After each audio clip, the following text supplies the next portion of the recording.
Well, good evening, everybody. How are we tonight? Hopefully, everybody has had a great day. Happy Thursday. We are back, and we're definitely going to be doing more Bloodlines 2. That's what we're doing. Aylin, Corgi, how you both doing? How are the things? Oh, I pulled my green screen over too far.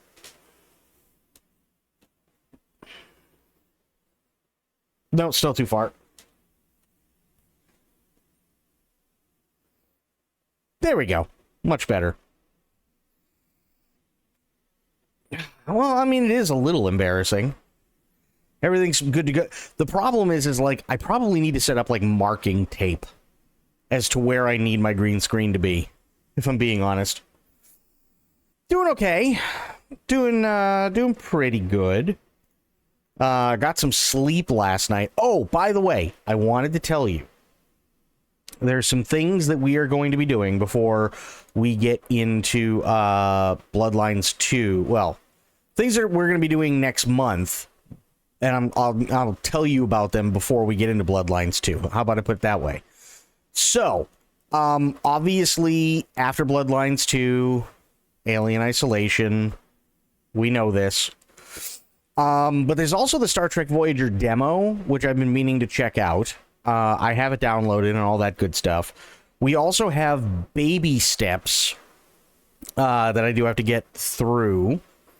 There's also a Menti. Trust me, there's no way I can forget the smoothie. Believe me on that one. There's also a Menti, which looks really interesting. And then we have a game that if I'm being honest, I put it off for a while because everybody and their mother was fucking playing it. And there were a lot of people when it came, oh, you should totally play this, you should totally play this. Have you tried playing this yet? Have you done it? No, I haven't.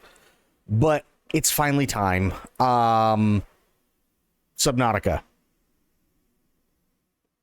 So, at the very least, after this, we're going to be doing Alien Isolation, and then probably, well, you know what? Honestly, depending on how long Amenti and the Voyager demo are, and I don't know how long either of them are, we may just make a night of both of those and then do Alien Isolation, so it kind of breaks everything up a little bit. So we'll do those two in one night, then we'll do Alien Isolation, then we'll do Baby Steps, and then we do Subnautica. That's what I'm thinking. Also, Itzy, True, good to see the both of you. How you doing? Where in the shit? Oh, there it is. I was like, where the fuck is the icon?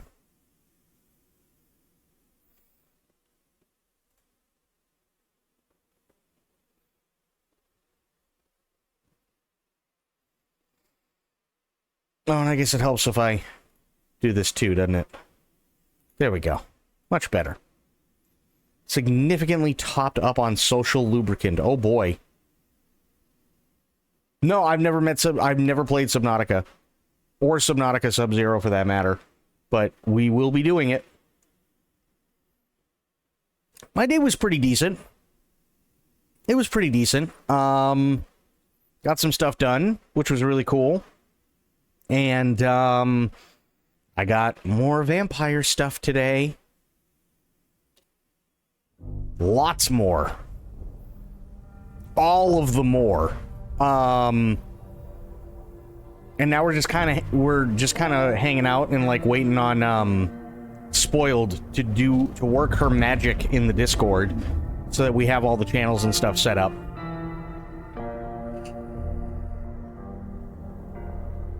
Did you get the teeth to work? I still need to find my tweezers.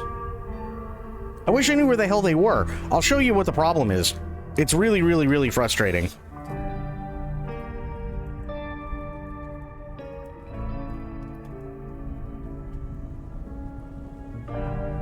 Hang on one second.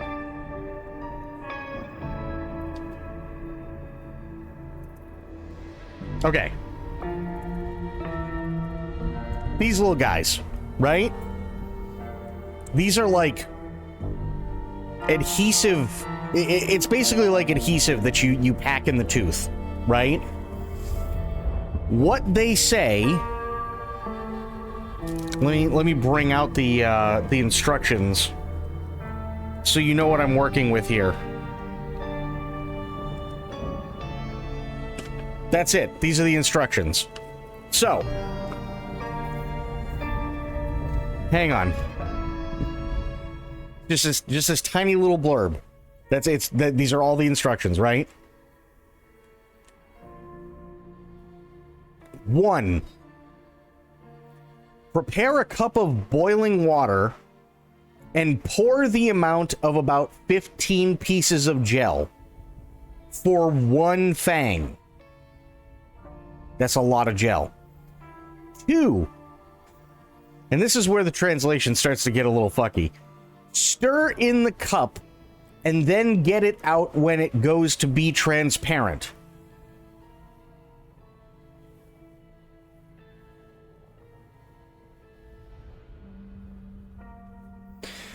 Three.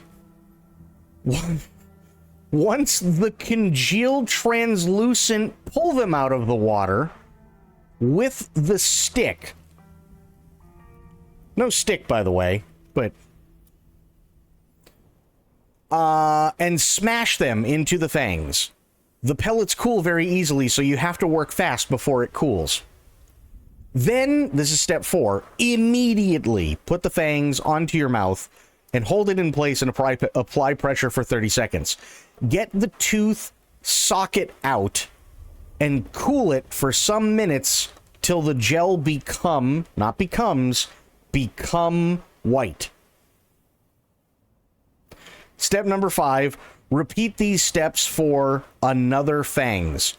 Please note that these teeth sockets can be used for several times.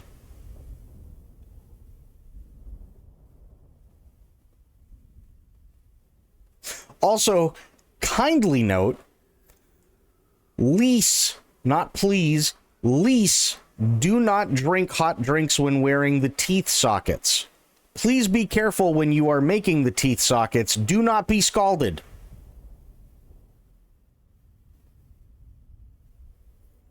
That's it.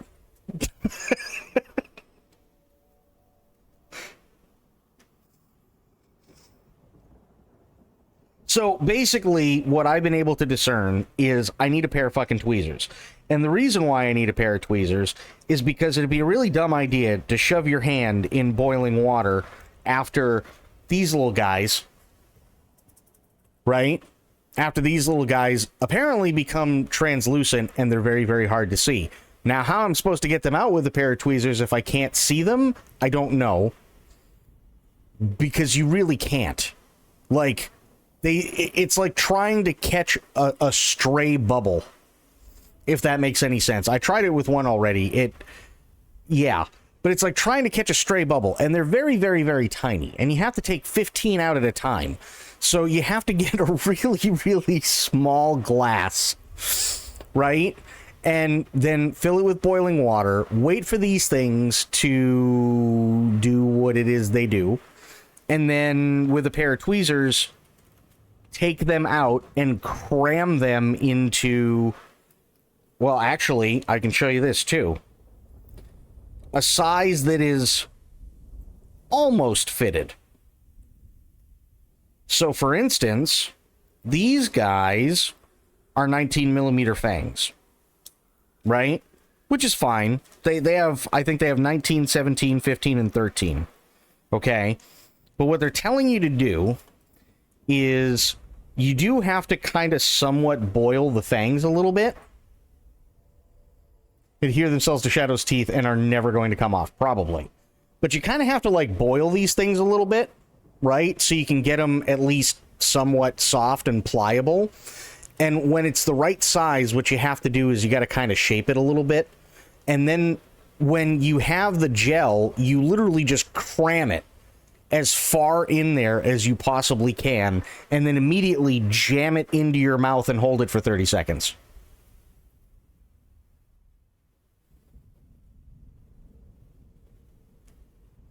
That's what you're supposed to do. So it's a challenge, because I need I need my tweezers, and I would love to know where the hell they went. Yeah. I'd love to know where the hell my tweezers went. So it is doable, but you have to do it really, really, really fast. And with my luck, like Itzy said, it's going to end up being very, very interesting, because I probably will never be able to get these fuckers off ever again. Which, okay. I mean, there are worse things. Your mouth is constantly covered by your mic? No, it's covered by the pop filter.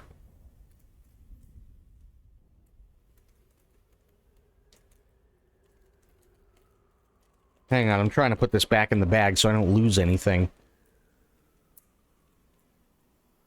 There we go. Flash forward to Shadow shutting mouth shut at the cane. Oh, God.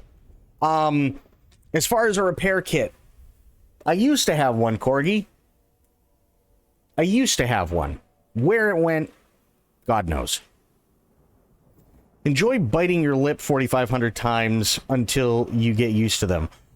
I was kind of wondering that myself, and I was kind of thinking to myself, you know, maybe it would be best if possibly what I do is I put them in like the night before, right? And just kind of let them sit there and get used to them and stuff like that. And then that way, I'll be able to talk a little bit more naturally, because there's no way around it. Whether they're like the full teeth, or whether they're like the denture ones, or whether they're like these, right? You're gonna talk a little funny initially, because now there's hardware in your mouth. That's a video on them. Ooh, okay, hang on. Let me do this. Oh God, this is gonna come in loud. I'm so sorry. Okay, there we go. Yeah, I gotta see these. Okay. Let's take a look, because I have a feeling I'm gonna royally fuck it up at least twice. It's Kirby. Welcome back to my channel. Hi, Kirby. Another Halloween how-to for all of October. If you haven't, again, already noticed, we are applying some Dracula fangs today. That's really, those are big. Interested to see how I applied my Dracula fangs. These are store-bought, not DIY. This is more for visual learners if you're having trouble at home knowing how to apply Hang on, turn this up. Dracula fangs. Then please keep watching. Okay guys, so today's Halloween how-to is applying Dracula fangs. They're the same thing. I got these from Halloween City. These ones retail for $20. I had a 20% off coupon, so I got them for $17. Materials, process. Okay, here we go. What you're going to do once your water is nice and hot and heated up and boiling. Yeah, she's got like 19 millimeter fangs in her mouth. I'm going to pour it into your heat-safe ceramic mug. And I'm going to try and do like a video in a video so that you can get a more aerial view of what is happening in the mug. But you're going to take half of the thermoplastic beads that they give you. That's so many. It says dip them in with the spoon. You can just pour them in. That's so many. They only want like 15 per tooth. That's so many. She's never gonna get them out of her head. Just make sure you're not pouring all of them in at the same time. And you're going to wait for them to heat up and melt. So you're basically going to wait until they go from white to clear. And then with your metal spoon, it does not take long. You're going to pick them all up. Make sure not to burn yourself. No, I'm not, it's not even a size envy thing, because I'm pretty sure I have that size. Those are the 19 millimeter. It's just, that is so much adhesive. That is so much adhesive. She'll be lucky to get those out by next Halloween. And you're going to kind of create like a little waxy worm. And this is where it's going to be hard to like show you. But you're going to put it in the canal of the tooth. Right. Create like a little wing to fit on the backs of your teeth. And then what you're going to do, as I was trying to show you, is when your wax or your thermoplastic is nice and heated up, again, not like burning hot, but immediately you're going to squish the tooth up into your canine, use a mirror so that you have the proper fit, and you're going to kind of like squish that thermoplastic up and back onto That's your other so... teeth, Oh, God. so that you are getting a nice secure fit. You're not going to want to leave them in there until they completely cool, because the thermoplastic, when it hardens, does a little bit of expanding, I believe. Oh, and good. So, what you're going to do is you're going to put the tooth in, situate it, get it all nice and firmly in there, and then you're going to actually, once it cools, no more than 5 minutes should it be in your mouth. Once it cools a little bit, you're going to take it out and let it rest and cool completely outside of your mouth, so that the thermoplastic has a chance to harden and you will have the best fit possible. Once it has cooled completely, they do recommend that you trim off any excess wax that you have. So this is what my tooth looks like. I do have some excess over here that we should trim off. Just take some scissors. Trim. They also say that you can trim off some off the back and off the top as well. But after it's cooled completely and you've trimmed everything,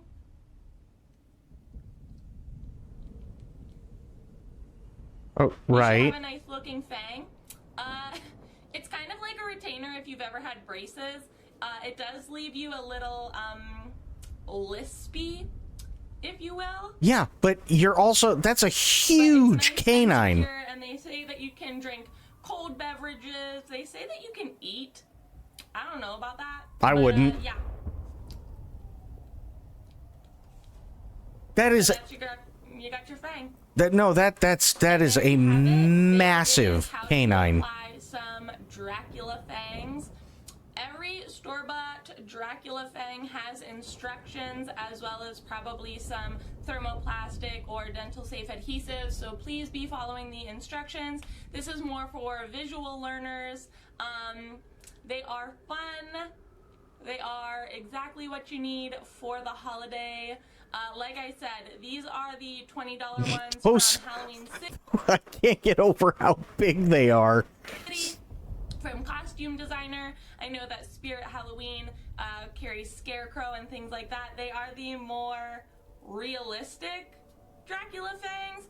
They do make cheaper ones, $4.99, and they are big, chunky, bulky, and not convincing at all. She's probably talking about like the kids like Dracula fangs. These are reusable and will last for years. If you enjoyed this Halloween how-to, give this video a big old thumbs up. Oh God, no, Jesus. 15 years not in a row. Fair enough. Give it a big old thumbs up. Oh dear God. Yeah, those are massive fucking canines.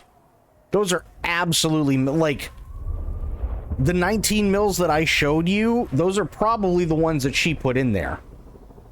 Those are huge. All right. Last night, we left off where I was getting my ass handed to me because this boss is a giant pain in the nutsack. But I think tonight, we're going to do it. Done cosplay using them, and they lasted 15 years. Yeah, I think what I read online a little bit, because there are different companies, right? But it seems like the best thing to do is to, A, boil the fangs that you're going to use so that they're a little bit pliable, and then you can shape them to your mouth. And then you go and you do the adhesive thing and then pack it in. Because the last thing you want is, like, crap that doesn't fit or, like, is digging into a gum or something like that. You know what I mean? Because that would hurt. Like, a lot.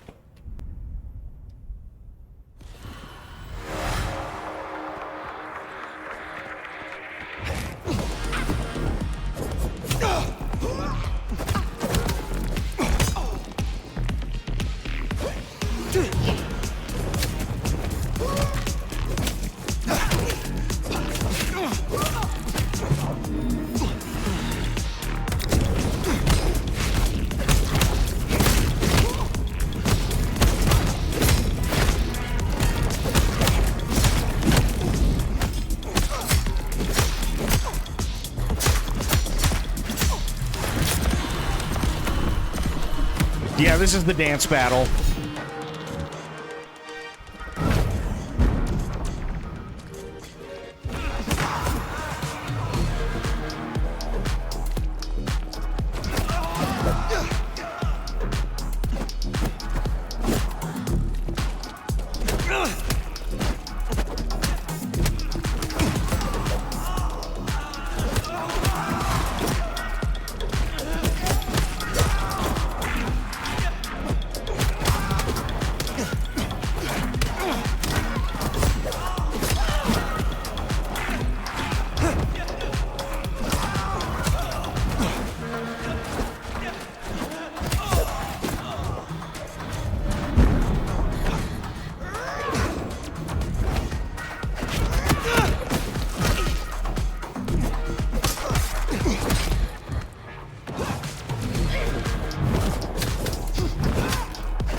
Oh.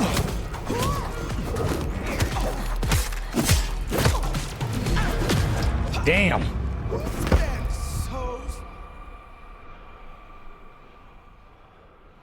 Yeah, this is the dance battle. This is tough.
Jesus!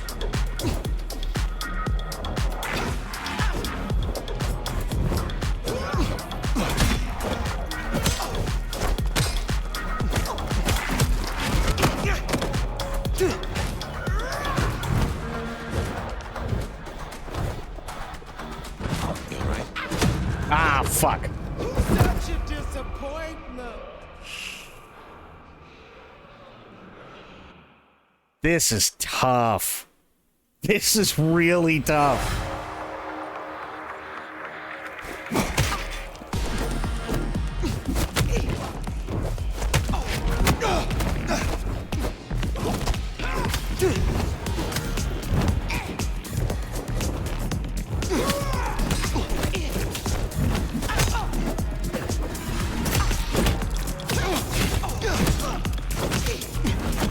Now is our time to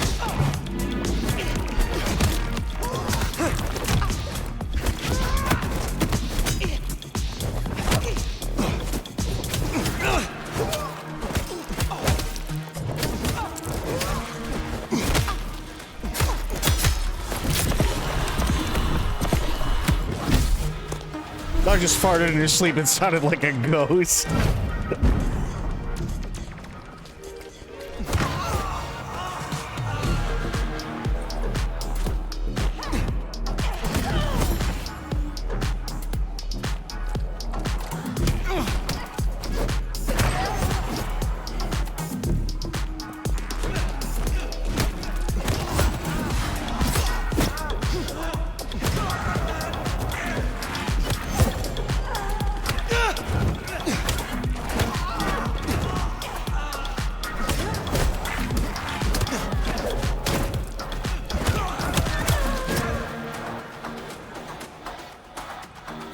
Okay.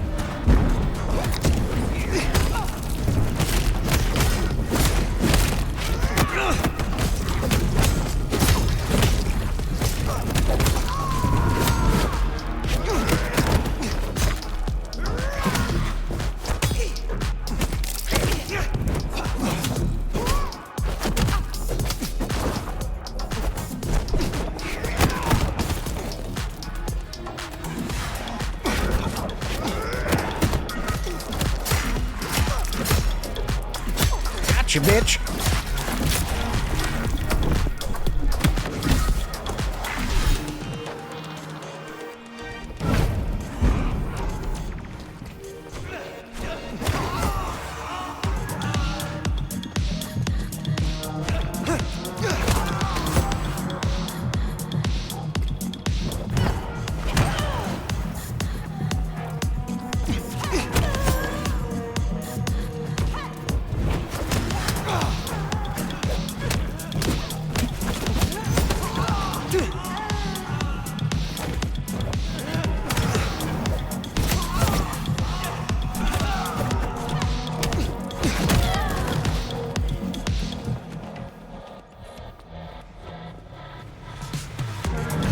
Fuck.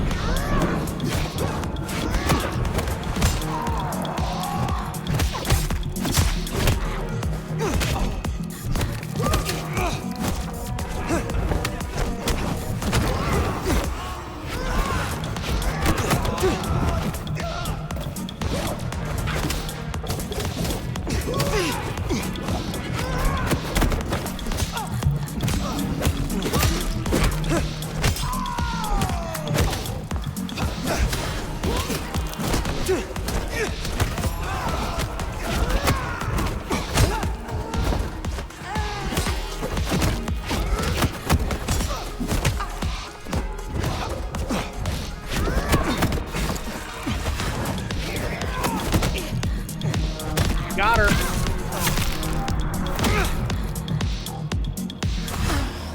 Woo. The mark. Tell me how to get rid of it. Little flame. Love me. Wow. This is her power. Don't listen. Love me. Shut up! Oh. Well, that's one way to do it. I don't think we're gonna fuck after.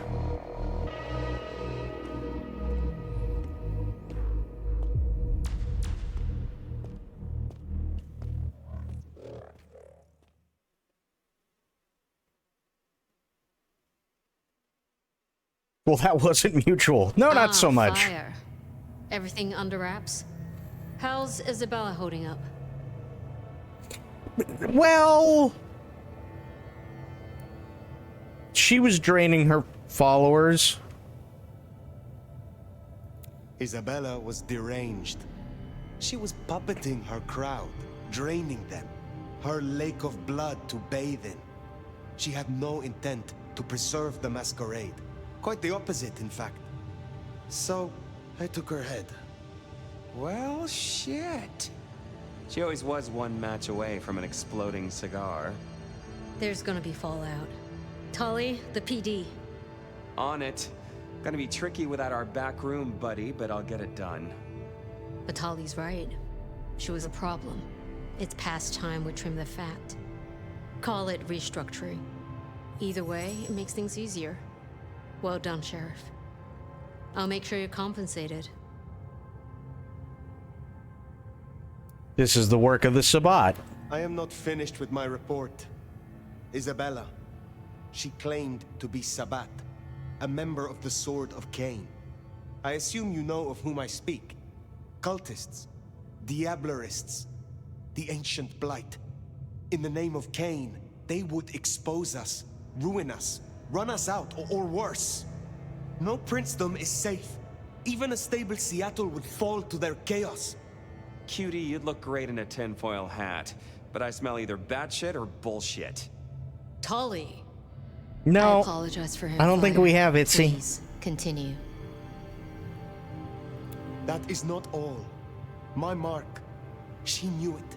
She used it, somehow, to weaken me. Listen, Demolition Derby, that's not the sort of thing you should throw around, capiche? A sheriff with a kill switch is not a useful sheriff. Tully! Look, Prince, with all genuine respect, you had 100 problems. Now you have 99, because thanks to the Nomad over here, a Tory ain't one. But Sabat's in the Belfry? Let's not invent ourselves a whole new to-do list. I hear you. I don't But know we what stay she in was. business by dotting our I's and crossing our T's. Fire, look into this. I'll let Sophia know. Tully, just try to be helpful. This meeting's adjourned.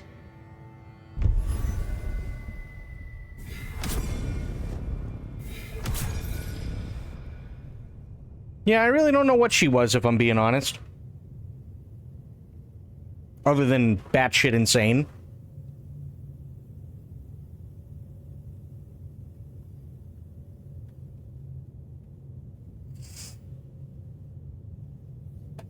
No, I'm out here. I'm out here. Gotcha. Select a quest, huh? Well, that's the Haven. I mean, I guess we might as well do all this stuff, right? Meet with Thorne at the Walking Dead. Fletcher at the Macomb Bar. Yeah, fuck it.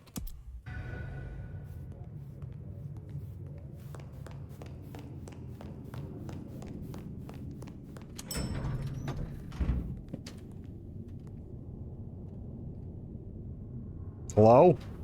We gonna... Oh, there we go. She was an artist, yeah.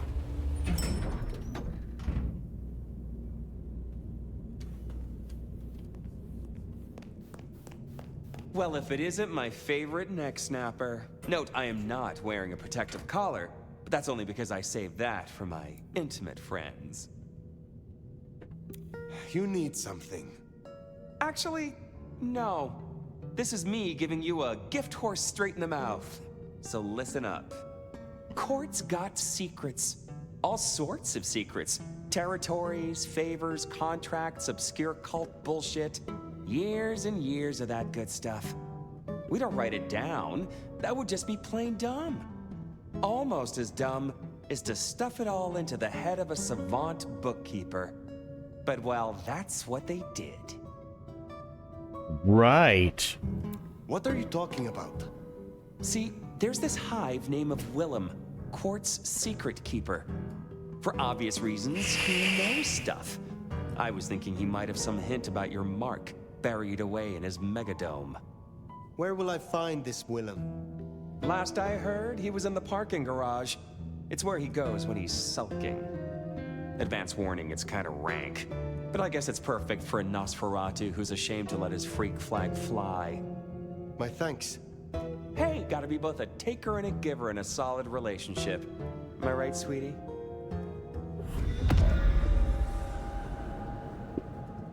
Right. We should probably go there then.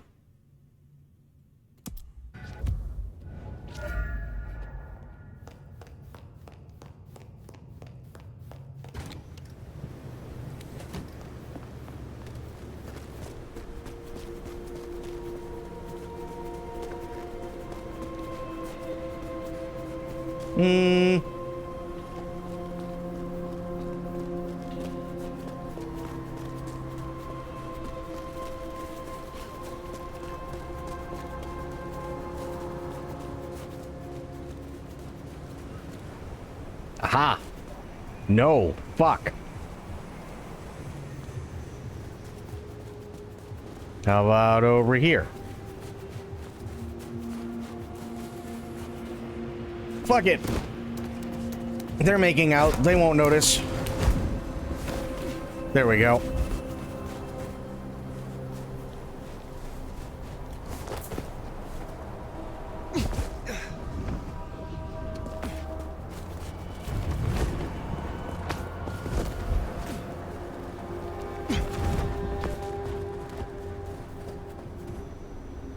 Whoa.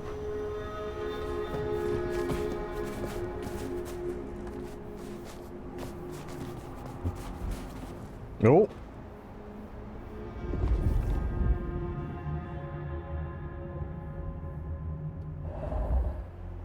Well, now, wait a minute.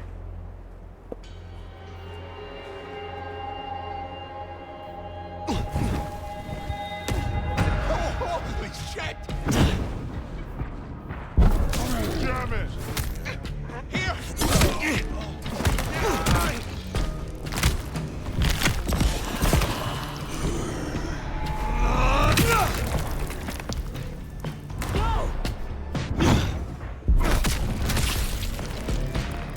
There we go.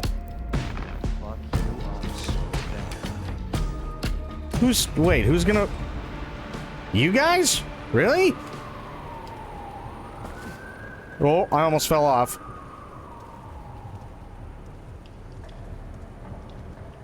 Totally just casually using the H word. Mm-hmm.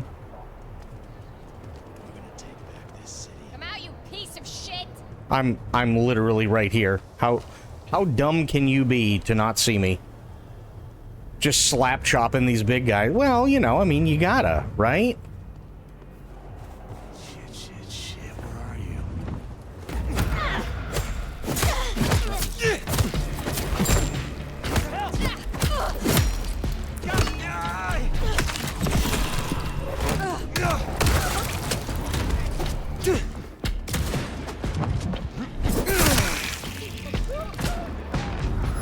Got a nice threefer.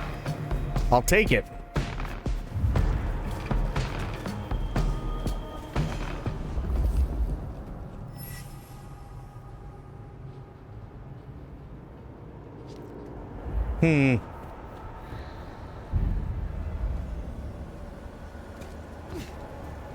Aha.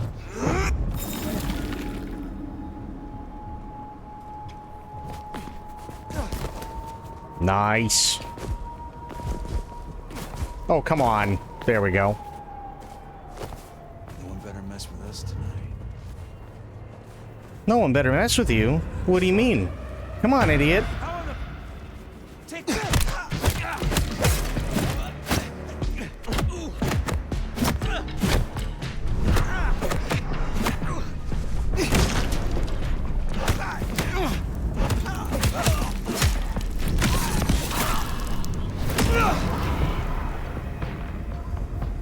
Anybody else?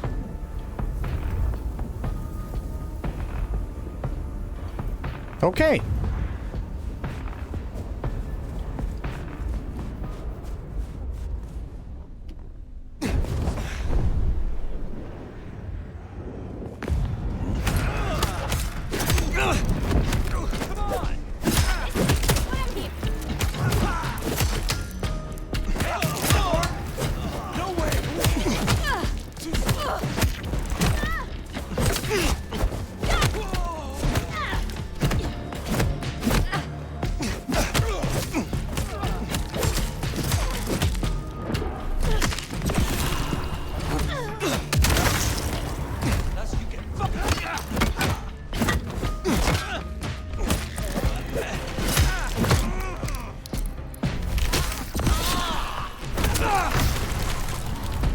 Nice.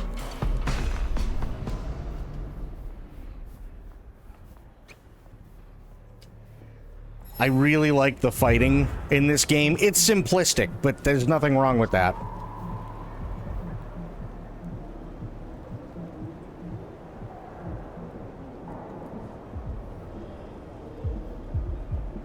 Love it when they fall, me too.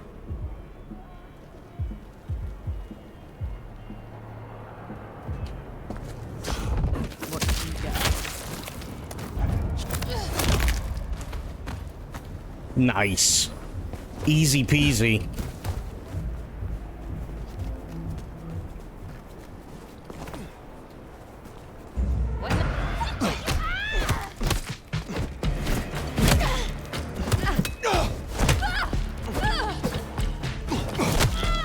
You just ruined that poor kid's jacket.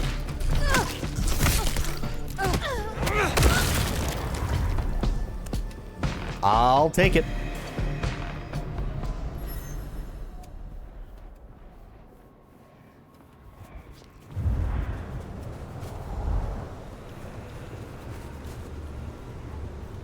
Oh. I see. Damn it. Balls. Hang on.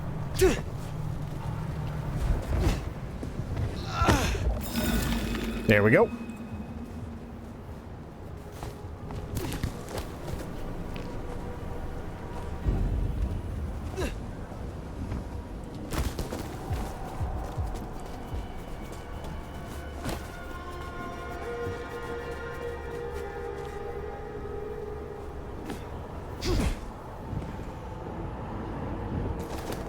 Nice. Oh, the kicks are amazing. I think that's supposed to be the ghoul activity in an area. Or it's supposed to lessen. Yeah, I think it's supposed to.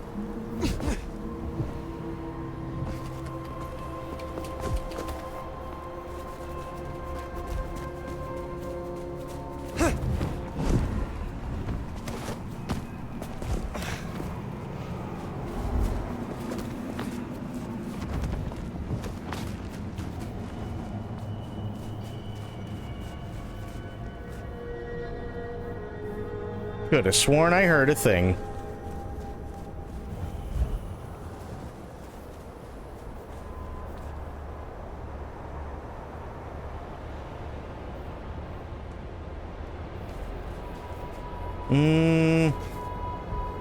That's a wee bit of a jump. I wonder. Hang on.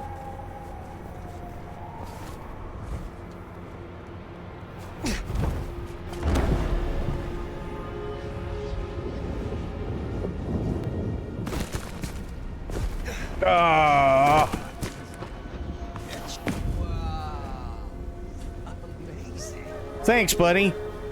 Please go away before I have to end up killing you. Yeah, I read it fast. Itsy. Spare a dollar?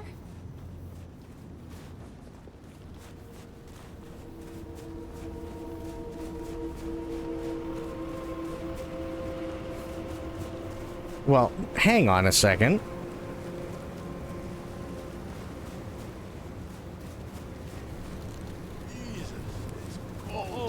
Kiss me, sweet thing. Okay.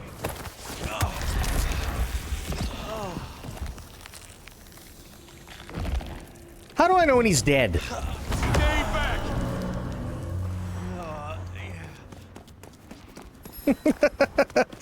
Like, I didn't see any blood meters, so I was just like, maybe now's a good time to stop? I don't know.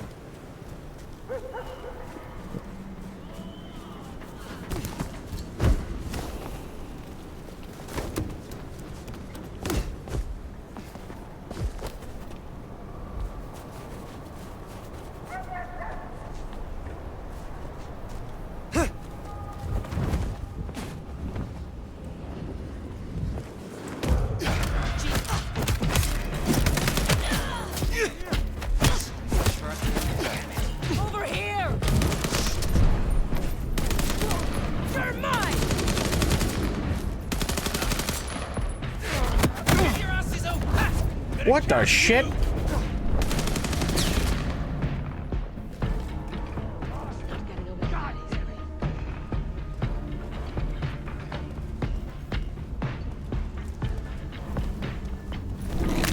We're gonna find you!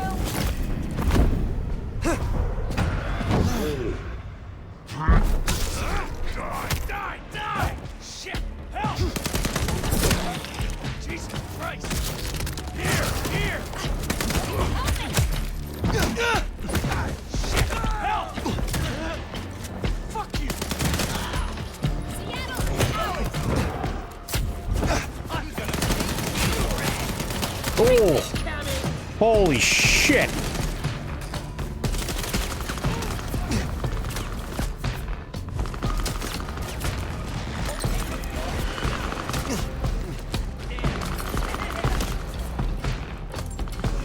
Oh!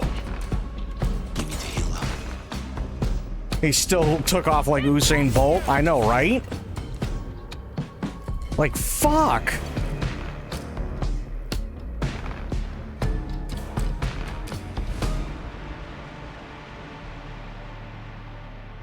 I don't have a lot of health. I'm gonna be honest. You afraid a little?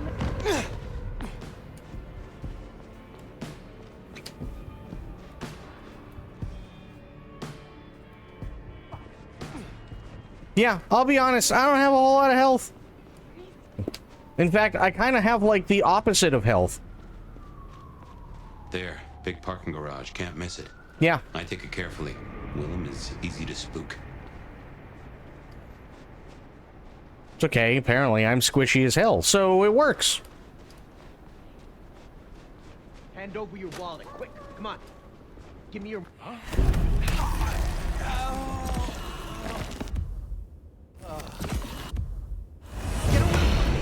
Help! There we go. I feel better.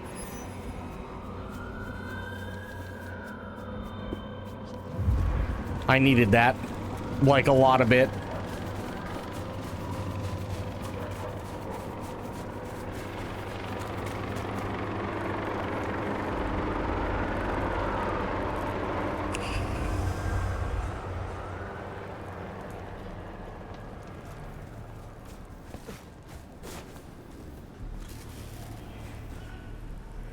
Hey, Sophia, how you doing? You hate vampires? Uh-oh, why do you hate vampires?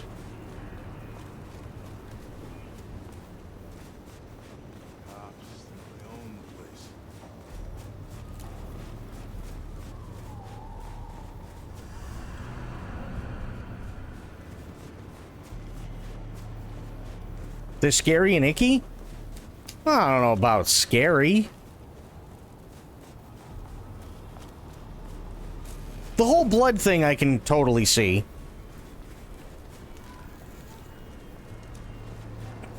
I mean, that's gotta kind of suck. Just drinking something that tastes like pennies for the rest of your life. That can't be fun.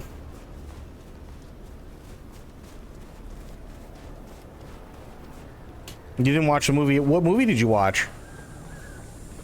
Did you really just say it's true?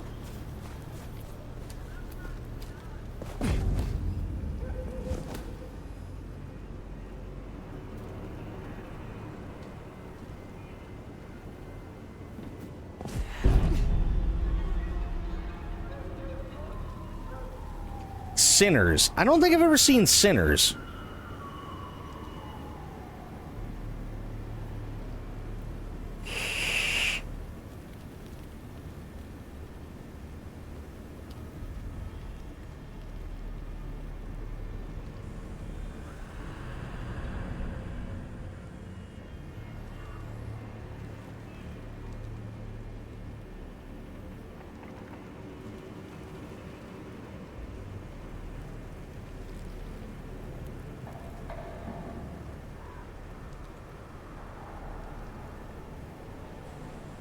On one hand, we have Sophia. On the other, we have Itzy. Jesus H.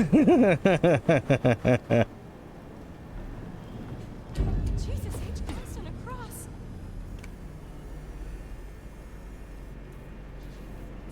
It's really good, scary and bloody and icky, but really good. And the music, wow, really? No kidding.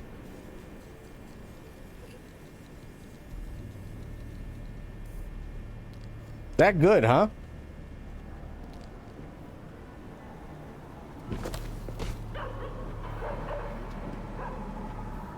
Yeah, well, I'm back to full health now. You ain't gonna fuck me up so bad.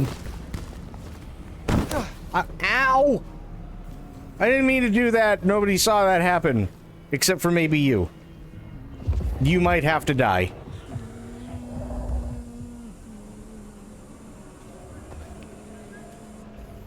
I am like stuck. There we go.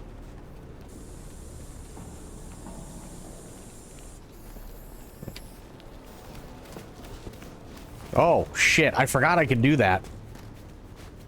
I can crawl really quickly. Oh, hello, sir. I was just practicing my gymnastics in the snow.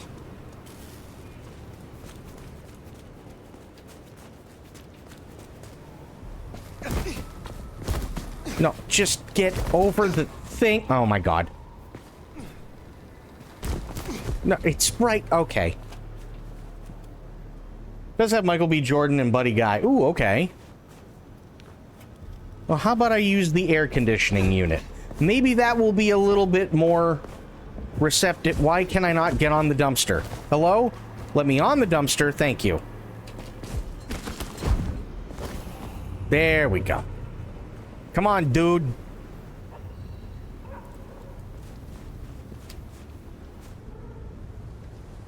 You looked over here. Piece of shit. Lady, I'm gonna fucking absolutely annihilate you. Did your near-death again experience make you forget how to vampire? It's been a minute. And by a minute, I mean less than a day. The crawling is kind of horrifying. Yeah, a little bit. Little bit. I'm gonna do this. Hang on. Whoa.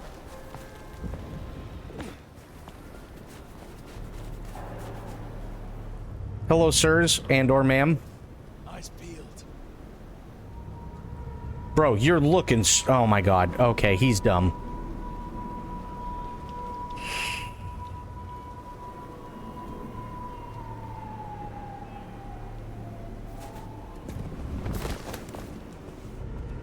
Just keep it together.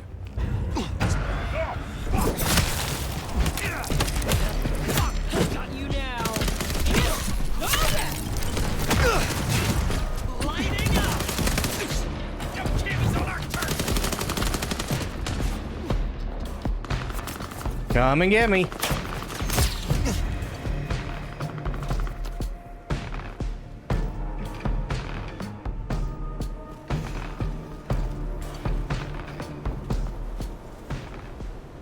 They don't have the balls.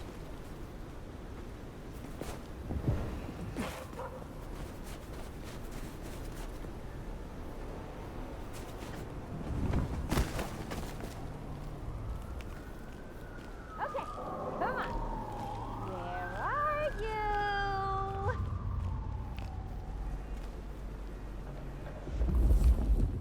She's literally right there. Fucking dead. What the hell, lady? What'd I do to you other than slaughter most of your people? I didn't think it was that big of a deal. We're gonna find you. Found them here. Get your asses over here.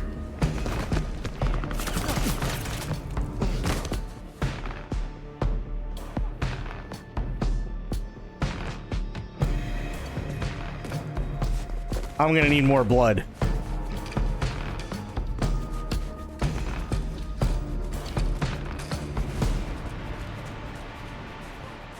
Snow in Seattle. Sheesh.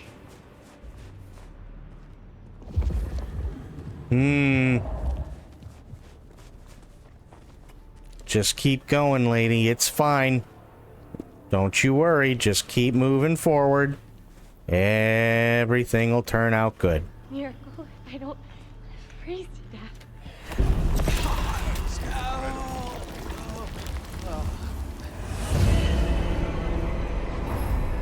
That's fine.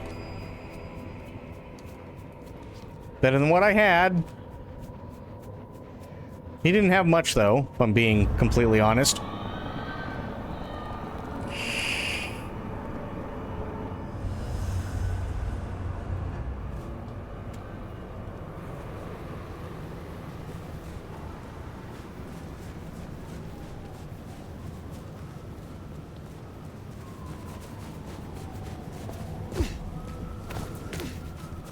I just go and drain a couple of people, and then I come back and everything will be fine. And then I just repeat the process over and over and over and over again. It'll be fine. Oh, hello, sir. And or ma'am.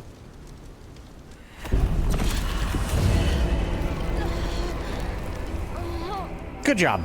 Bye. Have a good Christmas.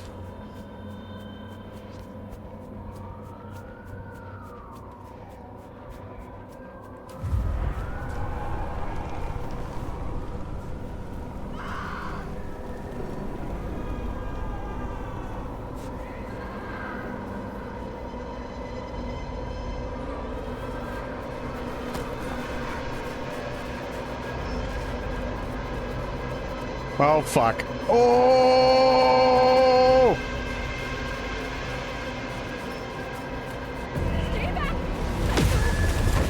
Saw that coming. Fair enough. Get away from me. What do you mean? Help me. Yeah, that's what happens when the masquerade is broken. Somebody just flat out kills you. Mm-hmm. It's true. What happened? I died. Oh man. What a fucking stupid name. Hello, sir.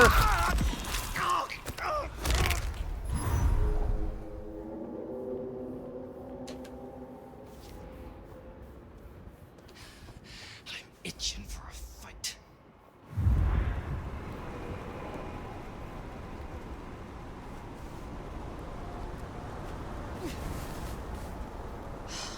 Wish they hadn't shut down Hole in the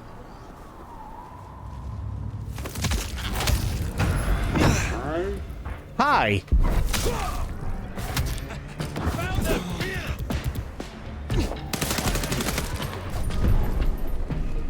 Neat trick. Thank you.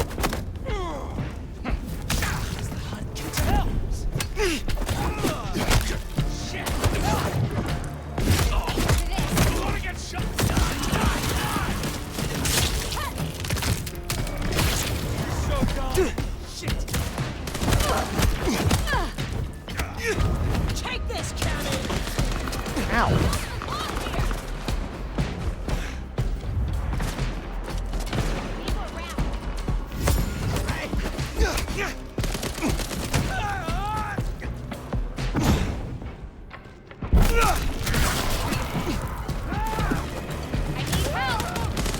Oh.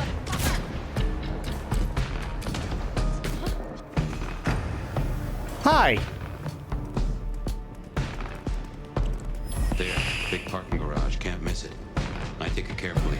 Willem is easy to spook.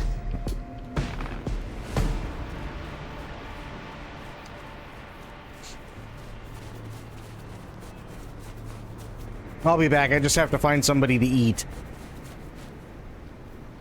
Oh, good. Hello. Ah, you'll be fine. Don't worry about it. Okay, bye. I'd have killed you too if you'd been so rude as to eat and run like that. Oh, God.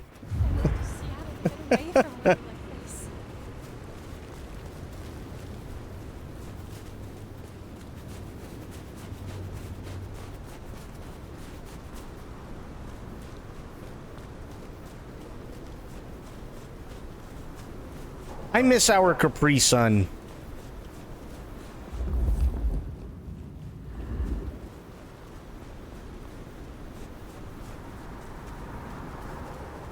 Just stay calm. Breathe.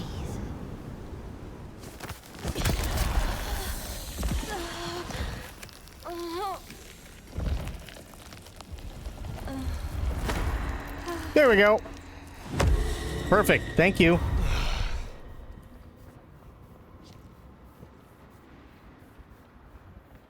Okay. Now back to go kill more of them.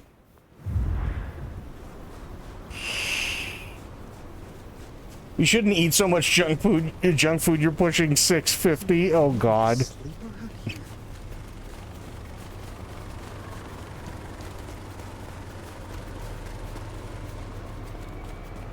I mean, is it really junk food?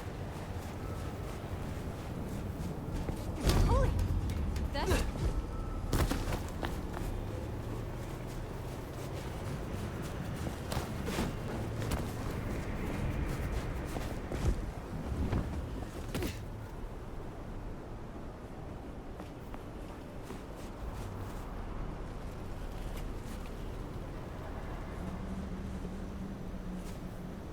I can't tell whether that they're supposed to be wearing night vision or not, but if they are, it's not working very well. You need more greens in your diet. Eat a vegan.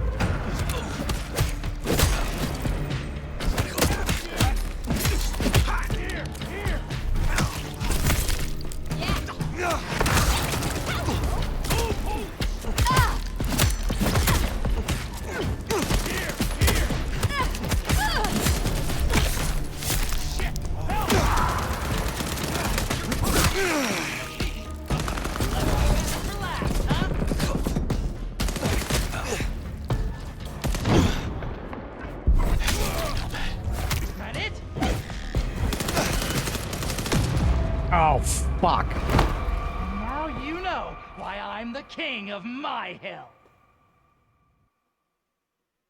Right. These guys are kind of a pain in the dick. Not gonna lie. Can't be much longer before I get bit, right? It's true.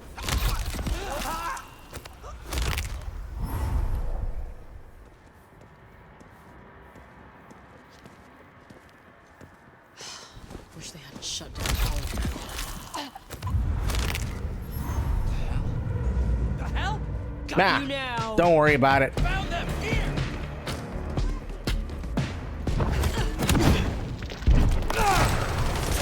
I won't go down. Shit, help!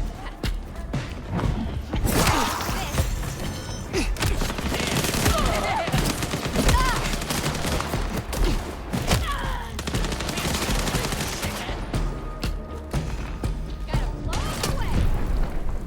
What? Where?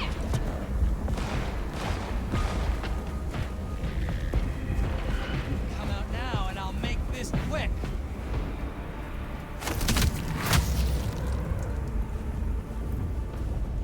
Just keep it together.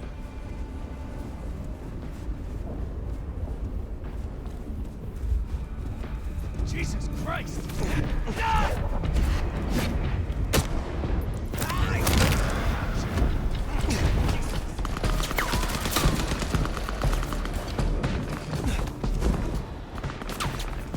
Okay, we're fine.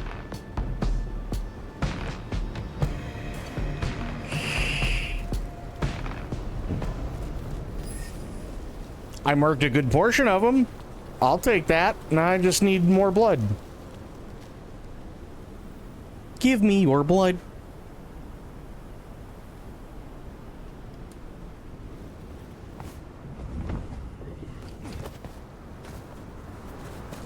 I hunger.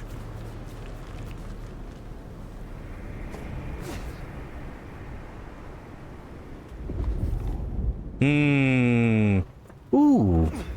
Hello.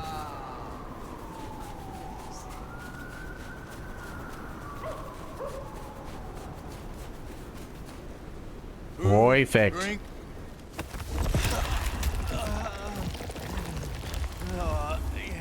There we go. Need a wee bit more.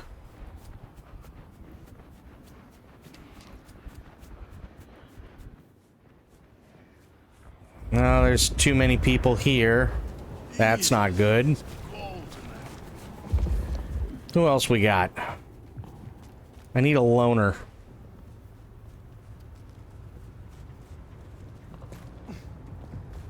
No, you're not a loner. You're a cop. So that would be bad.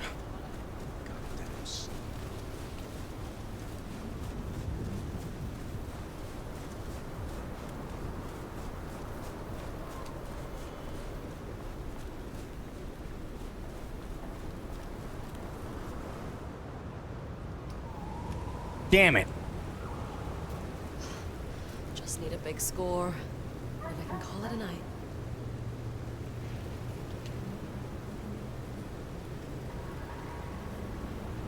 Damn it, damn it, damn it.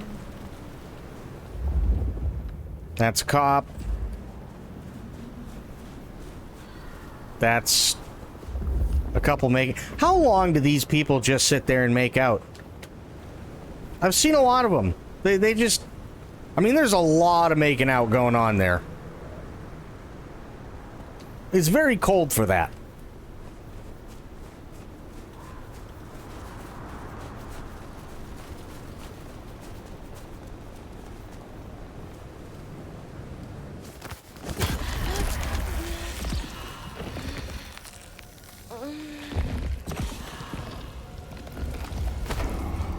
Perfect. Nice. What the hell else are you supposed to do? Well, yeah, but don't you typically do it in, like, someplace, I don't know, warmer than so cold water freezes? Big parking garage, can't miss it. I think it carefully. Willem is easy to Just spook. Like, what happens if one of them was wearing chapstick and it froze? Does it turn into a Christmas Story all over again?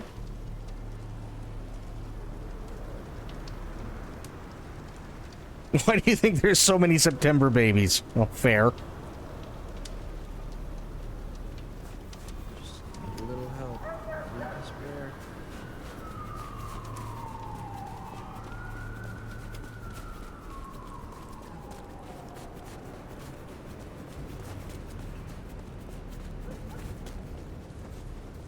No, I can't go up that way. Because that way hates me. Cops think they own the place. Yeah. You're right, it didn't just happen. There is absolutely no way. Don't worry about it.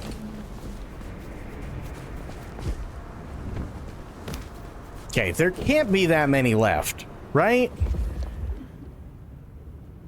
So there's one. There's two. That might actually be all that's left of them. Which would be awesome. There's a tongue on the flagpole, so please tell us, Shadow, did you ever stick your tongue on a flagpole? Inquiring minds want to know. I did. It wasn't as drastic. In all honesty, like, I wish I could say there was a funny story, but it was literally just... And then, like, the saliva falls down your tongue, and then you're fine.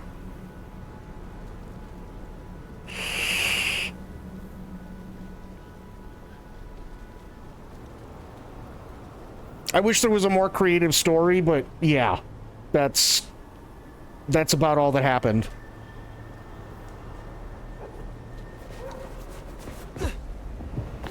Eyes peeled. Okay, eyes peeled. How'd those eyes go for you? Good thing I'm here. Oh, there were three. Okay.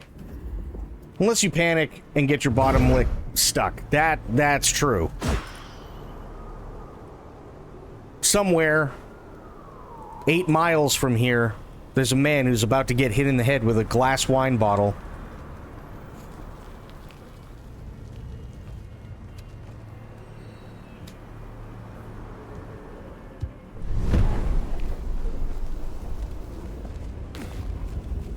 Someone's gonna have a bad night.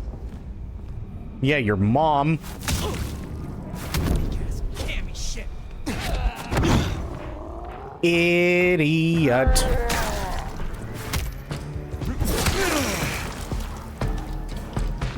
You need to fade it.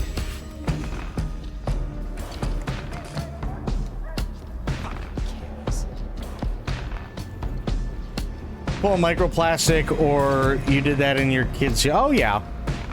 I'm sure there is. But, I mean, what's a little microplastic?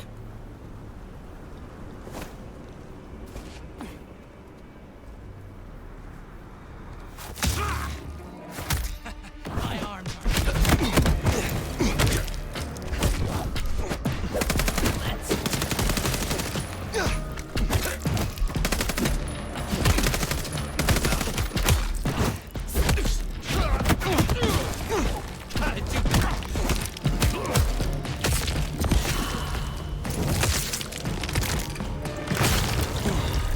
Nice. Somewhere in Portland, Maine, there's a lamppost with half my bottom lip skin stuck to it still to this day. That's true, because in Maine, things never thaw. This is true.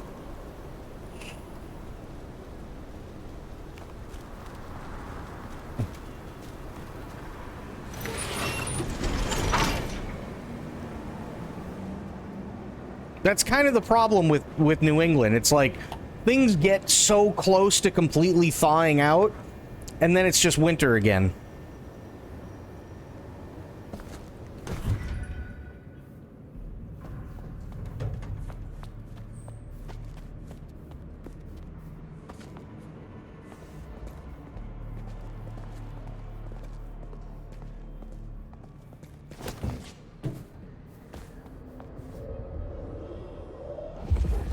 Ah. That is painfully accurate. Yep. It's true.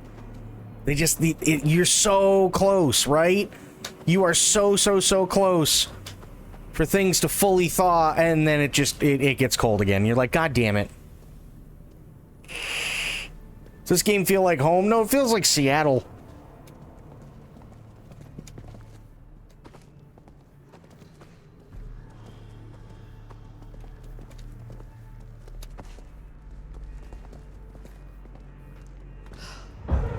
The hell? Bet it was nothing. Let's do.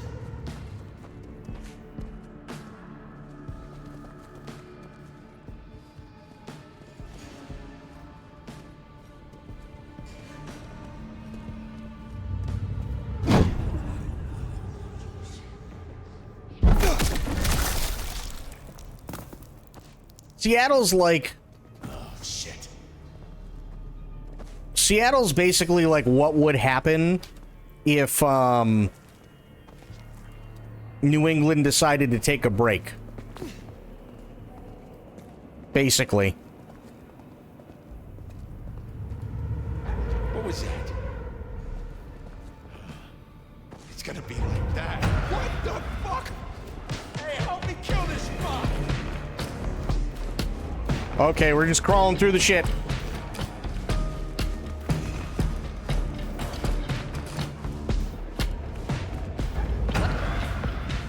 Hi. No, you don't need help. Help me! Ow. Missed.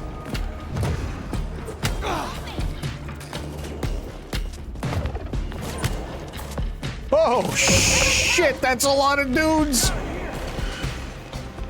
I need help! I need peace. Enemies nearby. Of course there are enemies nearby. What do you think I'm running from? There's like 70. Gotta reload! Somebody help! Holy fuck.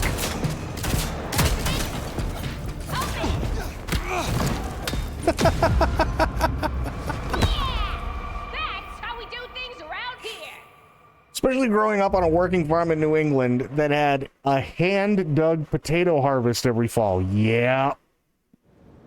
Yep. Oh my god. You know what I just thought of? I want spiced apple cider. Like hot spiced apple cider.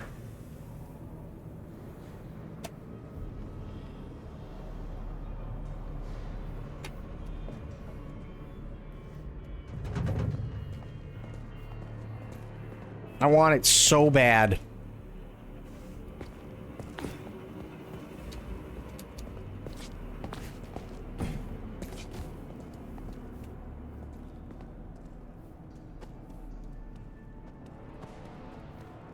You can just inject that shit into my veins, please. I have the powder, but I missed the real stuff from the orchards. Oh god, yeah. Oh my god. You can't go wrong.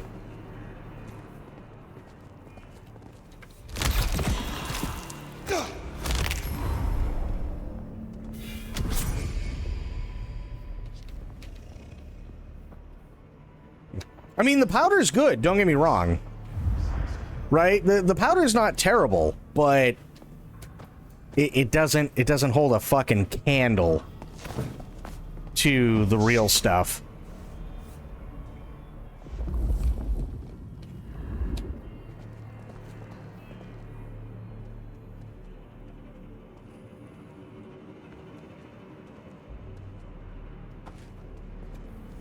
Now I want the powder.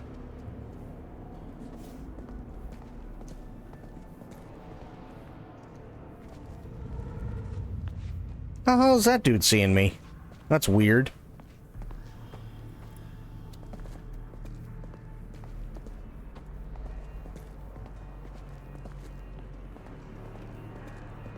Found you.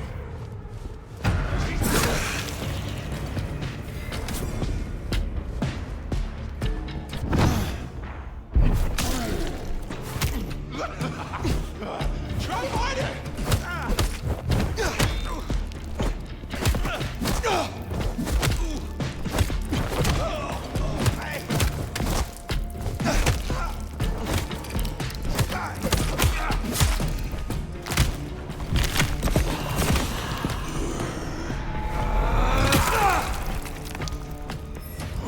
Your crotch goblin. I like to make, I mean, don't get me wrong, it's good cold, but nothing beats it hot. Oh my god.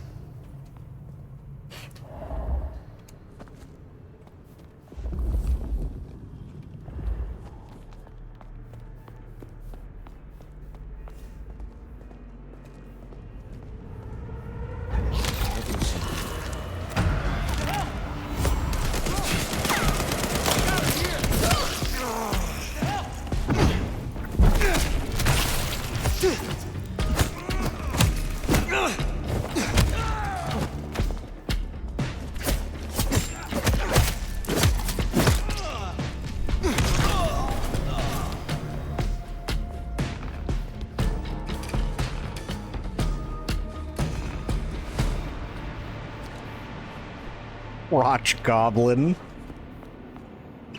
Just get a jug and toss it into the crock pot with some cinnamon and cloves, not gloves. I was like, wait, cinnamon and gloves. And live very happily. That's fair. I see I have arrived during a moment of delicious violence. Yes, you have. How you doing, sober? I was like, wait, cinnamon and gloves? You want to taste cinnamon latex?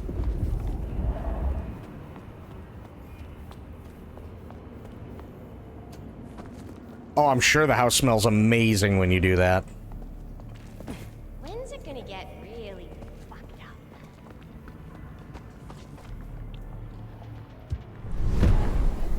What now?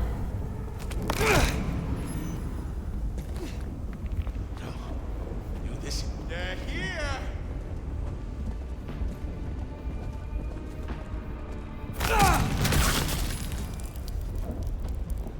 Oh, y'all ready to kick some ass? My face are scary.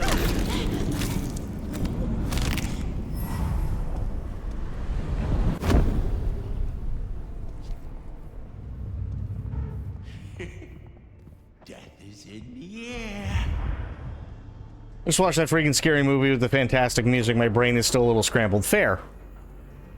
I like that I thought of a baseball mitt and Shadow thought of latex. That's that hospice work haunting you. I mean, that's true.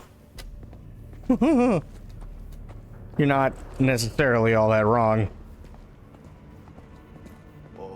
around here somewhere.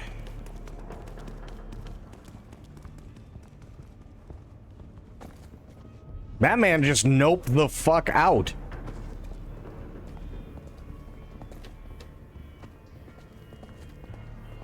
Where was that guy going? Had you thought first of PVC and Japanese cat girl mittens? Oh god. Let's see what that dude was in such a hurry to go to. Like, bro.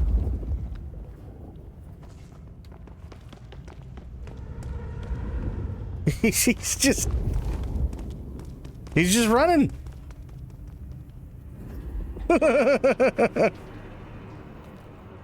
Feeling real called out right now, sober.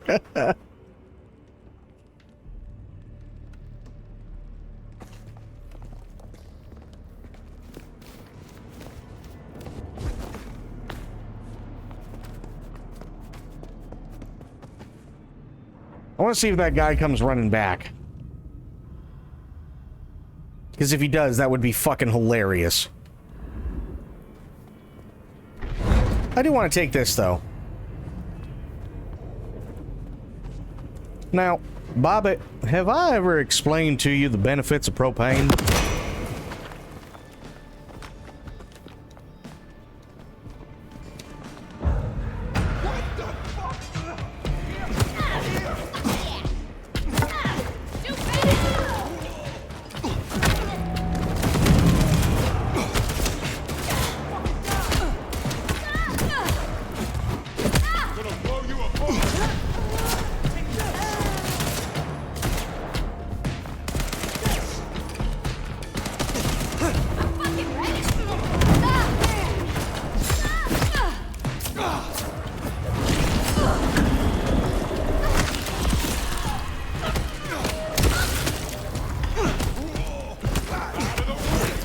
Owie.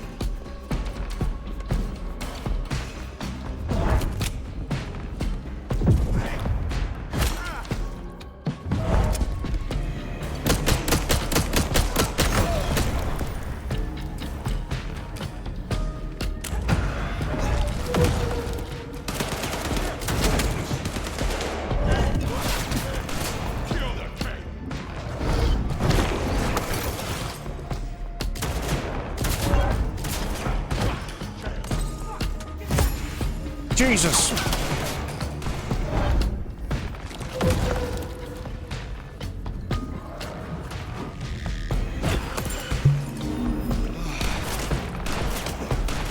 Jesus, bro.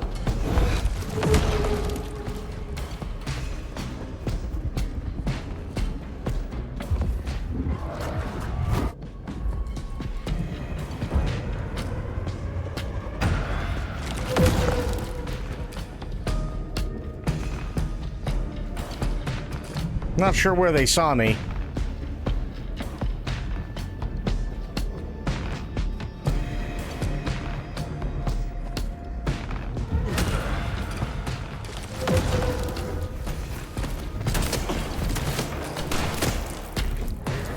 No!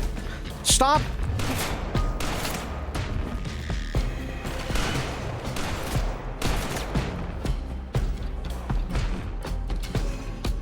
Really? There's nothing? Okay.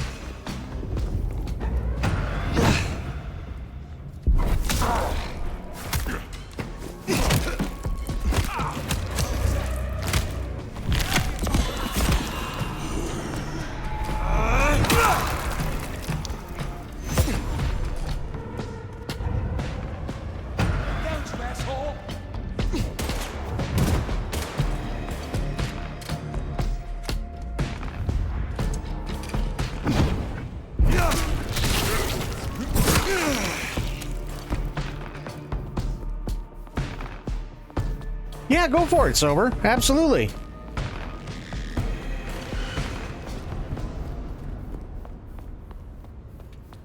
I was a bit overwhelmed from music and Pretty Women.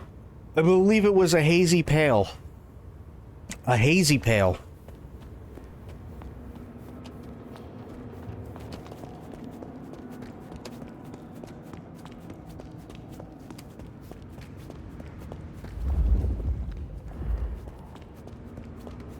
Okay, is there anyone left?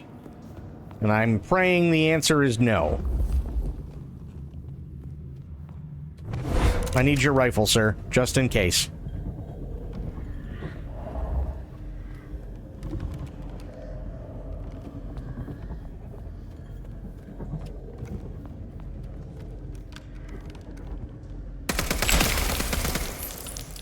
He doesn't have a head anymore.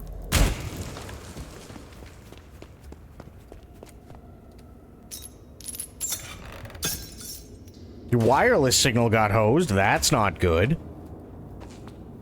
I'd be surprised if Willem's still around with these clowns here. Still, doesn't hurt to check.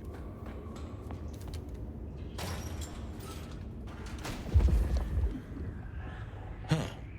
These switches look familiar. Can't place why. Don't reckon these are a normal part of the parking lot. I mean, don't hit it.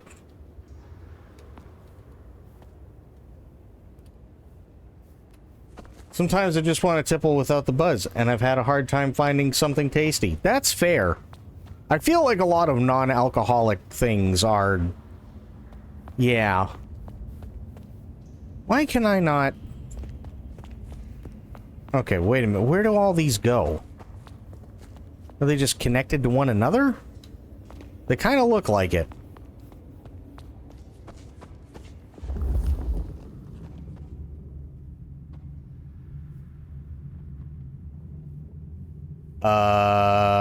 What? Is there another? Ooh. Yes, please.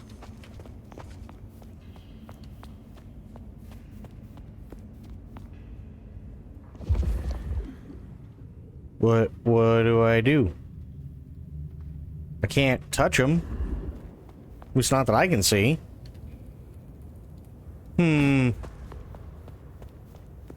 There's got to be something I'm missing.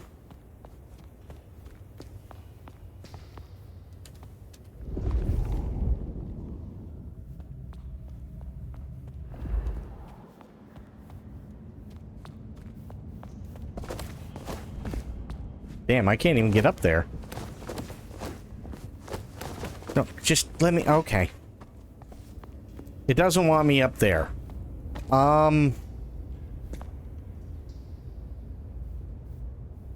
Right. How about I... Nope.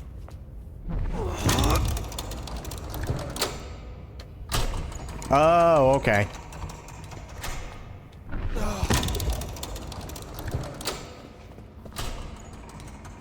Gotta be done in order, it looks like.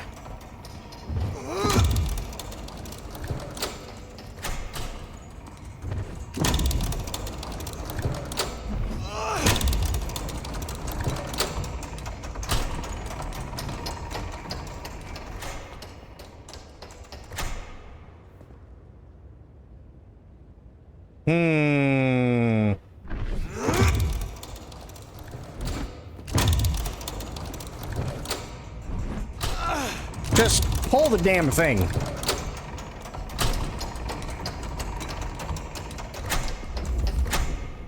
Well, hang on. Wait.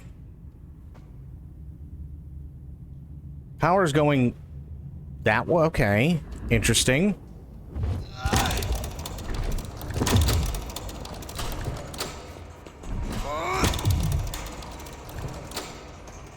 Nothing.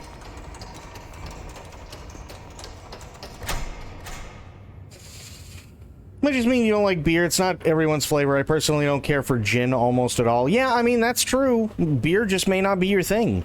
And that's okay. There's nothing wrong with that.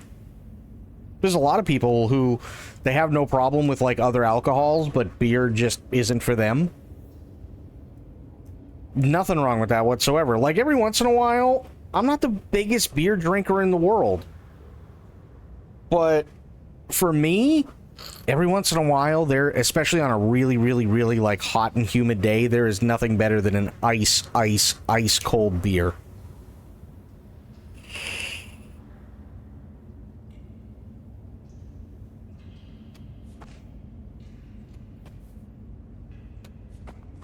I used to drink super harsh vodka like brewed in Dimitri's bathtub harsh. Oh, of the Grey Goose variety. Oh boy.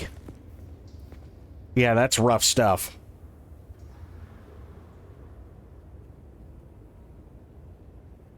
To me, gin always tastes like Paint Stripper, Bombay, Gordon's, different aromas of Paint Stripper, fair.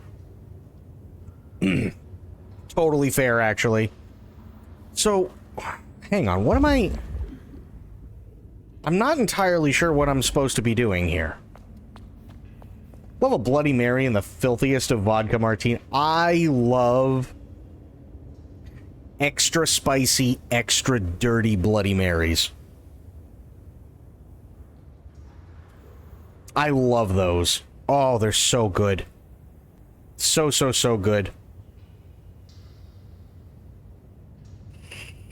But, funny thing, I don't like red eyes. Bloody Marys, I'll have all day, every day. Actually, you know what? Speaking of, I could probably make myself a Bloody Mary. I do have vodka, and I do have Bloody Mary mix. That doesn't sound like a bad idea, does it? Ooh. I think I've got celery and celery salt. I have a Virgin Mary from the cocktail bar in town sometimes, but not often because it's 7 fucking quid. That's totally fair. I do, yeah, you know? What do you think? Should I make one? Should I make myself a Bloody Mary?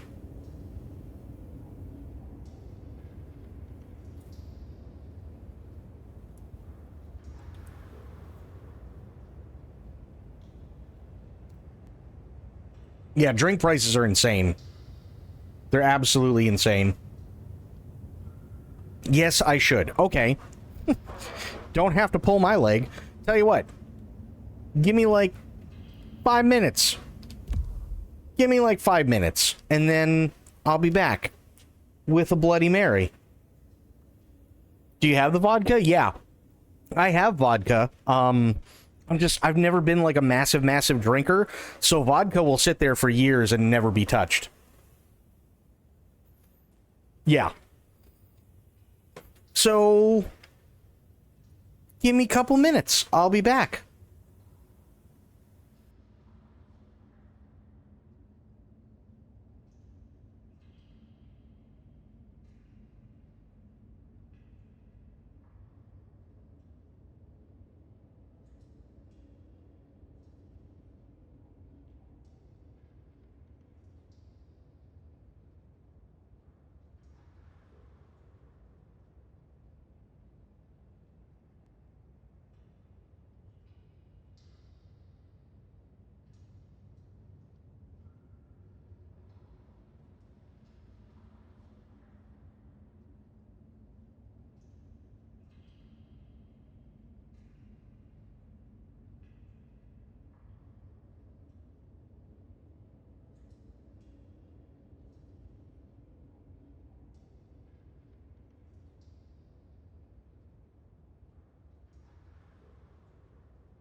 Okay, I is back.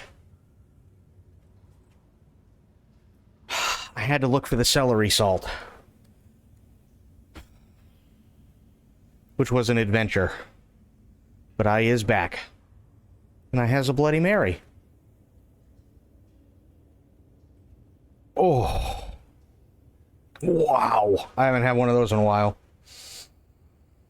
Show you the goods. Bloody Mary. Thank you, Sophia.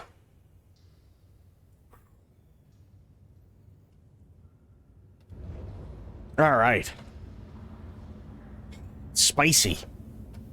Very spicy, which I like, and very dirty.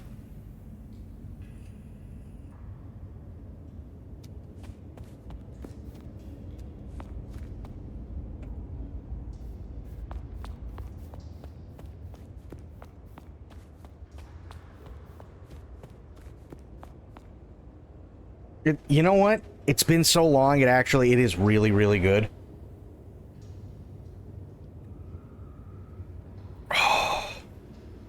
Oh my god.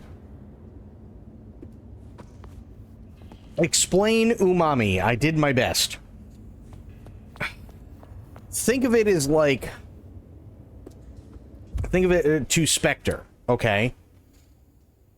Why are you trying to make me hungry after having food? Come on. No! Okay, hang on. The umami of a medium rare steak is going to be the right bite resistance flavor mix of blood, meat, seasoning, touch of salt.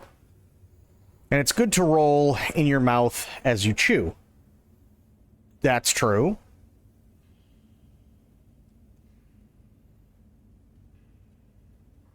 So, umami. You can tell you don't live in Austin because there's not a whole-ass cheeseburger and a slice of pizza as a garnish. This is true. So let me... It's hard to explain what umami is, so let me bring up the definition. So, umami is a category of taste in food, besides sweet, sour, salt, and bitter, corresponding to the flavor of the glutamates, or glutamates, especially monosodium glutamate. What's the best way to put this?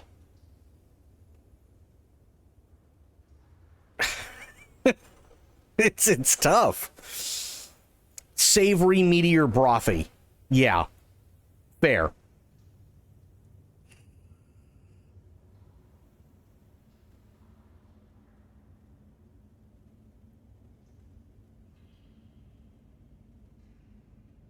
Yeah. Savory, meaty, or brothy. So, if you have like a stew or something like that, or even if you have like a soup, and you can really taste all the flavor in the soup, right? Just the broth itself, that would be an umami flavor, right? It's very umami.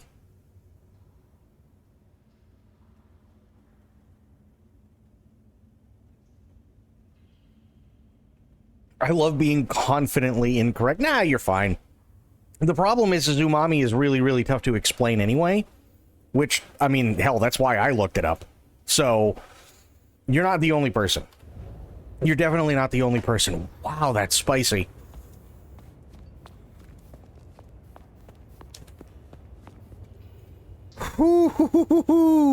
Holy shit.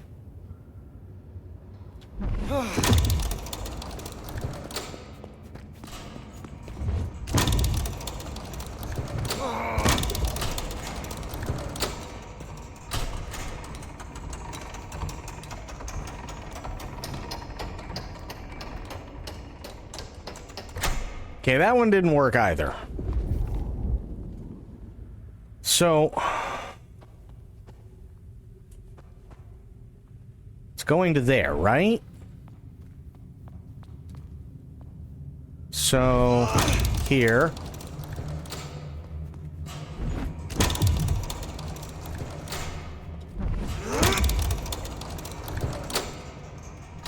Nothing.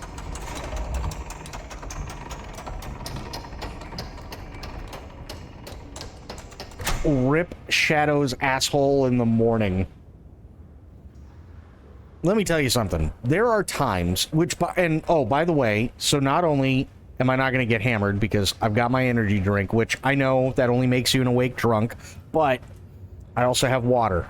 So we're fine. We're covered. And this is the only Bloody Mary I'm having tonight. I was going to say something and I can't remember what. Oh. Now I remember, and my nose is running now. Fuck. Guys just watching you struggle. Oh, yeah. And the worst part is it's a mannequin. So you say Rip Shadow's asshole, but what is actually going to happen is I'm going to be laying there in bed later on tonight, and there's going to be a gurgle, and there's going to be a fart, and I will have gassed myself.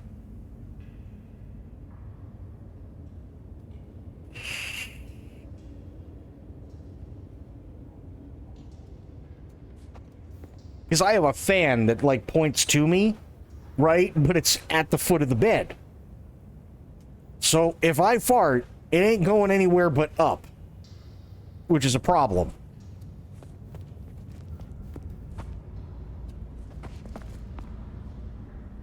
Listen, I'm not going to do it intentionally, but it's going to happen.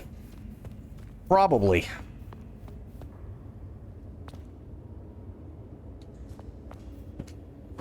Okay, I've tried every combination there is for these three, I think. Go to Barnes & Noble and drop a book with poor timing just for the... No, we're not doing that again. Maybe just a top sheet tonight, then Shadow. Oh, God. Well, no, you want to know... Here's the problem. It's supposed to be really chilly tonight. So, either I freeze, or I just introduce myself to more Agent Orange.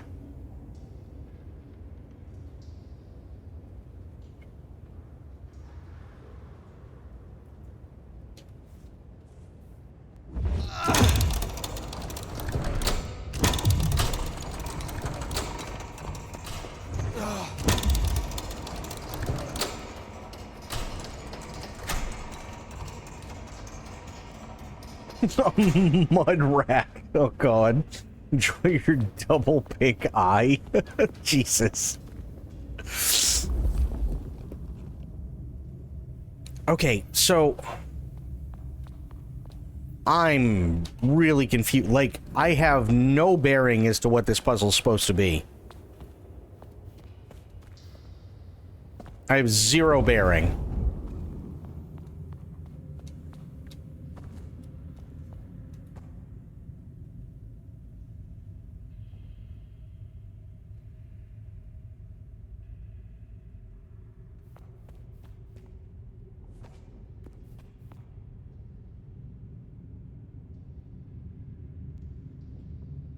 Hang on, wait a minute. Let me see something.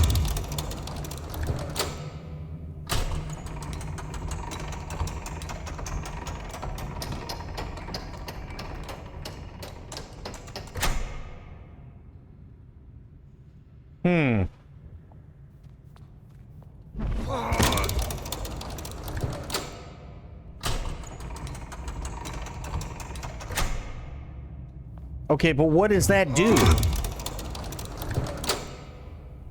It's not showing me what it's doing.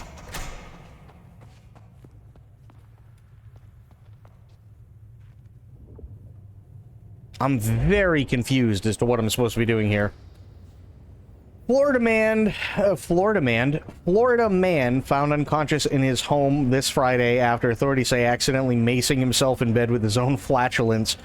His only words were reportedly a croaked, "Worth it, Mort 11. Nice.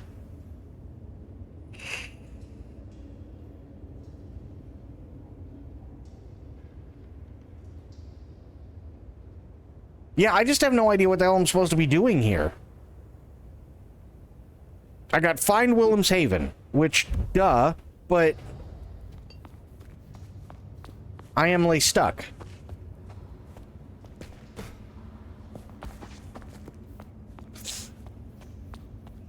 Do they actually bring more at 11? Our news doesn't do that, but it's a meme for US. No, we do.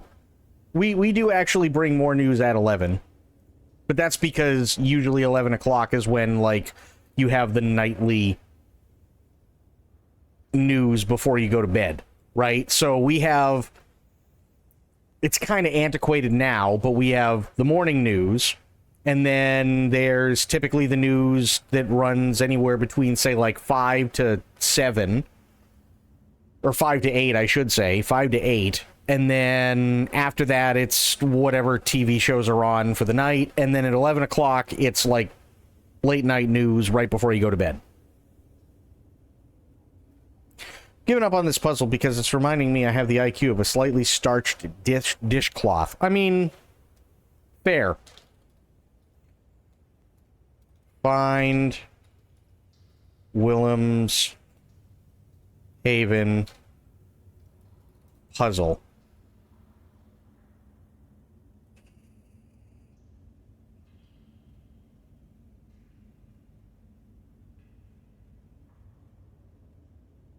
Oh. Really?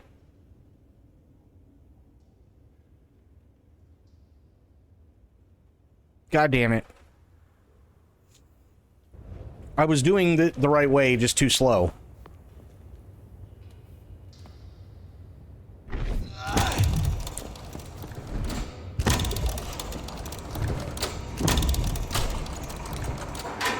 There we go.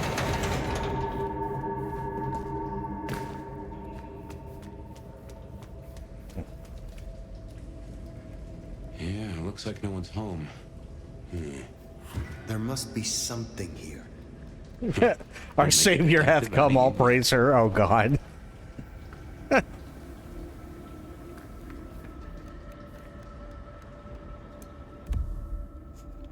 Discovered while searching Wilhelmshaven a black and white photograph of a smiling woman wearing a white blouse and sporting a finger wave hairstyle.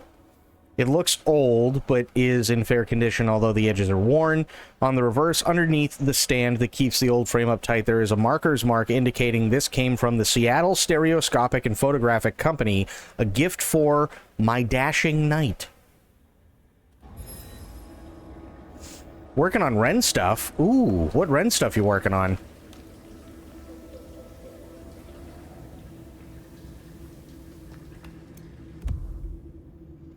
Front page article reads, Grisly death of missing woman, accident or murder.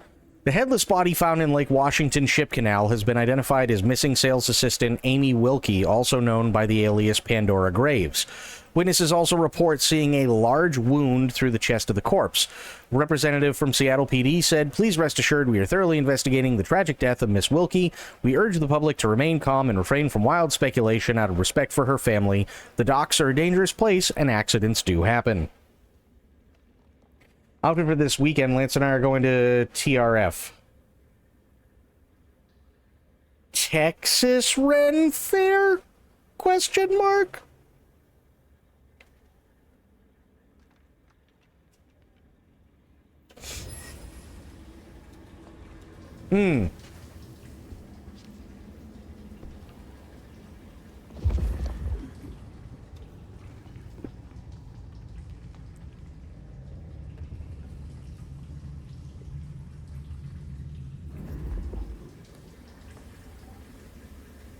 Aha.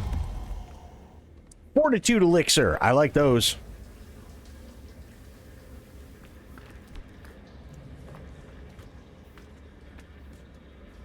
I mean, I don't know. I'm not from Texas, you know, so yeah. On my bucket list is playing a redcoat in an American reenactment, ideally in Boston. They do have something like that. A diary full of unsent letters all written in careful script. It is so painstakingly clean that it almost appears typed. The author appears to write every single day. The most recent entry reads... My dear Flora, the snow continues to fall more than I've seen in all these years. How excited you used to get over the lightest dusting of flakes. You would adore this. I imagine you dancing in the flurries. But I cannot even step into it. The streets are too dangerous. I have sent Casey to wake the dead for a bag, but it's taking longer than usual. Probably because of this damned blizzard. I hope they return soon. The craving gnaws at me from the inside. One of my outfits is Zelda, if she was the adventurer and not Link. But there are 2 games where that happened, and unfortunately both of them were crap. Ah, so he's a bagger. Doesn't just drink from the vein. Looks like he sends ghouls to make pickups at Wake the Dead Cafe. I tried a blood bag once. Not my thing. Week old chill barbecue sauce That's mixed right. with Yeah. ashes. Yeah.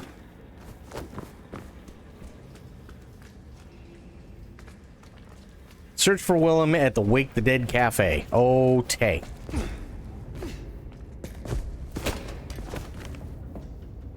Why is this guy into mannequins? Because, yes. Behind you.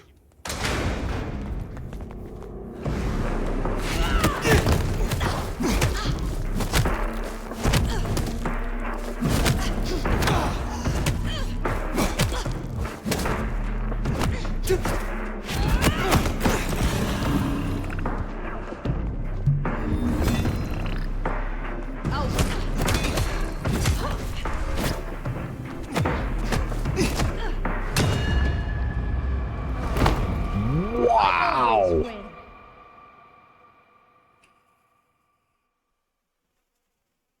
Wow. Ah, Damn. so he's a bagger. Doesn't just drink from the vein. Looks like he sends ghouls to make pickups at Wake the Dead Cafe. I tried a blood bag once. Not my thing. Imagine Week being old a chill mortal barbecue witnessing sauce these mixed 2 with fight. ashes. I'd wee. I mean, that's fair. Watch your 6.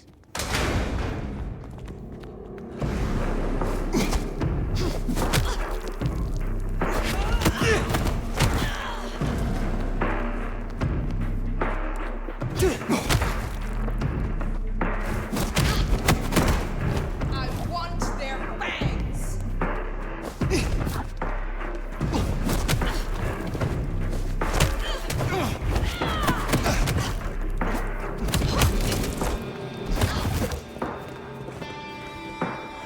Holy shit.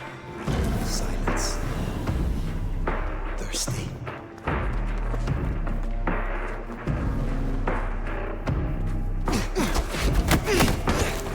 Oh.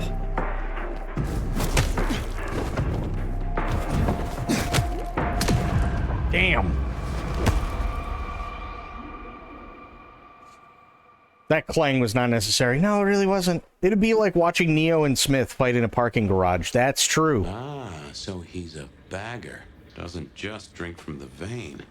Looks like he sends ghouls to make pickups at Wake the Dead Cafe. I tried a blood bag once. Not my thing.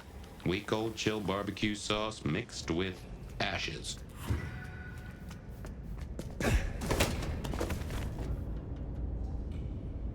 That was not a thin blood. Yeah, the thin blood's being so strong feels weird. I could see that, yeah. Hmm. Oh. Wow. Watch your back.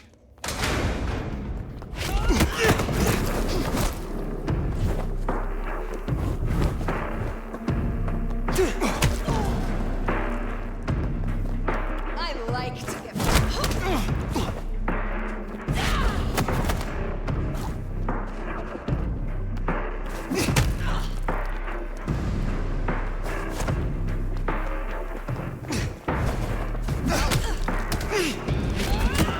Wow. Holy shit, lady. Good night, little mouse. She is insanely fucking strong for a thin blood.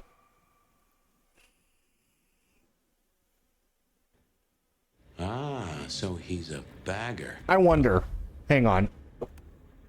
Ability tree. What do we have?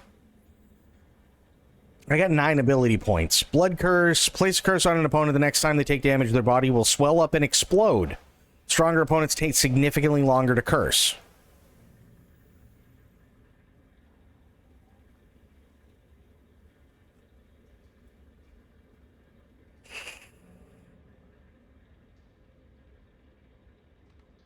Also, the little heads up he gets, watch your back and on your 6, is that part of his clan abilities, and did you choose it? That I did not choose. That is Fabian being in Fire's head. So, chances are, it's more like Fire felt it and Fabian voiced it, if I'm being honest.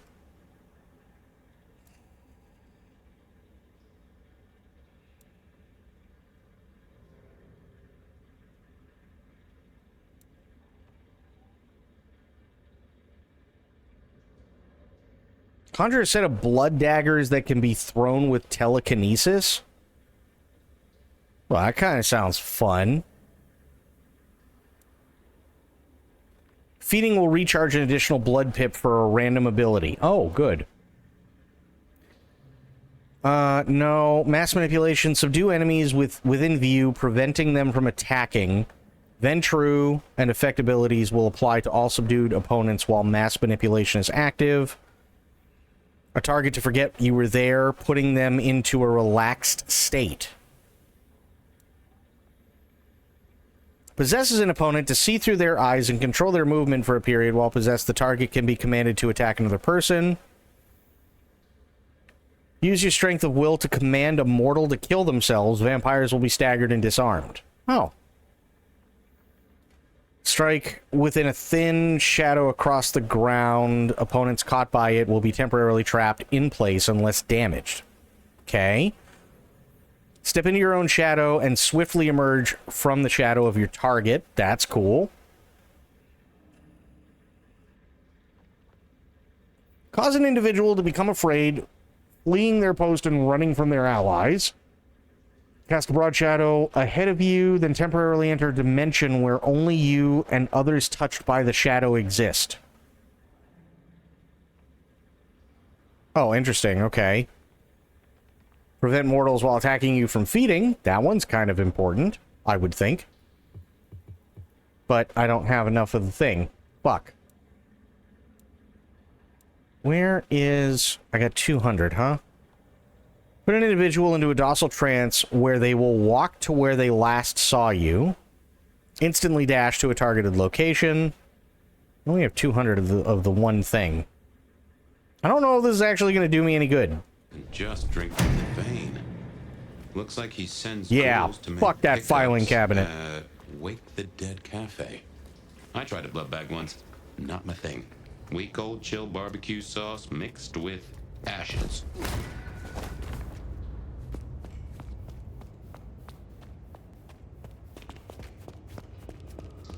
Behind you.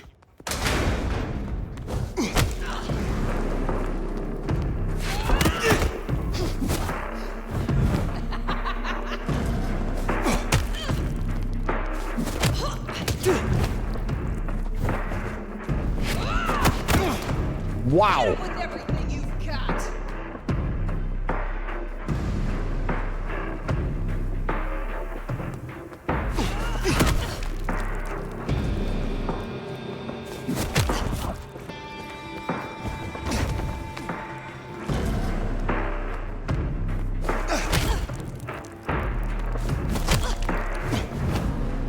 Time to die. I guess we're dancing. I want old age made you slow.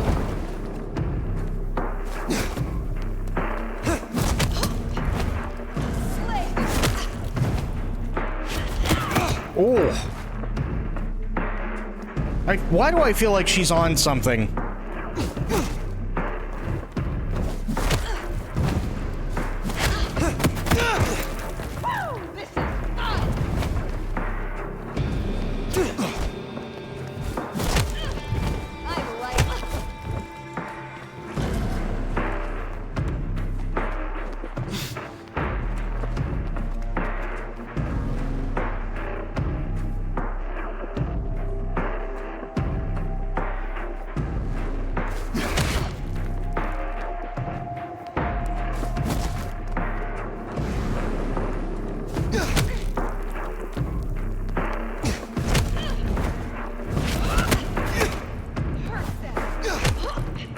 Got her.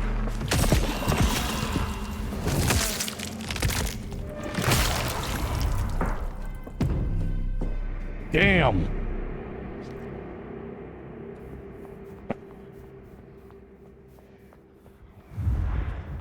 Yeah, I wonder if she's on something. Or was on something. Not anymore, but...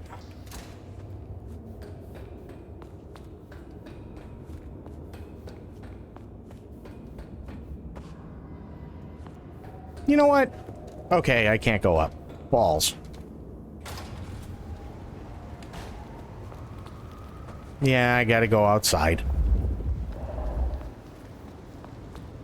Oh, those are just people on the street. Okay, fair enough.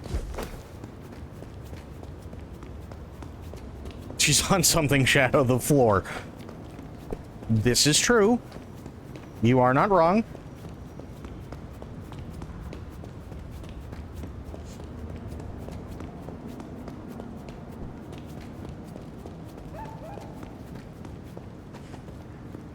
Now, the real question is how in the shit did I get in here to begin with?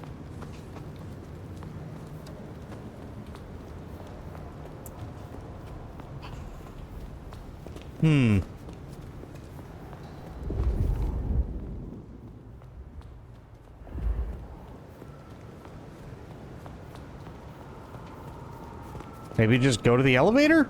Nope.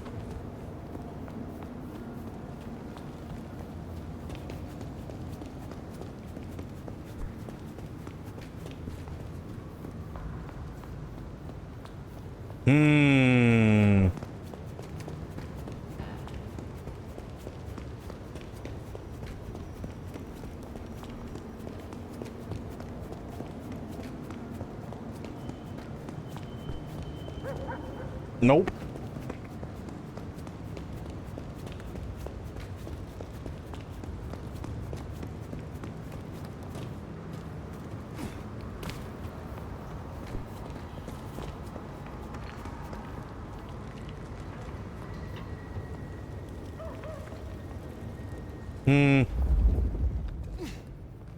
I might be lay stuck. I'm impressed we made it through all those dudes. Yeah, me too. Oh, hey, look. The street.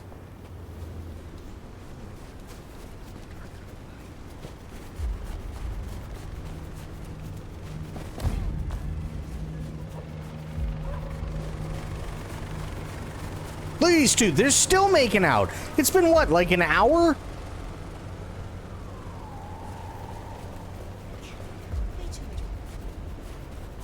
Like, holy fuck.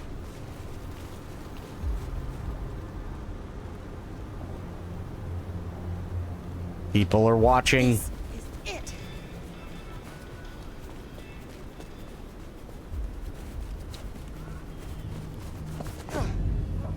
Imagine the saliva buildup. Oh, man. Keep your eyes peeled for Willem's ghoul.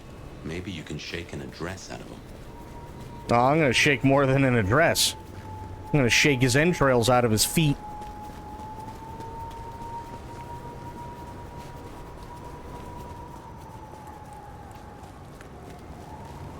They might just be stuck together at this point. That is true. See, this is what I mean. Right? Start off a little bit. There's nothing wrong with that. Move to a warmer location. Because think about it. How awful would it be if it was stupid cold outside and they decided they were going to play, you know, a little bit of tongue hockey action and the cold air hit and then their tongues froze together?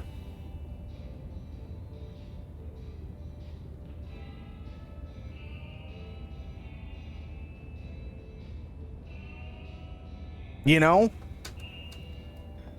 That'd be awful. What if they're two stricken people trying to separate their frozen lips in a panic and nobody helps? We just ran by. We're awful. I mean, kinda. Shall we introduce ourselves? Maybe. You may call me Mrs. Thorne. Okay. I already know who you are. A word of advice. There is a protocol to things around here, my dear. One must conduct oneself with proper decorum if one doesn't want to get fucked over. Weaver Tower have informed us that we must help you awaken your old powers. Oh, yes. It's a worthy principle and an interesting experiment, no doubt. Consider me an interested party. I'm certainly willing to make the attempt. Thank God. You are a lifesaver, lady. Thank you so, so much. I'm just looking at your menu. You've got Edgar Allan Joe, Soy Division, Just Fuck Me Up, and Ghosted. And Ghosted is Earl Grey tea, steamed milk, honey, and lavender. Just Fuck Me Up is our classic Edgar Allan Joe with 2 extra shots of espresso and whipped cream.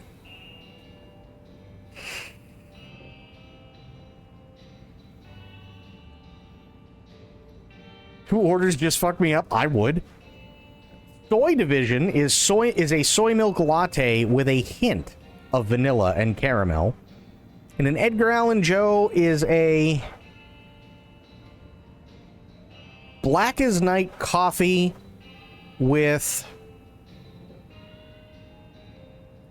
something of cinnamon and something else. Homeo? I don't know.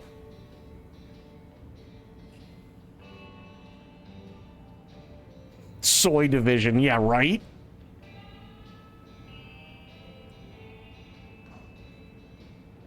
What's your role here, lady? What is your role here?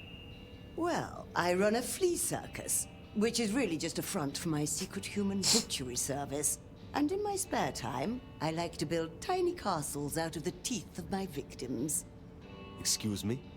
I run this shop and answer stupid questions. I like her. I like her. Tell me more about the Tremere of Seattle. You'll find us more organized than other clans. At least, those of us that honor the old ways.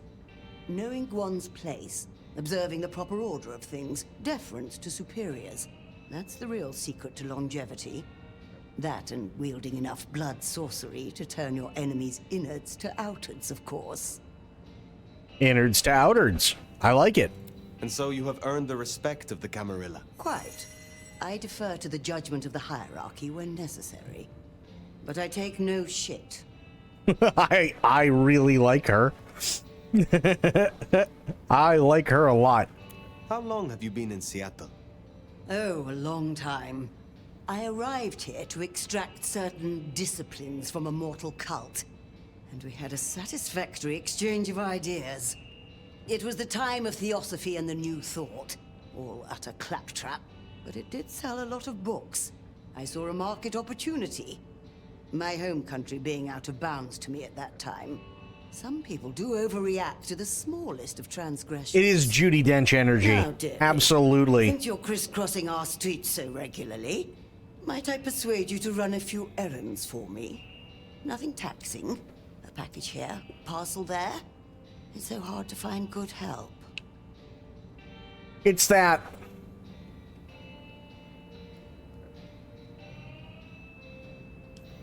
tired rasp in her voice.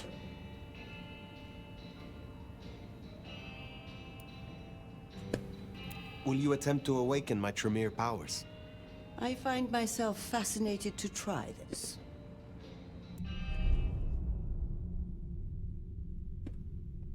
Right. What was this one? Blood Curse. Oh, yeah. Next time they take damage, their body will swell up and explode. I do like that one, but I don't have 100 of these, which sucks dick. This one I could do, though. No, I can't. I have to awaken Ultramere abilities first. Oh.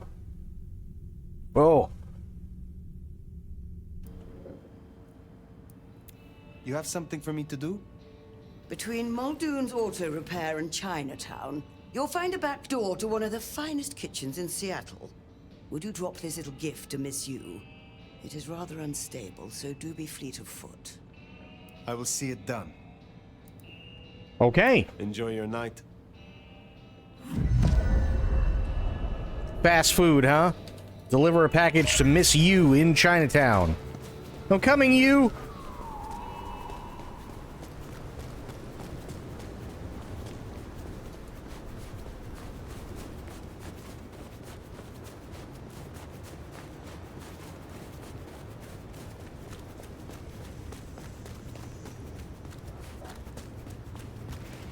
Where is you?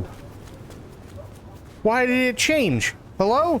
What happened?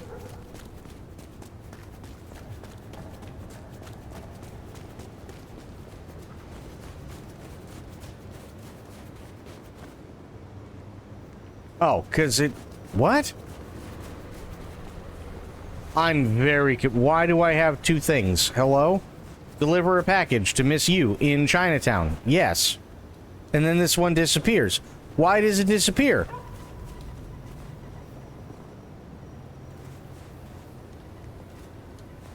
It just goes... It fucks off. What happened?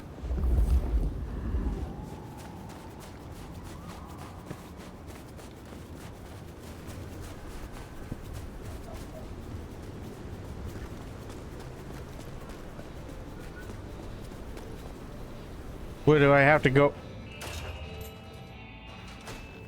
Don't worry about me, I'll be fine.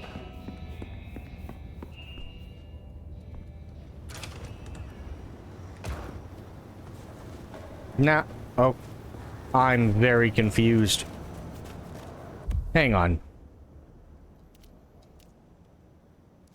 Search for Willem. I don't want to do that. I want to deliver a package to Miss You. Where is you? Okay. There is you. Good. It's the auto repair place, if I can remember where the hell that is.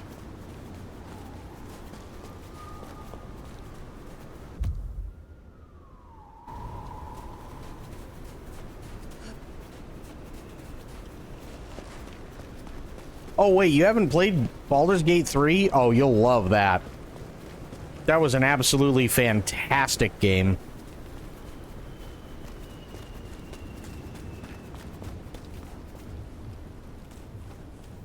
Miss You? This isn't Chinatown, this is the fucking auto repair place.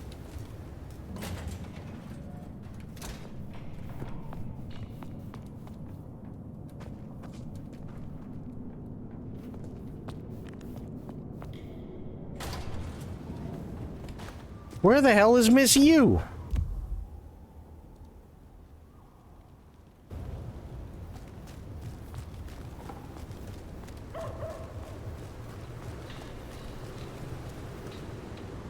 Ah, you must be Miss You. Step back! Whoa! Miss You, I have a package for you. Oh, thank you.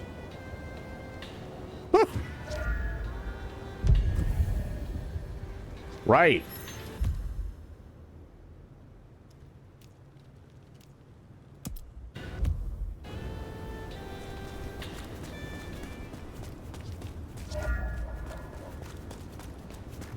Here, I won't freeze to death.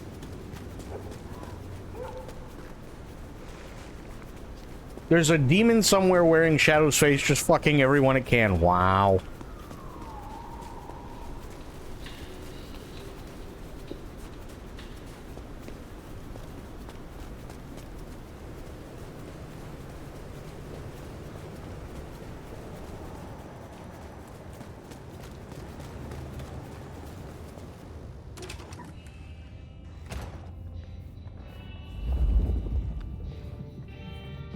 Okay, where's Willem? Are you Willem? You are not Willem. Oh. Fire! You're here. Did we agree to meet? I wasn't expecting... I mean, it's nice to see you, of course. I'm looking for someone. I am searching for a Nosferatu named Willem. Then we're here for the same reason. I see. And what is your interest? Willem is a troubled soul. He can't hunt. Or, at least, he refuses to. Sag. So you bring him blood?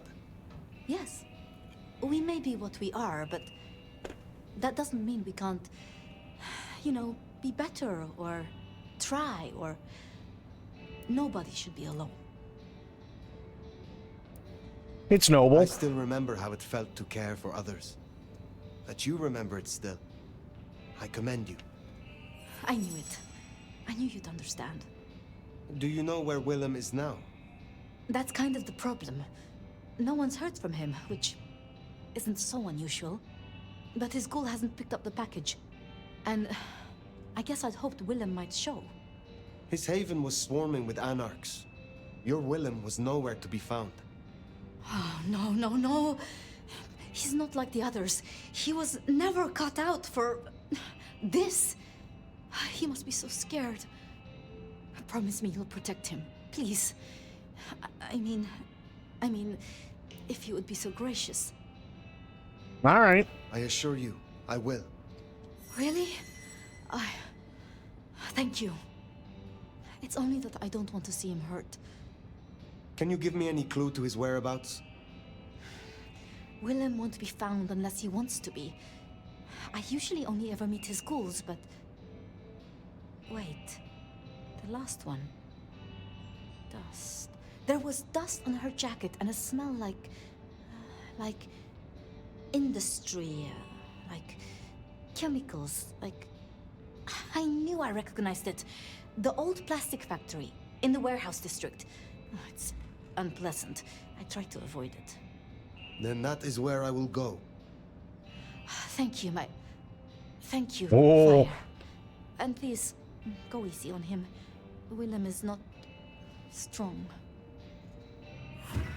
Of course, the old plastic factory. His ghoul never made it. Because we're like in a B movie. So it's the old plastic factory that's next door to the cardboard box factory that's across the street from the old bean factory. Not good. That We should get to one. the factory, check it out. Make sure our secret keeper ain't in trouble. Guess it makes sense Sophia's helping out Willem. She's got sources lined up for the bags. Licks like Campbell or Fletcher would look right down on him for being a bagger.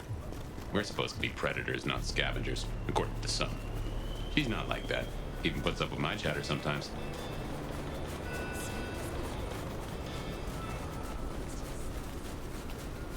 I never would have been able to put two and two together. Like, that makes total sense, actually. You know? This is my ticket out of this city. Sorry, don't call the cops. That's fine. Don't worry about it. I can't eat you anyway. $20 says it's full of mannequins. Probably.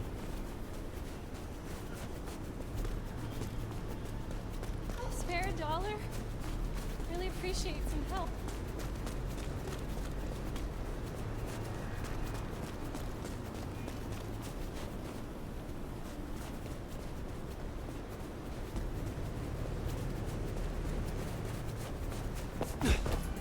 And here it is, the plastics factory. I wonder why Willem's picked this place to hole up. Well, because the prophylactic factory exploded.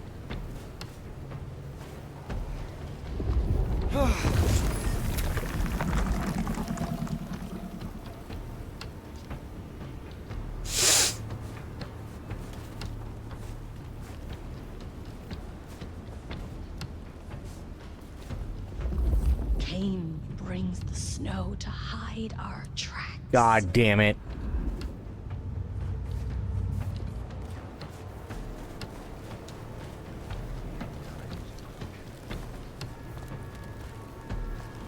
Oh, I can't get up there.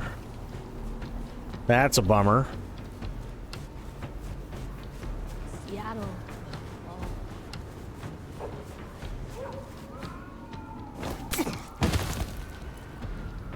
Ow! Who is that? Oh, spikes. Got it. It's going to be beautiful.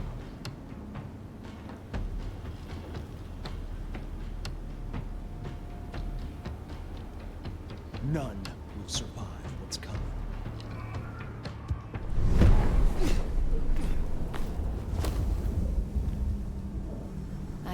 to die.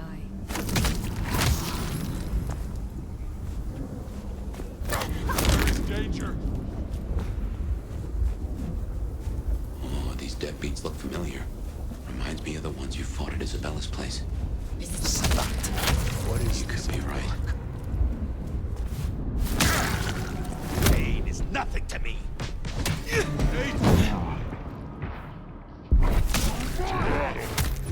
Trespasser.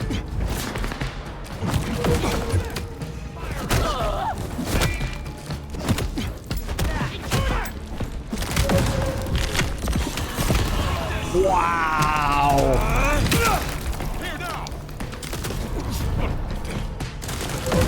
Jesus. Holy shit.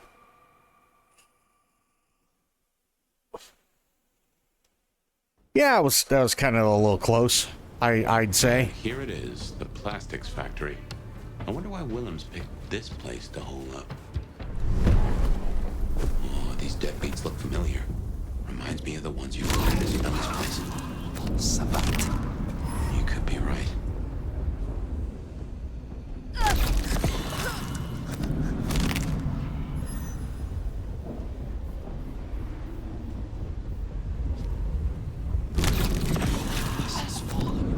Rise again and again. Someone shall pay for this.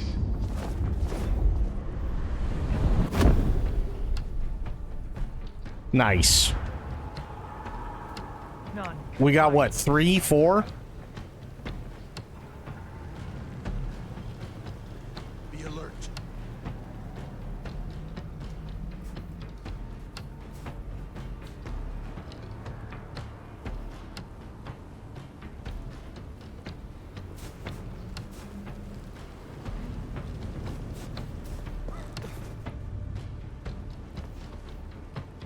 Not when we're so close.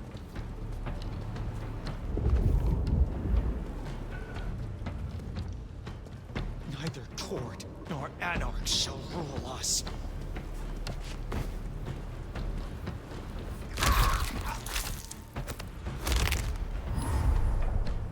After all these years. God damn.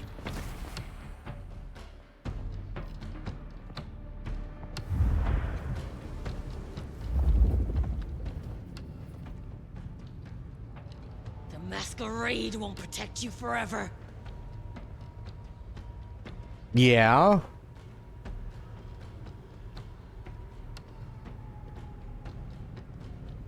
There's a lot of dudes here.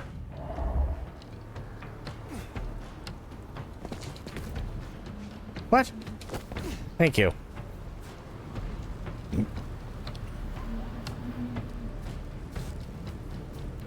So there's a dude, I think, with a shotgun or a crowbar. Another dude with a big fucking hammer and a pain in the ass with an assault rifle.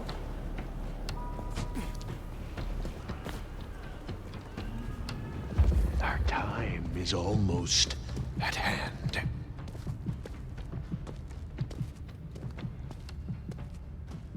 Is this the court or the anarch? Use your noggin to shoot them with their own gun. I'd love to, but I haven't learned that skill yet. My weapon will taste blood tonight. That's okay. Not when we're so close. Nope.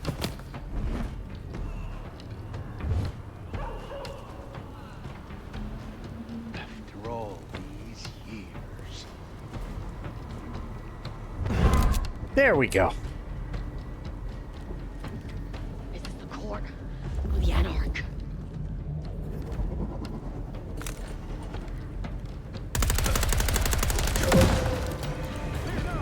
I'm on my way. Oh. Oh yeah? Well, fuck you. I just escaped.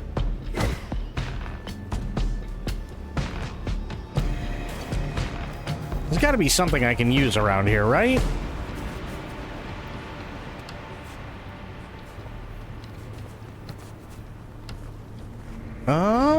No, I can't get in there, I don't think. Well, maybe I can. Hang on. Oh. I thought I saw some propane, but I didn't, which is sad.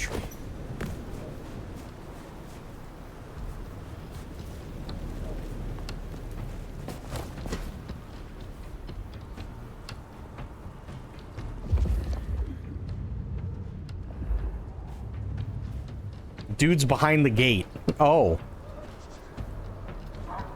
Just threw a machine gun into the backyard of a 12-year-old boy.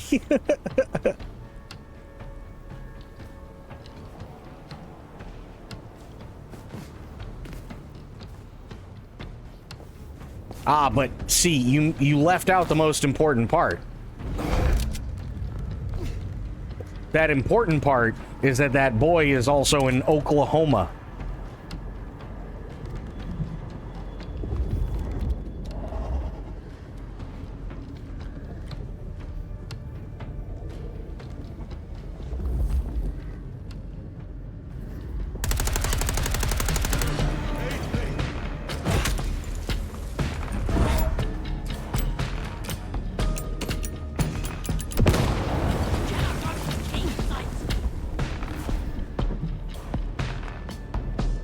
Continue the quote of propane accessories, and Lance is confused because he didn't hear the context.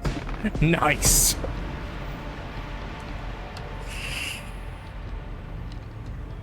Dang it, if I just had some good old-fashioned propane and propane accessories, this would be all over and done with in a jiffy.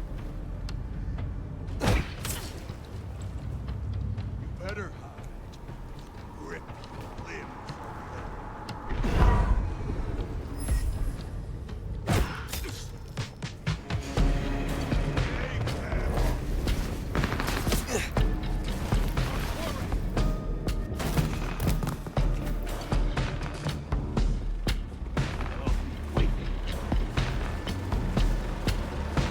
I don't know you, that's my purse.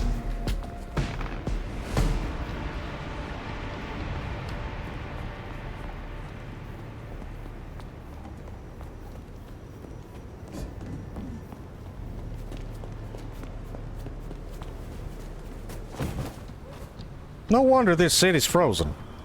They don't have themselves some good old-fashioned propane and propane accessories. It's sad, really.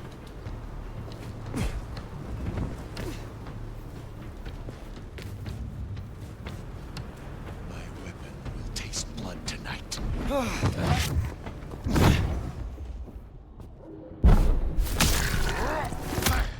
Wait!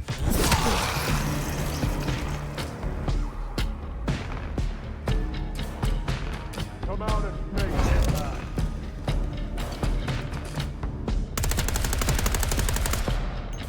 Well, that did nothing.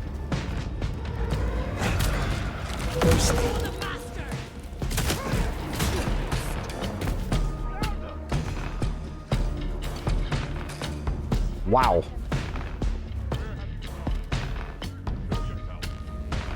Can I request a Hank Hill NPC vamp to be in your game? Oh, God.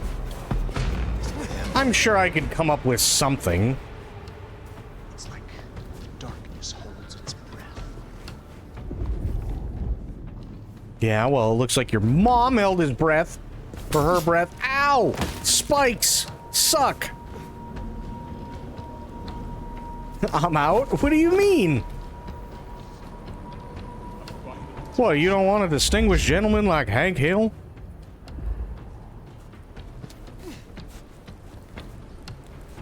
Good old Lady Bird. I still miss her.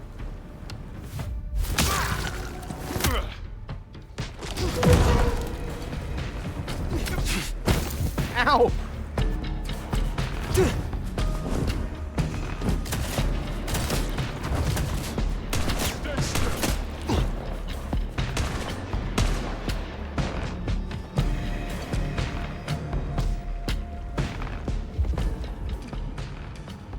The Dark Father guides us.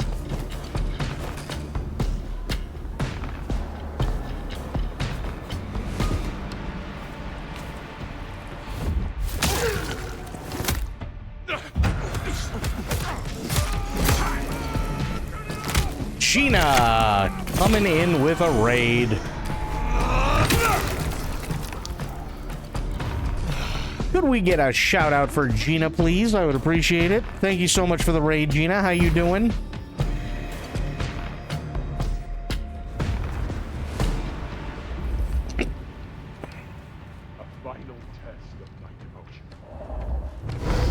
I will pick up this man's head, and I will throw it at this person.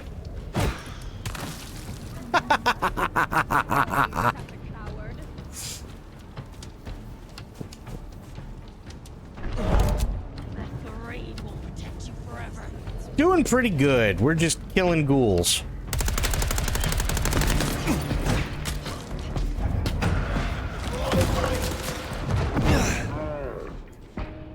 What? There we go. Edge.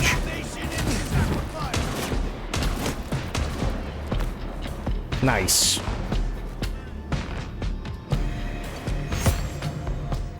And we were also talking about because I have it's in the early stages, but I'm planning on possibly doing a Vampire the Masquerade campaign, like a TTRPG campaign on stream. This is months down the road. But I was asked if I could do a Hank Hill vampire NPC in that campaign, and I said, yeah, fuck it, why not? Core, what's going on, buddy? How you doing?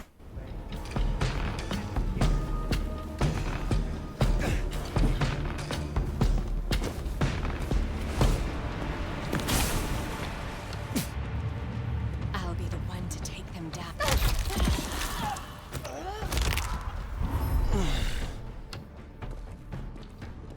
Neither Tord nor Anarch shall rule us.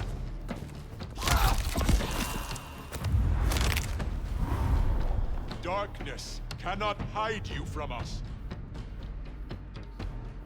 Gonna play Valhalla till bedtime. Nice. How's the game? I'm liking the game. I'm really, really liking the game. Now, is it a true successor to Bloodlines 1? No. But if you curb your expectations in terms of what this game is supposed to be versus what it is, it's actually a lot of fun.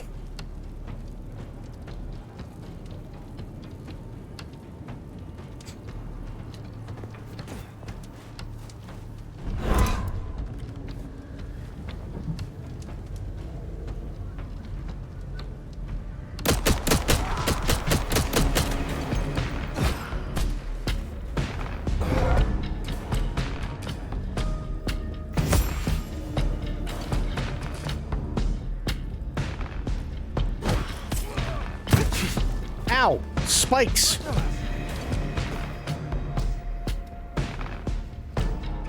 This more action-based with the older game being RPG and dialogue-heavy. They're both dialogue-heavy. They're both dialogue-heavy. The difference is that this is an action game versus the other one, which was a... Much as I love the game, I'm gonna be honest, it is a broken RPG. If you try and play it naturally, like just through Steam, it's not going to work well for you. So you need a community patch in order to actually play the game from start to finish. What you can do in Bloodlines 1 is a lot of fun. It's a lot of fun. But the game does need help. So if you get like the GOG version, you're fine. But yeah, the original game sadly needed a lot of help, although it was a lot of fun and I loved it.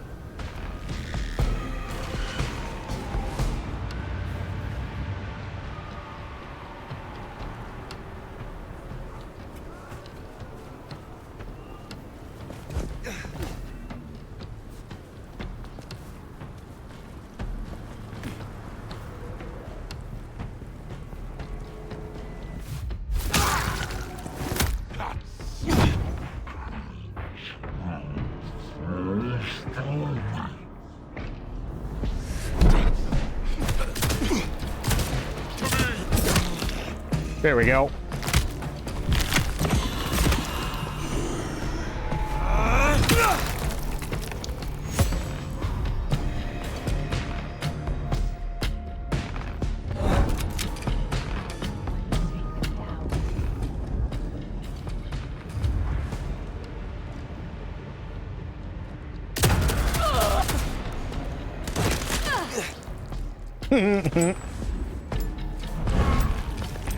Okay.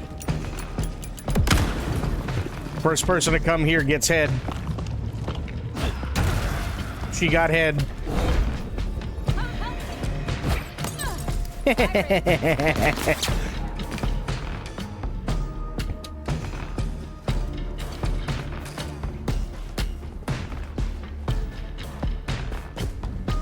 Ow! Spikes! Why?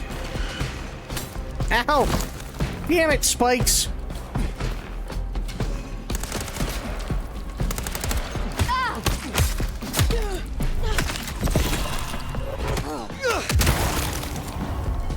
Much better.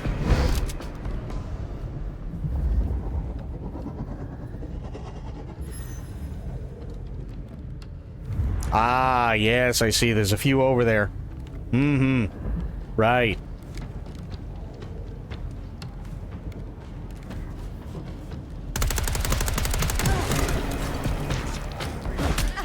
Idiot.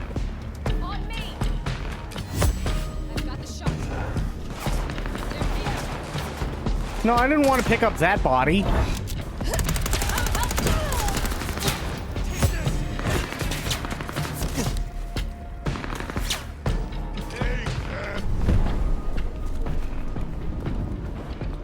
Kane will not let them escape. Eyes peeled.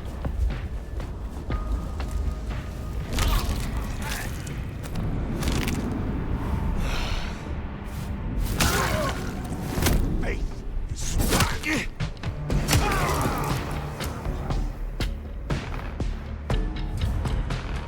Sir, where is your hammer? This'll work too.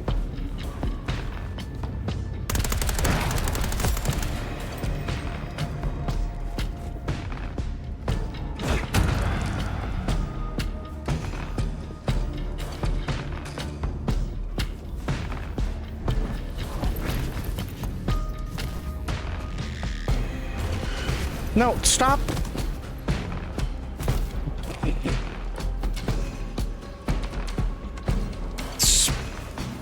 Spikes versus Vamp. Oh, God.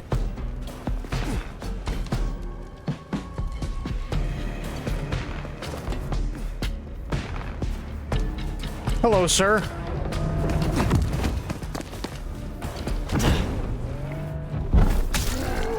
Is that all you got?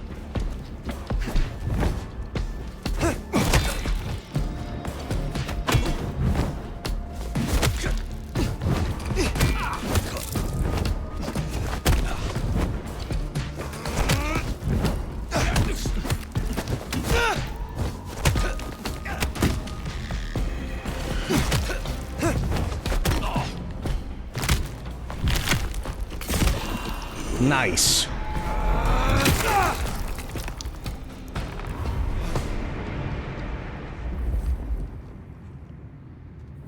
Okay. Would you look at that?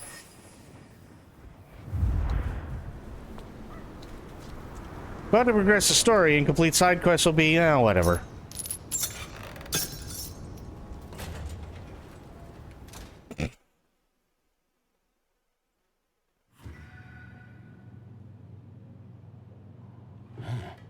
Oh boy. Hard cases outside and none here.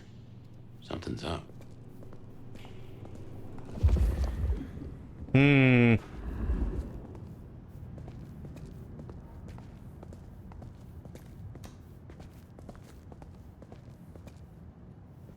Nope, can't open that.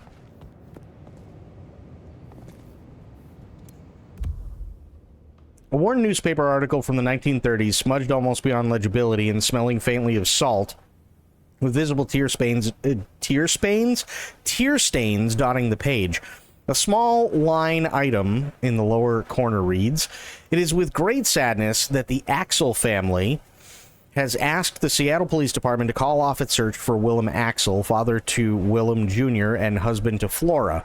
This paper previously reported that Axel telephoned his wife in the evening on the April 3rd last year, but never arrived home. With no new information at this time, the police can no longer devote any more resources to their investigation. The family asks for privacy in their time of grief. That's kind of sad.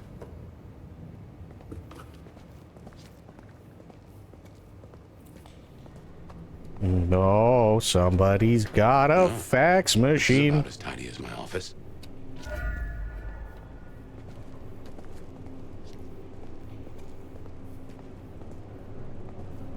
Lots of mannequins.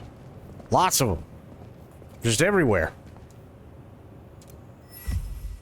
The paper note is printed on... Try that sentence again. The note is printed on is high quality. It is clear that the person who redacted the information was practiced at this. The information that is left on the page reads, Canforth redacted on the 17th redacted of July. Restitution. Olmsted account redacted, follow up on redacted, and notify redacted of progress. Redacted next quarter. Tolliver, Moore, Muldoon, redacted agreement reached. There is a small bit of text hastily scrawled on the bottom of the corner of the page, the ink smelling much newer and slightly smudged. Still looking for item 14, notify FRD immediately upon discovery. Got it.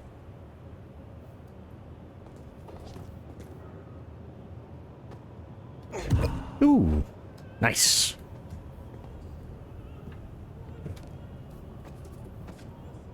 Oh no, I hear opera. That can't be good.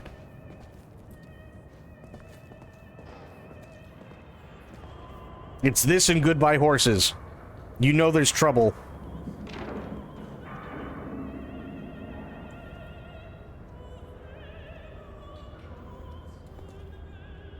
Now see, look. Open-toed shoes prohibited.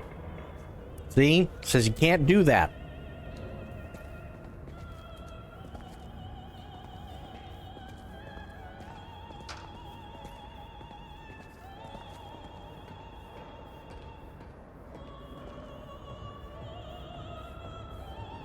That music, that's a blast from the past. I'm sure I heard it way back. Well, I can't jump, so that's not a good thing.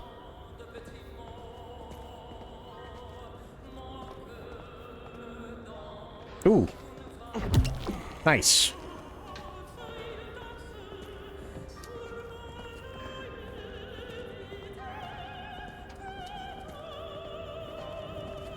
See, what would have been better for an opera song is if they got the one from the movie Hannibal, where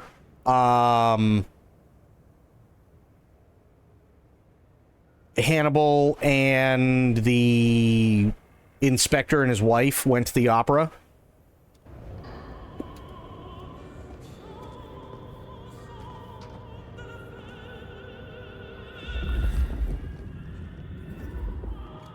Or the one from Sum of All Fears. That would have been a good one, too. The one from Sum of All Fears when Clark slit that neo-Nazi's throat. That was a good one, too.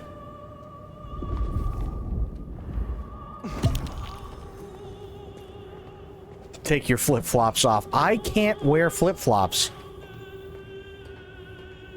I don't like things between my toes.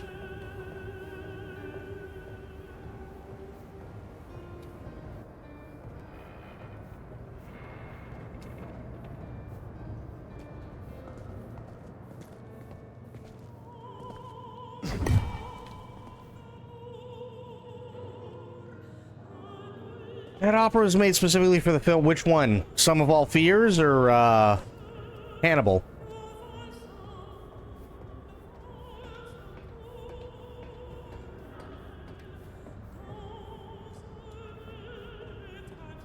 Hannibal? Fair. And there he is. Uh-oh. You know, I don't like that we just picked up a bunch of stuff.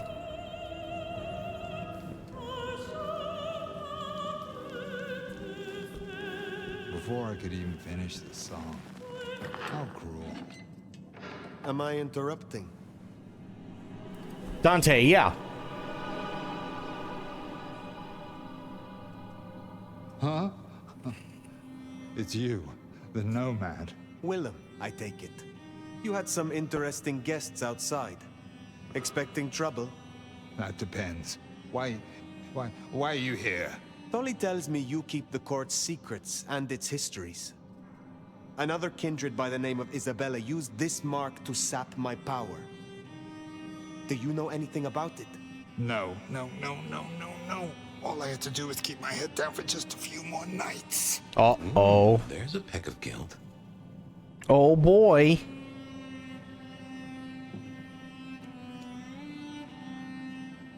What are you trying to hide? So the secret keeper of Seattle does know something. Has my search for a trail led me to treasure? Me too, You Itzy. should have stayed away. You are keeping someone's secret, and you fear the consequences of your failure.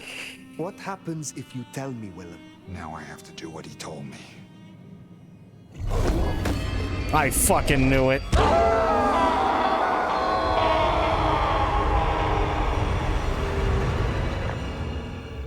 God damn it, Willem. Oh, well now. Some kind of what? Teleportation? Nosferatu don't have that power. How? But more critically, why? Just what is he hiding? Willem knows something. He made the mark bleed. He knows how to use it against me. That's not good. We have to find him.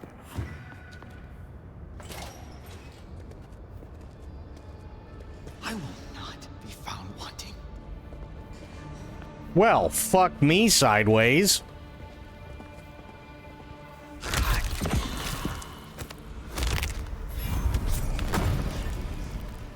What in tarnation? What in the fuck? These are all illusions? That's weird.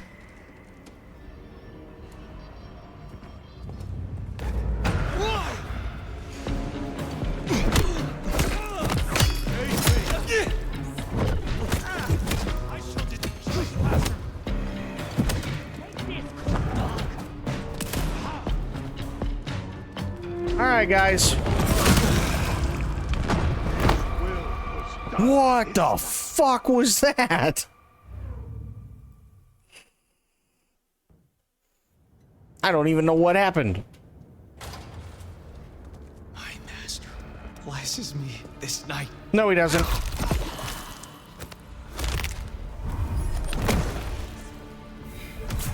What in tarnation? An illusion.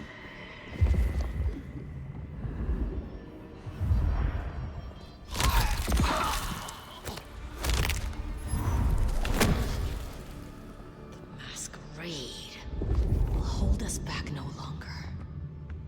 You know, lady, you really gotta stop saying that. That's not nice.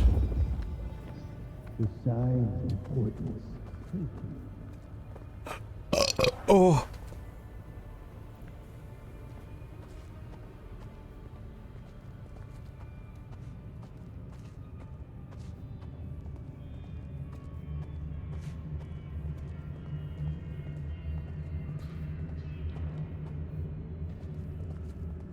It's going to be beautiful.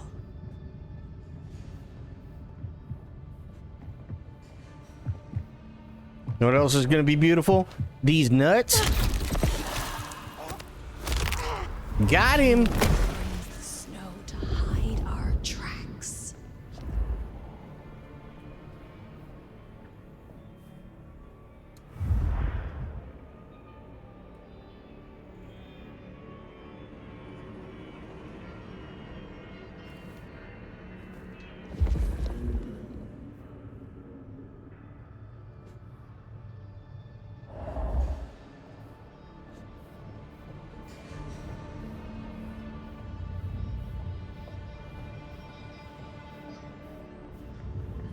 I will ascend and be forever young. You know, lady, they do have elevators to ascend with. Just saying.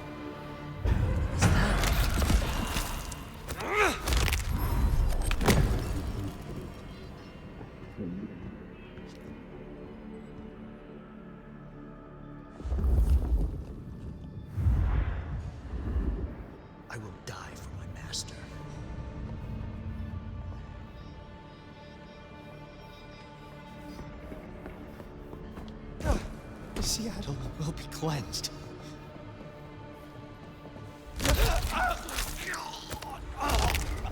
There we go. I'm on your side.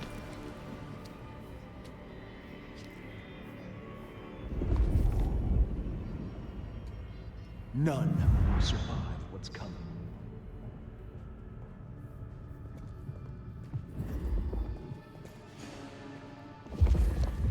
Hmm. The Dark Master will reward me. Will he give you a Tootsie Roll? Finally a chance to prove myself worthy. Because, I mean, if it's for a Tootsie Roll, that's fair.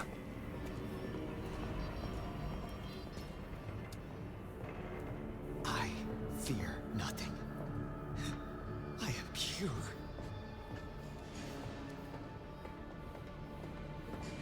I mean, who doesn't want a Tootsie Roll? You know what I mean? None of this will matter.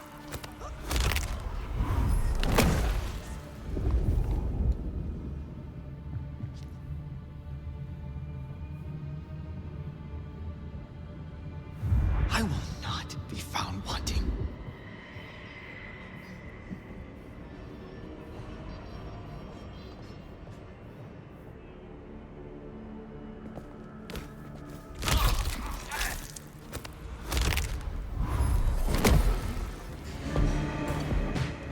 Nice. You're mine! This must be rectified.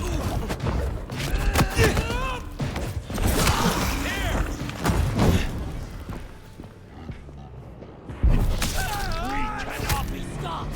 Will not hide!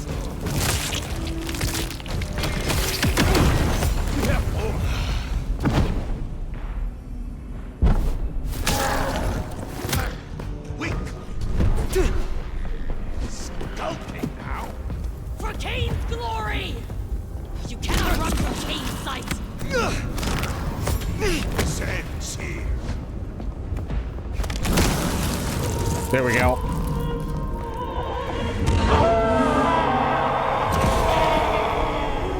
Again? This isn't teleportation. This is all hallucination, Fire. A dream. What if it's for a Klondike bar? Power, but how does Willem? Klondike bars are pretty good.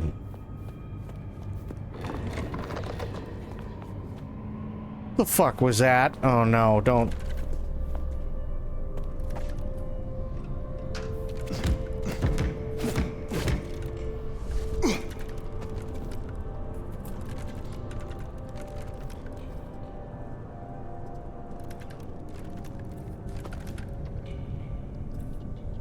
I don't like that. I really don't like that.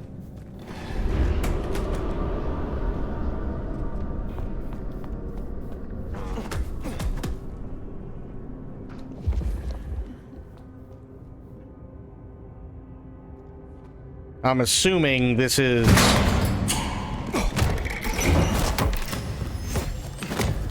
Heavens to Betsy. Jesus. I was waiting for it. Oh, fuck.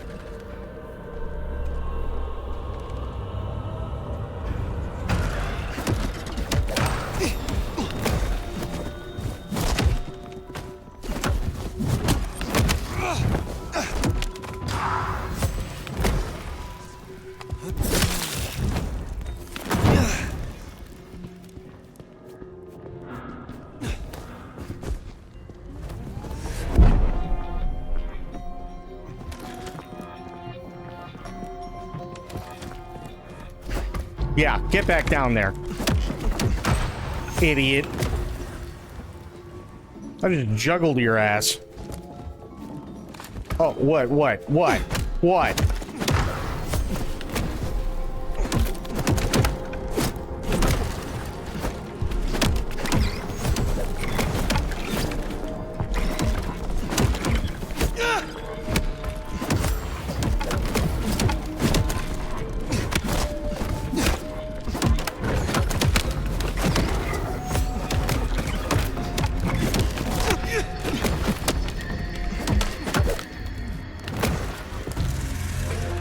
Jesus.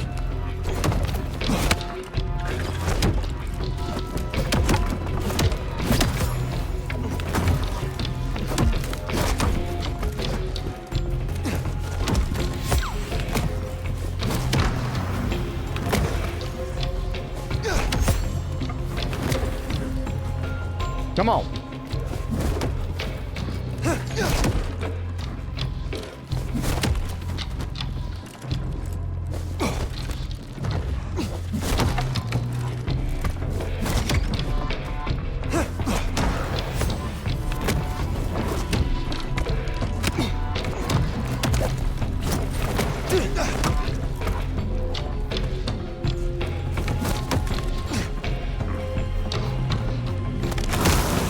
Got him.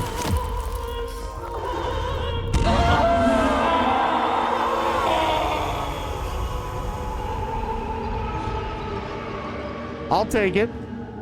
I like it.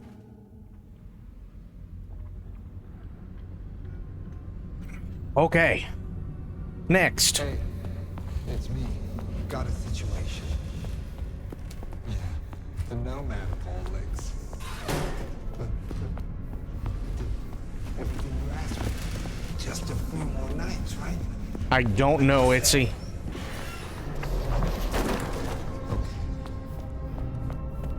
We're in his head, somehow. Oh. A maze of memories. That's weird. House of cards.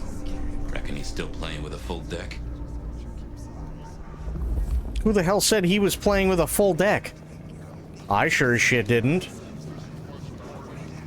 Yeah, I still think it was best for the both of them. But she's all alone now.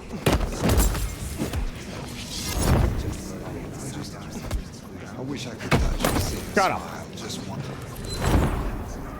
There she is. I gotta find the real one out of all of them. Oh boy. This is actually kind of a cool boss fight. Sorry, it's gonna be another late one.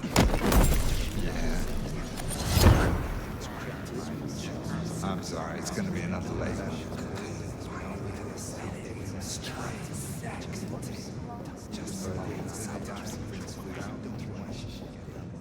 I don't actually mind this boss fight. This is kind of cool. Better than just, like, kicking the snot out of each other the entire time. You were right about the mannequins, it's true. 72 can't afford 180, that's all. Boss, I'm certain can't afford paying on the second. My memory's better than it ever was. Distracted. It's just his junior. With the war. Oh, so those.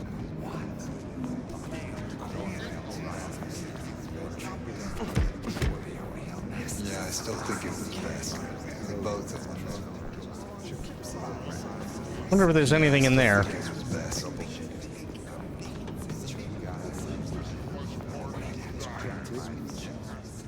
No.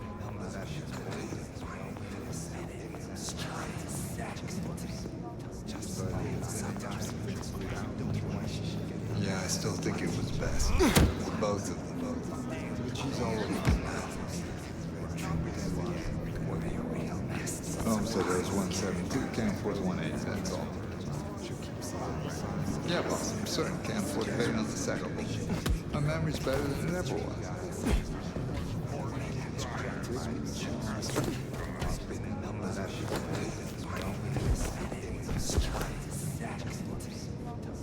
Nope, can't go in there. I gotta do this. It's the last dance floor of my love.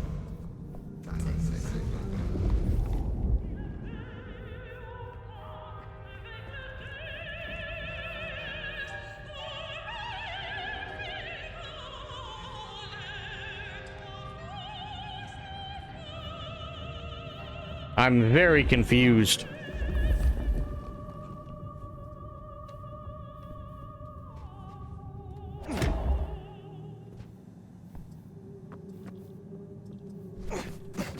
Nope, can't do anything there.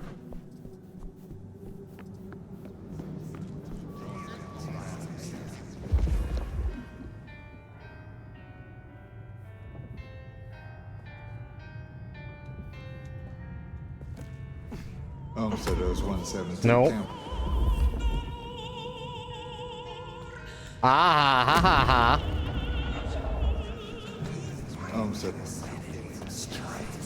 So there's. Okay. Looks like we might be getting somewhere. Camp Force 18, that's all. So there's 172. Camp Force 18, that's all.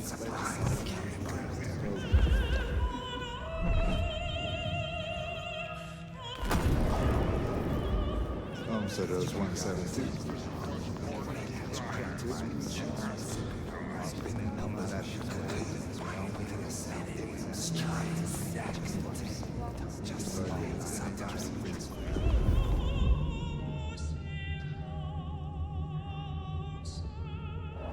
Gotta be upstairs.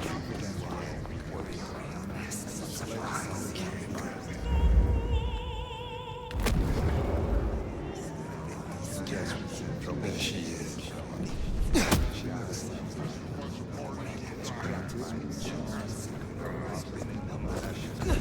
I'm sorry, it's gonna be another late one. Yes.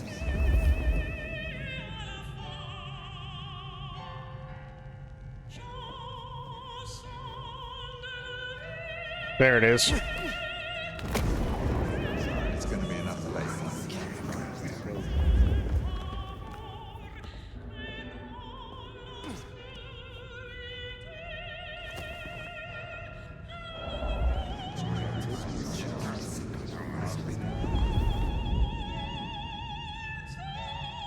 Holy directional sound.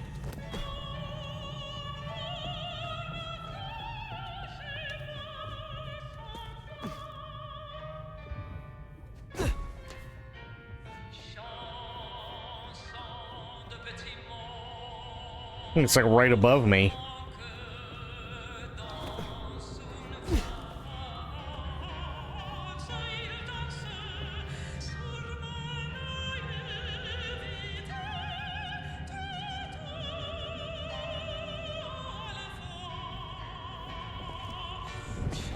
Oh shit, okay.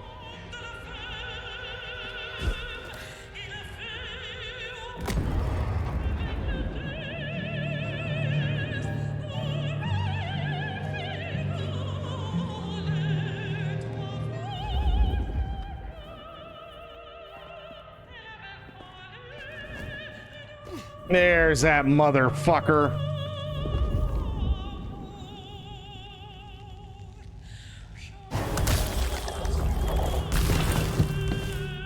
That's a suicide vest. A bomb. Connected to the phone. You woke up. But how? I had you under, It doesn't matter. Nothing matters. Talk him down, now. Fast.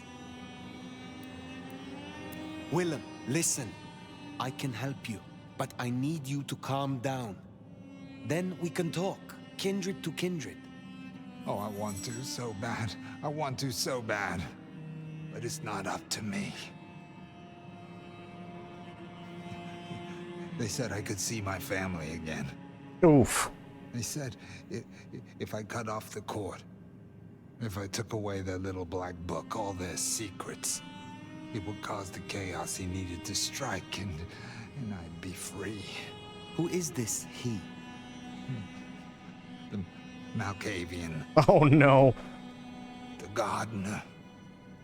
The gardener? Huh. But now you got the truth. You know what that means, right? You're losing him. I will speak plainly. You cannot see your family if you meet your final death tonight. I cannot promise they will want to see you, if any of them even live. But destroying yourself here guarantees only one thing. However, leaving here with me, there lies possibility. What do you say? You don't understand. They're listening. He was on a call the whole time. Shit. Willem? I don't know what to do. Tell me what to do. Oh no.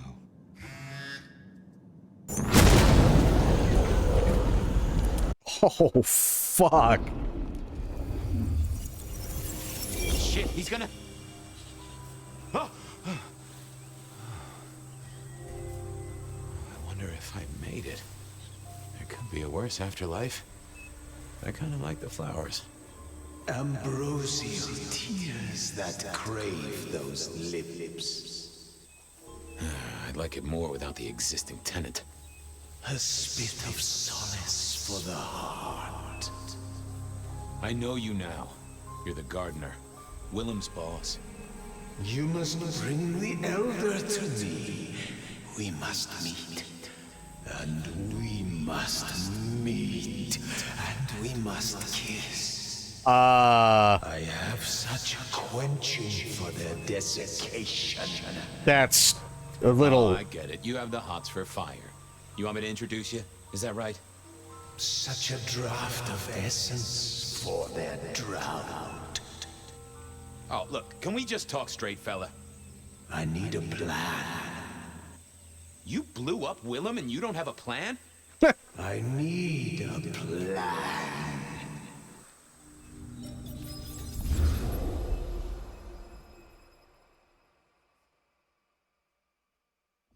I need a plan, Muldoon. Not an idea, not an excuse, not a series of threats. A plan. This piece of shit is running rings around you. One man. He's killing mortals, boss. Just mortals, that's all. No, that's not all. He is leaving us messages, each one crafted to mark us, to remind us of our failures. Mark my words, this will not stop with mortals. Well, what have you got? Fabian's been looking into it. And?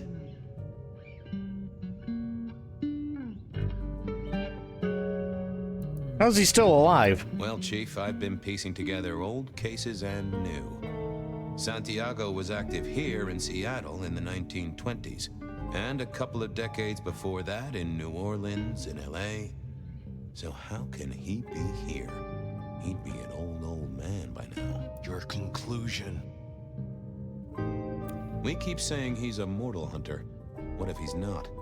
If he's something else? You're implying he's one of our kind. Could be. Unlikely. His early kills happened in daylight, if you remember. This cannot be the original killer. So who is it, and what are they trying to do? Well? This is for effect, Chief. All these murders are carefully staged, just like they were back in the day. And this is someone who's got time, right? Time to place a fresh corpse, to pose it just so. Why? What's the goddamn point? Why wouldn't they come straight at us? Take the advantage. To make us feel the fear. To get us to panic, overreact, make predictable moves. It's that test, right? Set a house on fire and watch the owner run to the object they find most precious before heading out the window. So what do you find most precious, Chief? I think we can agree he's playing games. Sophia. You shut him down, and you do it quickly. Have yourself a great night. Thanks for hanging out. Always love and appreciate you being here. And we will see you next time. And hopefully you're feeling okay. I noticed you've been kind of quiet, but hopefully you're doing okay.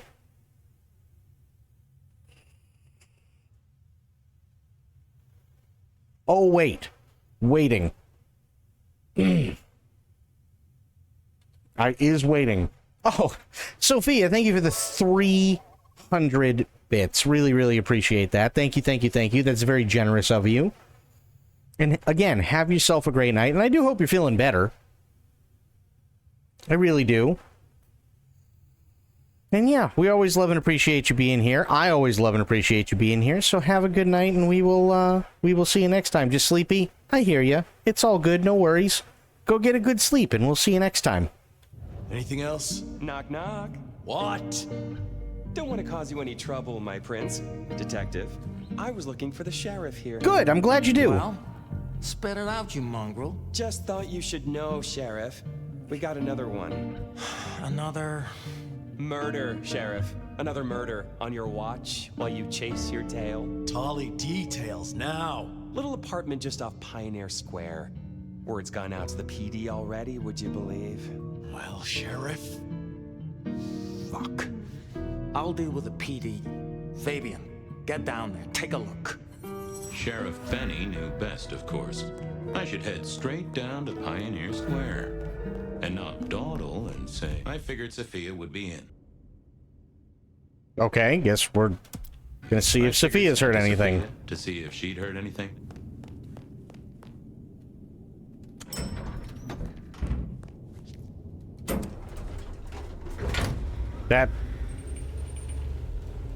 That's the ground floor.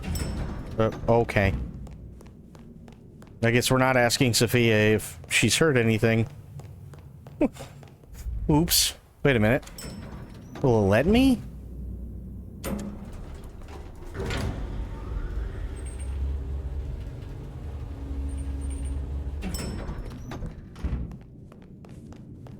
Sophia's not even here. So...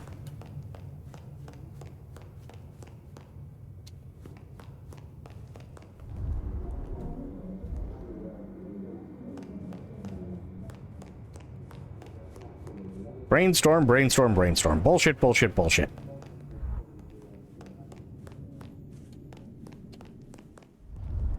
Oh, wait. Hematology lab.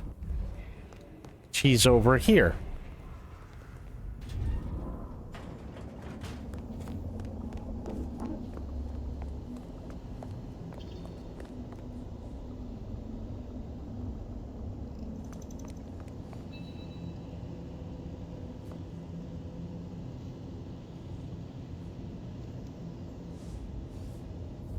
Ah, okay.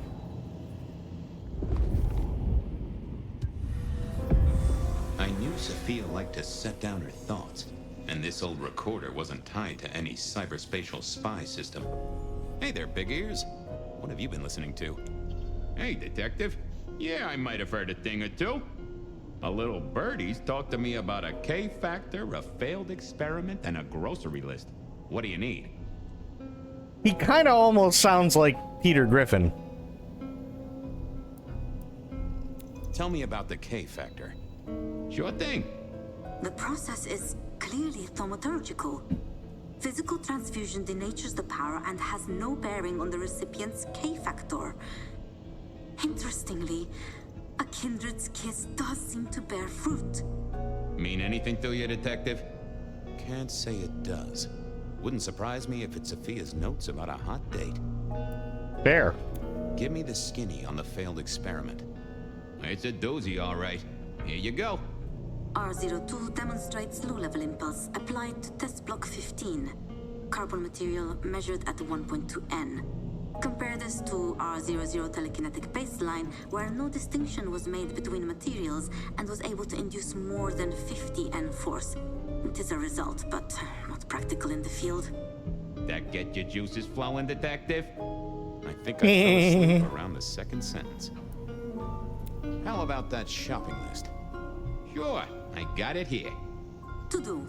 Reorder CPDA-1 solution, sterile saline, chlorhexidine. Ensure Piotr has delivery by Friday. You get that? Sounds like a fun shindig, but I wouldn't drink the punch. That's true. Well, thanks, little fella. No problem, boss. Always happy to lend an ear. I'll bear that in mind. Useful little doohickey. Maybe I should get one sometime. If anyone still makes them. Hey there. How's my favorite forensic department? Fabian, it's been forever. What can I do for you?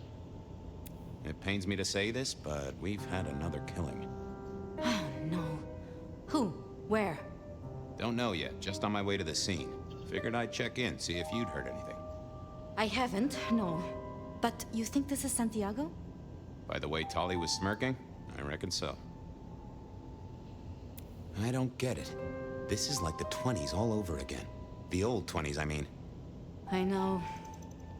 I keep getting flashbacks to what happened then. Marla, Rosalind, Santiago. The killer with the cross. You shut that case, though. You told me there were no leads. Will you reopen it? I think someone's done that for me. I'd better get down to Pioneer Square. I'll see you later. If there's anything I can do, well, Come see me, Fabian. I will. Okay.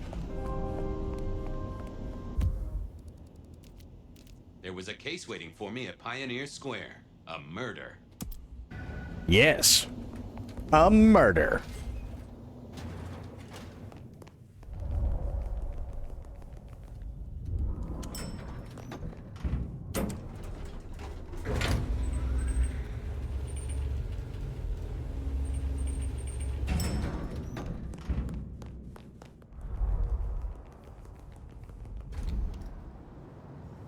And ready to go. Square. Someone must have given me the exact address, I guess. Maybe Tully. But it would have interrupted the whole dramatic scene with Campbell.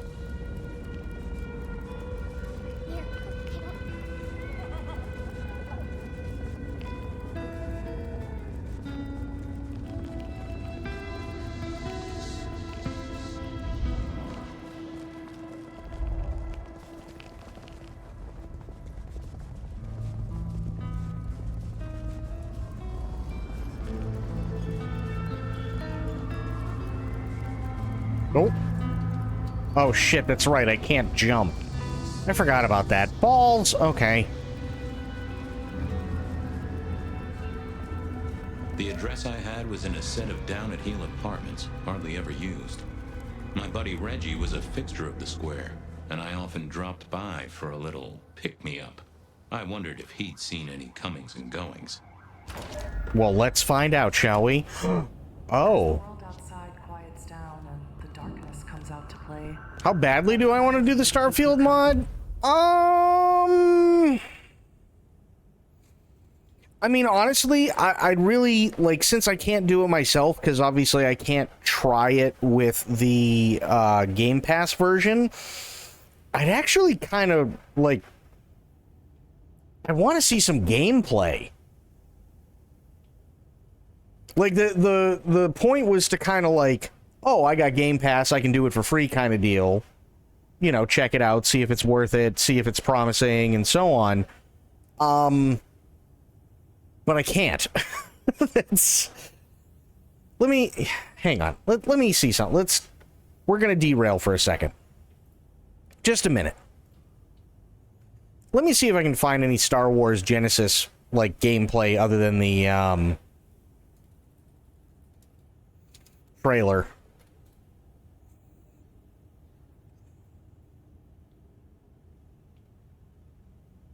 This new Star Wars game is everything I wished for, and this was 4 days ago. This game might be one of the biggest thing I've ever seen, and it's being made by one single developer. And if you haven't noticed yet, it's not even a real game, it's a mod. But it might be the most ambitious mod ever done, with different planets to explore, side quests and main missions to do. Tons of creatures and people to meet and fight. Vehicles to try, different cities and villages to discover, a full character customization. Wait, the Kuat shipyards? No shit. Itzy, this is the one we were looking at the other day, and you were like, you were drooling over it.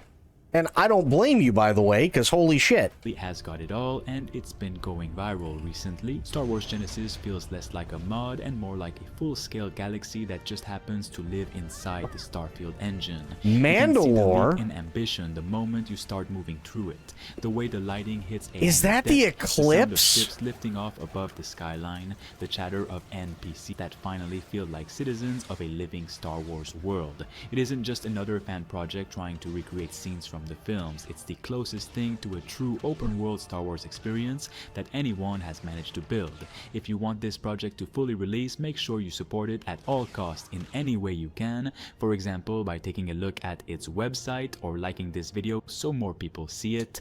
So this is a full conversion mod for Starfield called Star Wars Genesis.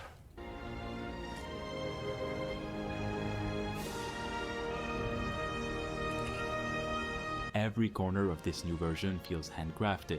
Cities are denser and more layered, with alleys full of vendors, It's the illegal drug aluminum traders, Falcon. and underworld contacts offering side work. Ooh, You might start that looks on a nice. lower level district packed with neon signs and storm drains, then climb onto rooftops to find a black market mechanic who will outfit your speeder with new parts. The planetary hubs aren't static anymore. They evolve as you take missions and push the main factions. Helping the rebellion will shift the patrol routes and guard chatter. Working for the Empire can literally change which banners hang from the city walls. Between worlds, there's an entire spacefaring rhythm now. The hyperspace jumps are smoother, the ship interiors are interactive, and you can walk around while traveling. Wow. Sometimes you'll get intercepted mid-flight, pirate ambushes, rival bounty hunters, or even distress signals that can spiral into mini-quests. These encounters make traveling feel alive instead of just loading from one point to another.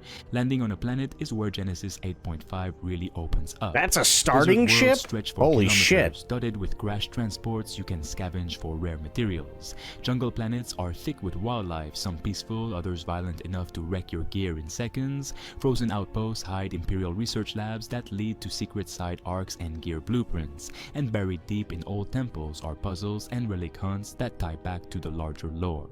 Every biome has its own lighting, weather, and sound profile. It feels like the team... Yuuzhan Vong? No shit. Wow, okay, they're going all out with this. Built a cinematic toolset to make each planet feel distinct.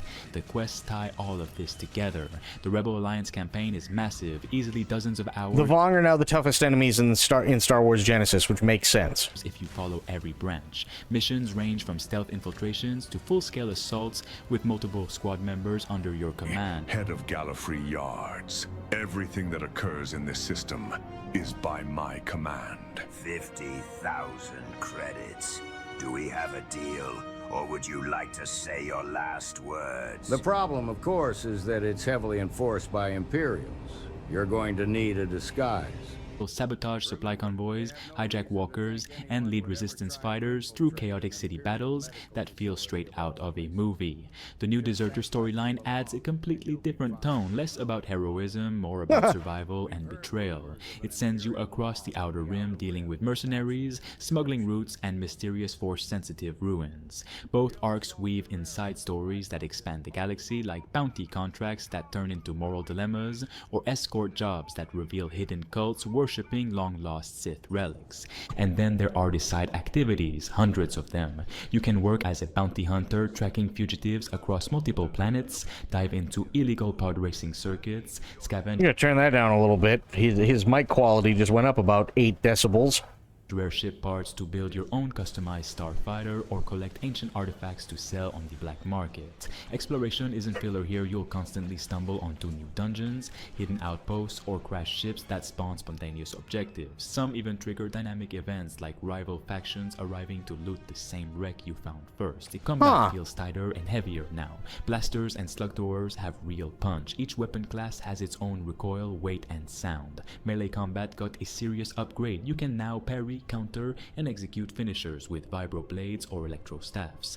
The AI reacts intelligently, ducking behind cover or rushing when you're reloading. Boss encounters stand out. A rogue inquisitor hunting you through a derelict space station, a corrupted droid swarm defending an ancient vault, a duel on the edge of a burning starship hull. The physics and particle effects during these fights make them spectacular to watch. Vehicles are no longer just background props. You can actually drive and pilot them across worlds. Speeders and repulsor bikes let you tear across desert plains, dodging patrols and wildlife. Heavy transports can carry your crew and loot between regions. And in orbit, space combat feels faster and more cinematic than ever. Dogfights weave through debris fields and capital ships, while massive fleet engagements fill the horizon with laser fire. Boarding sequences are now interactive. You can breach an enemy vessel, fight through corridors, and seize it for your faction. Customization is another layer of depth that keeps growing.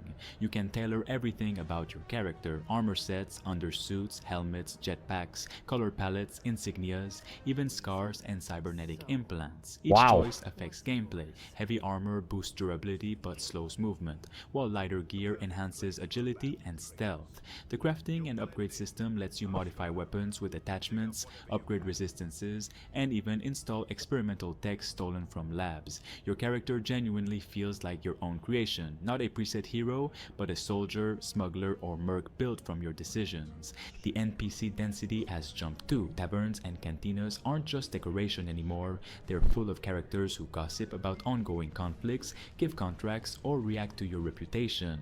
Some might refuse service if you've angered the Empire. Others will whisper secret rumors about treasure caches or legendary weapons. The sense of immersion comes from these small details. The crowd noise, the droids cleaning streets, An the Imperial merchants yelling over 2. each other, the distant hum of ships lifting off. Visually, 8.5 pushes the Starfield engine to its limits. Lighting and atmosphere have been reworked. Neon reflections bounce off wet concrete, dust storms cut visibility to a few meters, and sunsets cast orange light across entire cities. Really? A modified N1? Interesting. Escapes. Particle effects make blaster fights feel chaotic. Sparks, smoke trails, energy impacts all bursting in motion. The soundtrack adapts dynamically, fading between orchestral Star Wars style themes and dark ambient cues depending on what's happening around you. If you step back and look at the big picture, the sheer amount of freedom is staggering. You can start as a bounty hunter in the Outer Rim, build a reputation hunting gang leaders, then switch sides and join the rebellion to sabotage Imperial operations, or you can ignore both and live as a trader, running smuggling routes between crime syndicates. You can explore derelict battlefields for ancient tech, rebuild your ship from scavenged parts, or spend hours perfecting your armor build. The update adds enough tools and systems that no two players will have the same story. And it's not just about combat and exploration, it's about world building. You'll find datapads and terminals that expand on lore, diaries from fallen soldiers, and coded messages that hint at larger mysteries. Some missions tie directly into events from past updates, letting longtime players see how their earlier choices shape the current galaxy state. That continuity gives Genesis a sense of progression rarely seen in mod projects. The new update video shows glimpses of massive fleet battles, improved animations, and seamless transitions between ground and space combat. Wow. You can actually see the polish now, lighting effects on armor, particles reacting to explosions, smoother animations when boarding or exiting vehicles. The scale is jaw-dropping, hundreds fighting across cities, starfighters diving through skyscrapers, capital ships firing from orbit as debris rains down. The most exciting part, this is still just another step toward the full release. The team has made it clear they're far from done. Future updates will expand faction warfare, introduce new planets, and refine everything from AI behavior to economy systems. Genesis isn't just growing, it's evolving, with every patch pushing it closer to being its own fully realized Star Wars RPG. Wow. Even if you've never played Starfield or touched a mod before, Star Wars Genesis 8.5 is worth paying attention to. It's the rare project where passion and ambition meet technical skill, and it's already delivering an experience that rivals official releases. There's exploration, customization, massive battles, deep storylines, and a sense of scale that few games can match. Whether you want to fly starfighters, lead ground assaults, uncover ancient secrets, or just wander alien cities at sunset, there's a place for you in this galaxy. And the best part is knowing that every update like this one brings the dream of a full open-world Star Wars game closer to reality. Star Wars Genesis 8.5 is no longer a simple mod. It's the beginning of something much larger, something fans have wanted for decades. Interesting. Well, I'm gonna like the video for sure. I'll share it with you guys here. I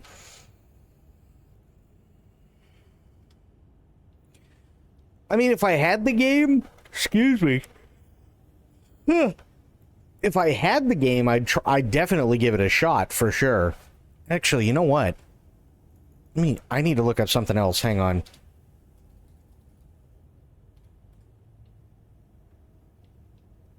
When was the last thing Arch Thrones put out? A month ago.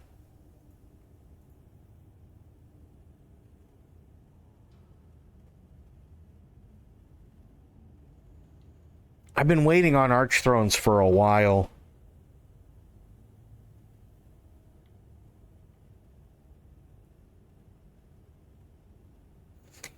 Archthrones is a mod for Dark Souls 3 on a scale never seen before. So what it does is it does an overhaul of Dark Souls 3, and it takes bosses from Dark Souls 1, 2, 3, I believe some from Sekiro, and Elden Ring, reskins them, changes up some of their attacks and mixes and matches,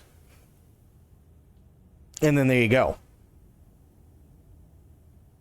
But it's like a whole new story with brand new levels, everything's supposed to be voice acted, and so on.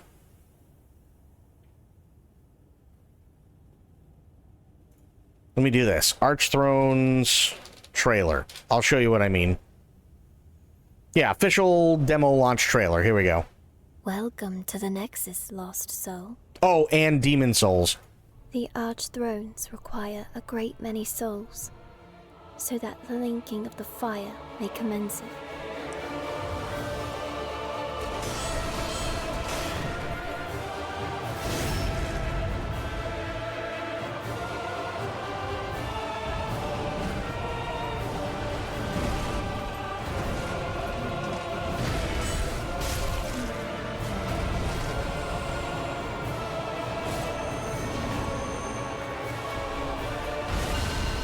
Be aware, even in death does the High Lord rule. In seance with the necromancer, Obadiah. Do not disturb them, if you can help it. If we meet again, pray for mercy. We shall dance, and we shall die. That fucking dancer, man.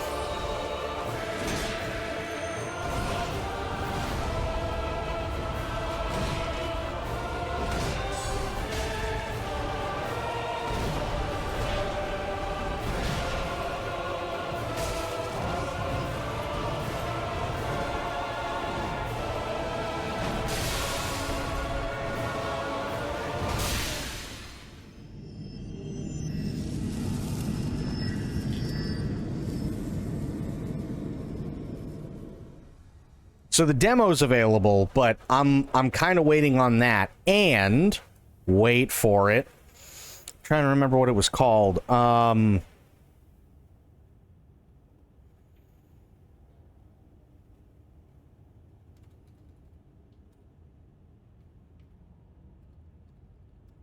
This is the other one. This is Graceborn. Not many mods can do that. This is true. This is Graceborn. This is supposed to be turning Elden Ring into Bloodborne. Good. All signed and sealed. Now, let's begin the transfusion. Oh, don't you worry. Whatever happens, you may think it all a mere bad dream.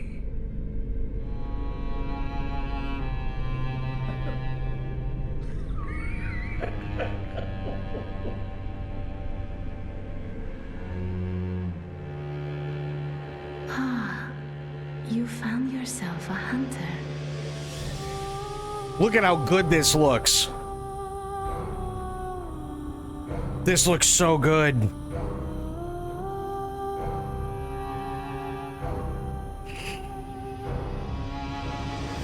Haven't you noticed?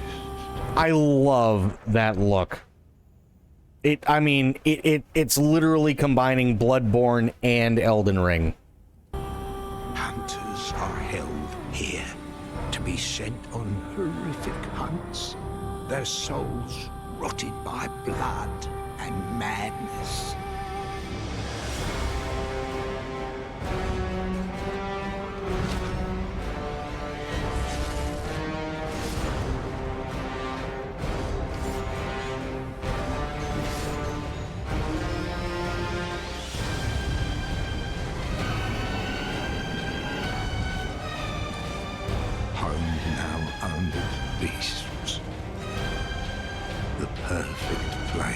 For a hunter.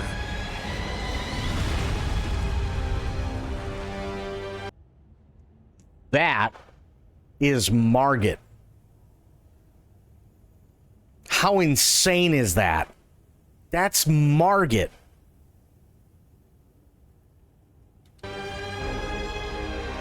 And there's our no longer blue waifu. The moon is close. It will be a long hunt tonight. Oh, this is let me go back. This is Malekith. You saw something that definitely looked very akin to Pyramid Head for sure. Whoa. That's the serpent. Holy shit.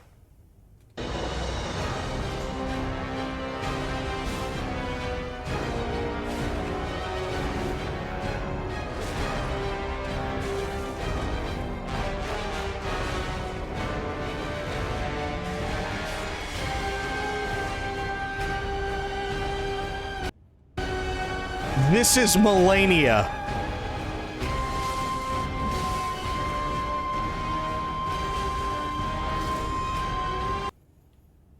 That's Melania.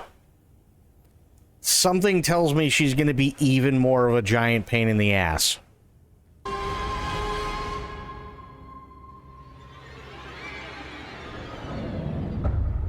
What is it you want from this horrific nightmare?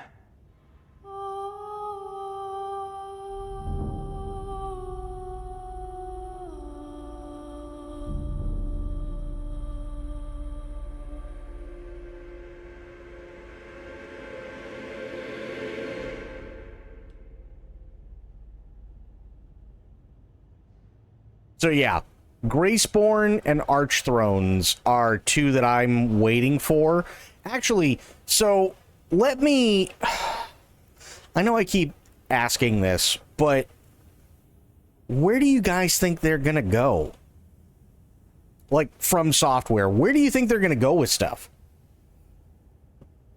And I ask specifically because I have no idea. I might have done a thing and you can't get mad at me. Oh no. What did you do? Oh boy.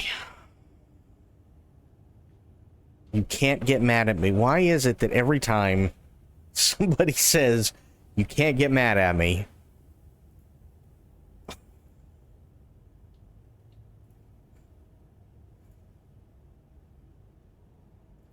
what? Oh, wait, hang on. What is this?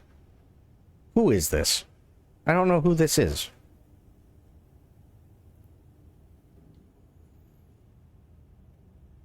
I will do this then. Hang on one second. But yeah, where do you guys think From Software is going to go? In all honesty, where do you think it's going to go?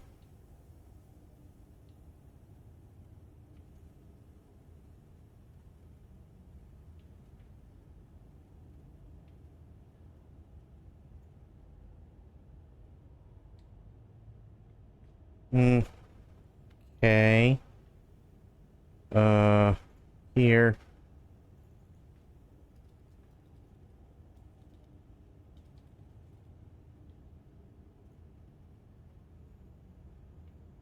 Don't know enough about it. So... Oh, shit. Wait, hang on. Well, so From Software, right? Hang on.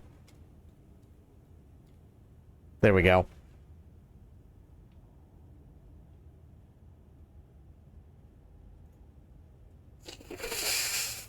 Okay. Wait. No, I think we're good. Okay. Might be good. We might be fine. Okay. So From Software, also Aelin, thank you. Really, really appreciate that. Thank you, thank you, thank you. So From Software has done Dark Souls 1, 2, and 3. They're not doing Dark Souls anymore. They've already said that even if there's a Dark Souls 4 that comes out, it's not going to be for a long time. They're done with Dark Souls. Pretty sure they're done with Sekiro. pretty sure they're waiting on Bloodborne. Elden Ring was a smash hit. Shadow of the Erdtree was a smash hit. Night Rain, I'm sure it's got its fans, but generally speaking, nowhere close to what Elden Ring was. Now they have Duskbloods coming out for Nintendo Switch 2. A sequel to Elden Ring would make sense. Now you can do the mod when you have the time for it, and Lance or I can help with the install if it's weird. It didn't look like it was all that weird, but I appreciate it for sure. Thank you, thank you, thank you. Very generous of you.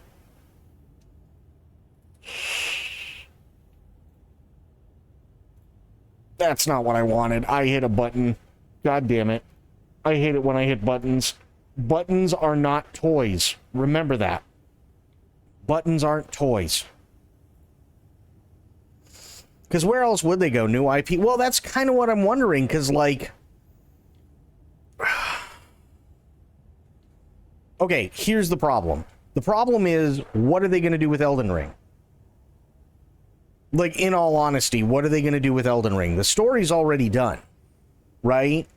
And basically, wherever you could possibly go, lore-wise, you can already do that with Night Rain. So I don't even know where they go. I mean, Duskbloods is new IP, but how much would they invest on it really? Well, it's a Nintendo exclusive. They're doing it for Nintendo, right? So chances are we're never going to see Duskbloods anywhere else.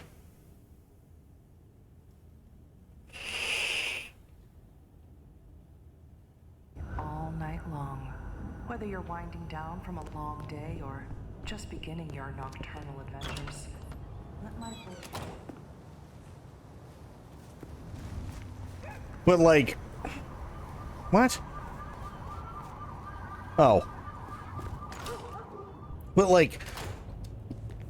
Where would they go with Elden Ring? I don't really know if there's any place for them to go. The story's already done. Granted, I kind of had a problem with the end of it, but I don't know if there's much more that they can, like, wring out of it. Does that make any sense?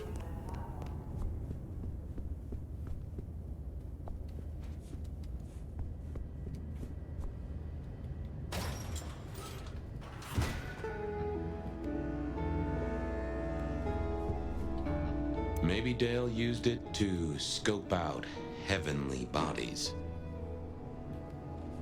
Like, I'm just not entirely sure where they'd be able to go with Elden Ring if they were going to do a sequel. Used to belong to my old friend Dale. Used to being the key words here. Oh, look, it's Dale. He's having a bad day. Or Rebar, huh? You aren't looking too well there, buddy.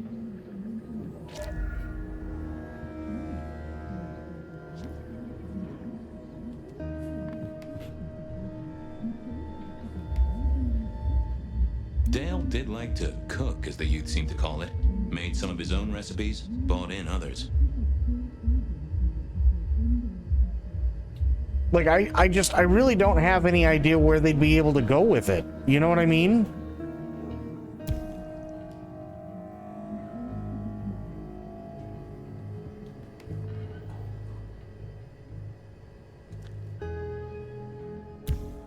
Oh, God, I can communicate with the dead cat? Oh, okay. Did you see that Animal Crossing is getting a new update? I heard about that. Most I recognized, but one stood out. I had never seen it before, and I thought I was down with the street trade. Had Dale whipped up a new cocktail? I was out of my league here. Maybe worth a chat with Sophia or Mrs. Thorne. It's getting 4K? Oh, God. Either Dale was paranoid or he had guests who didn't like sunlight. I was guessing the former. It was a Bible. Never took Dale for the religious type, but then I've heard some substances take mortals closer to God. One way or another. That's true.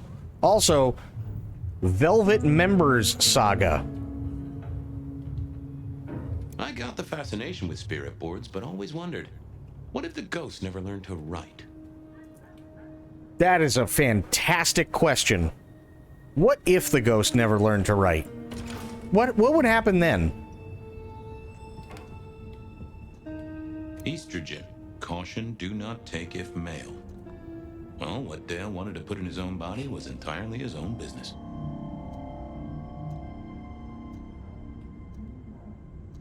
We're getting Splatoon and LOZ crossovers. LOZ. I don't know LOZ. But yeah, that's a fantastic question. I never thought about that. What if the ghosts never learned to write while they were alive? So, like, you're sitting there with your friend, right? If there's anybody here tonight, please show us your presence. And then it moves a little bit, right? You're like, who are we speaking to? And it just types in Legend of Zelda, okay.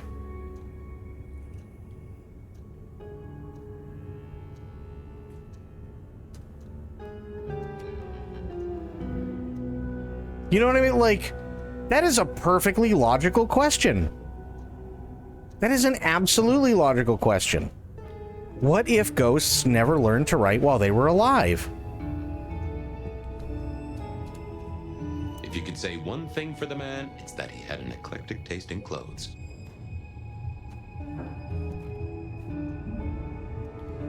I love that question. I love it so much.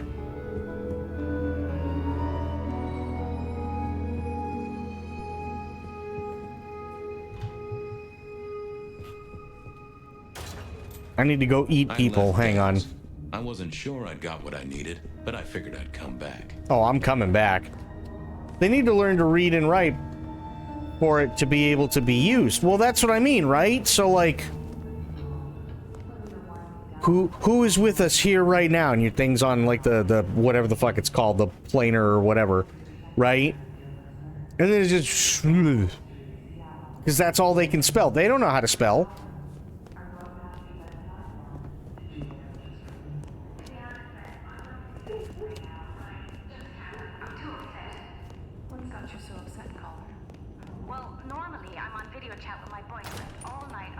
Maybe they wanted a child so they could go to school with them.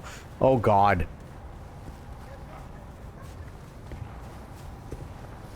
Do I really...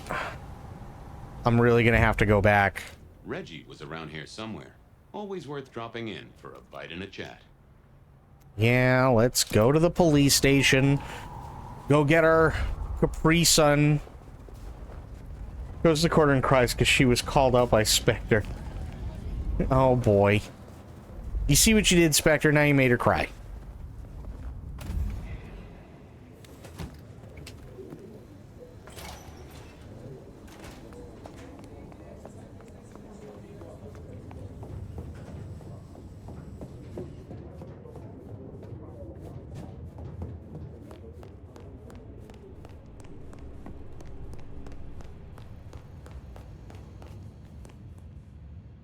How's it hanging, Harry? Seattle's just nice. She's nice to me. Treat me nice and huggy. Don't get me wrong, I like this city, but reckon she's on the big side. Pound for pound, she'd smother us both. Mother. Sure, buddy. I'd like a little sip if you don't mind. Yes, make another hole of bliss. A head hole with a little kiss.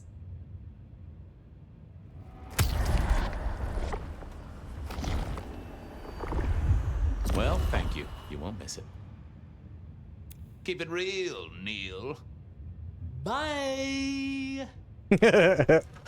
I like our Capri Sun.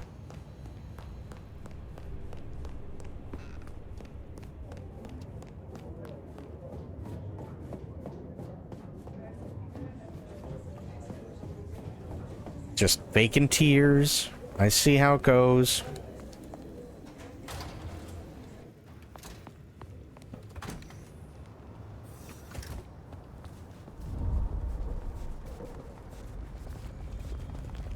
Okay, now I can go talk to the dead body. God. As the world outside quiets down and the darkness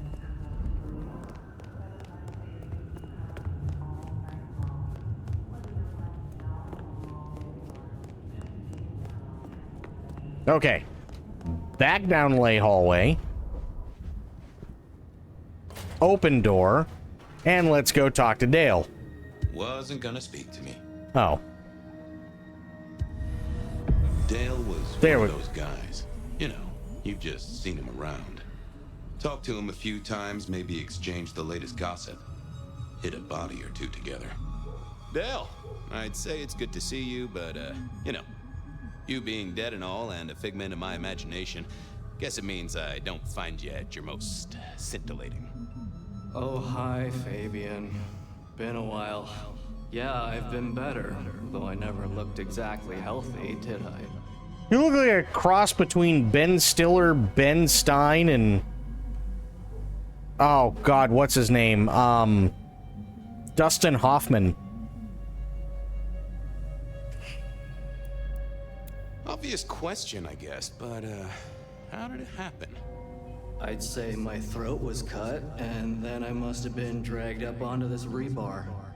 Someone rammed it through my rib cage and then hung up a cross-like decoration like the star on a frat boy Christmas tree. Strong guy then, right? I mean, to hold you up there, force iron through you? This looks more and more like kindred. Mortals just don't have this kind of strength. Sounds right to me.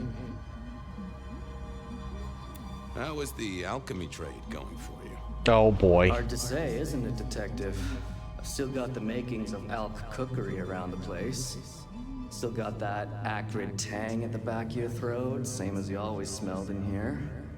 A note of butane and a cheap body spray. So, yeah, looks like business as usual. Did you know the killer? You know what? I think I did. At least, no sign of a struggle, and the door lock's still whole. Must have been someone I knew, or at least expected. Customer, maybe? You were a ghoul, right? I'm pretty sure of that. So who was your patron? Your dummy thingy? Who'd I drink from, you mean? It's hard to say. I don't think I ever told you, Detective. Don't think you ever did. Maybe a person of interest for your case? Yeah, maybe so. I have helped you figure out one thing, Detective. There was a reason I was killed, right? Sure. Someone's sending a message like the others. That, and I was probably killed by someone I knew. So, who my patron was is important one way or another. You got that right, little buddy. Thanks, Dale. Sorry about, you know, the whole strung up on a support beam thing. I know a guy who founded a whole religion like this. You never know. Maybe someone will write the Book of Dale. Okay. That one was actually kind of funny. Sorry about the whole strung up on a support beam. And he goes, yeah, I know a guy who founded a whole religion like this. Now it's Jesus and Dale.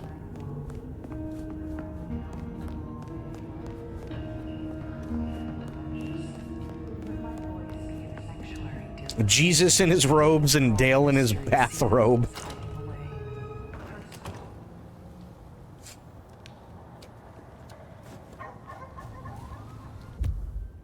Reggie was around here somewhere. Always worth dropping in for a bite and a chat. That's awesome. Now all I can picture is Dale like just fucking chilling with Jesus, right? In for a bite and a chat. That's why Christ it all works out. Oh God.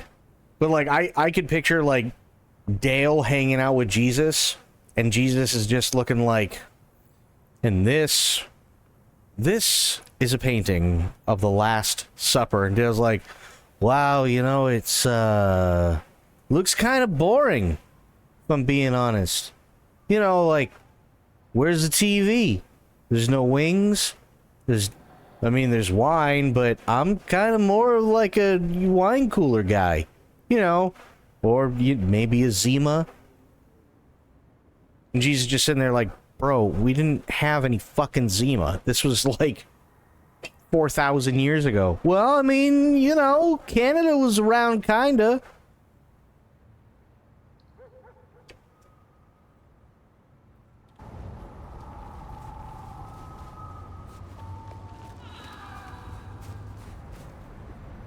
Cross between Wacko and Yakko Warner. Oh my god, I haven't thought of them in fucking forever. Holy shit. Reginald, my friend, hope you're not too chilly. Always gentle, always calm. The world flows like a stream through the forest. Reggie, old buddy, anyone go into that apartment over there in the last few hours? Huh? Well,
I think it was, oh, movies, if I remember correctly.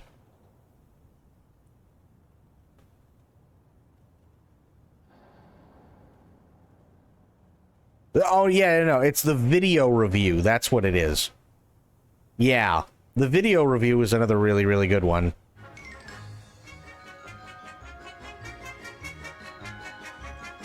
Hey, look at this store. There's movies galore. We've seen them 1,000 times over before. And that's why our brains don't work anymore. The Player is a movie about finding fresh new scripts. Like Rambo 3 and Rocky 5 and Star Trek number 6. Ava joined with Zsa Zsa and they formed a sister act. But both were unforgiven because neither one could act. The hand that rocked the cradle once belonged to Hook, you see. but he got bored and so it joined the Addams family. Amadeus was a genius, Beethoven was a dog. The Muppet Family Christmas is about a pig and a frog. There was a sled named Rosebud and a citizen named Kane. He rode it till the snow was melted, now he's singing in the rain. The Princess Bride got married to the handsome Prince of Tides, which now makes her dad the Fisher King, the father of the bride. And pretty soon you'll find them all inside the TV guide, along with all the stars you like to see. Like Hitchcock and Spielberg and Oliver Stone. Shirley MacLaine and Sylvester Stallone. Francis Ford Coppola, Hepburn and Tracy. Robert Zemeckis and Martin Scorsese. Clint Eastwood, John Wayne, Woody Allen and Mia. Robert De Niro and Andy Garcia. Sophia Loren, Barbara Streisand, Joan Crawford. Paul Newman, Rock Hudson, Spike Lee, Peter Lawford, Jack Nicholson, Brando and Marilyn Monroe. And that's all the people we know. We're glad the dinosaur is gone, he was an easy mark. But if we ever miss him, we can rent Jurassic Park. So when it comes to clunkers like the Babe or like Presidio, don't pay $7.50, just catch 'em on home video. As for us, it's bye-bye time, so long now, toodaloo. We've had quite enough of this video review. I miss Animaniacs. I really do. Animaniacs, those guys were amazing. It's a similar brashness. Interesting. You sure you didn't see anything? Well, I thought I saw a... no. Something was not on his mind. That was clear. Fabian has hit a wall. Well, I could go with a drink, Fabian. Sip, fella. I'm parched. I have warmth to share with you, my friend.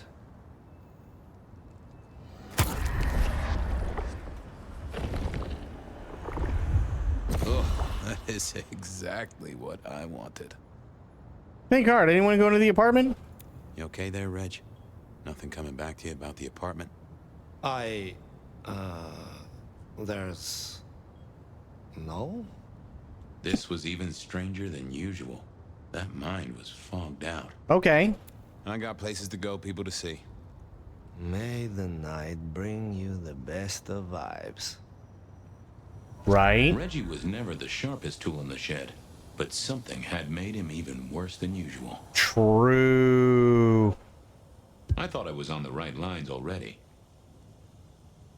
What secrets are we keeping,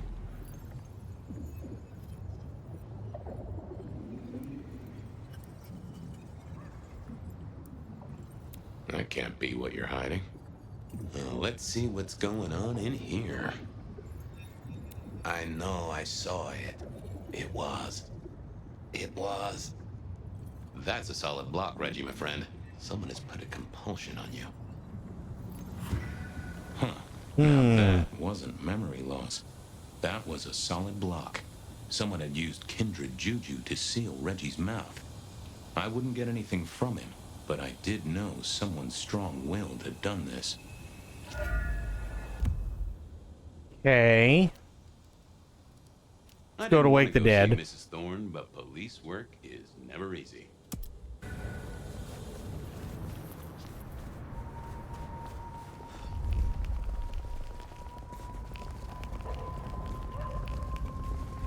Yeet.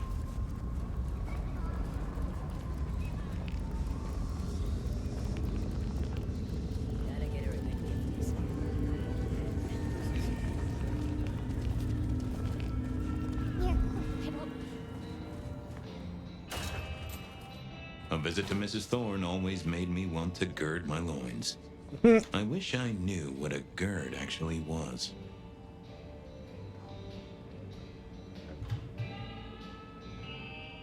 That's a good question. What is a gird? Hang on. I gotta look it up now. God damn it. Gird.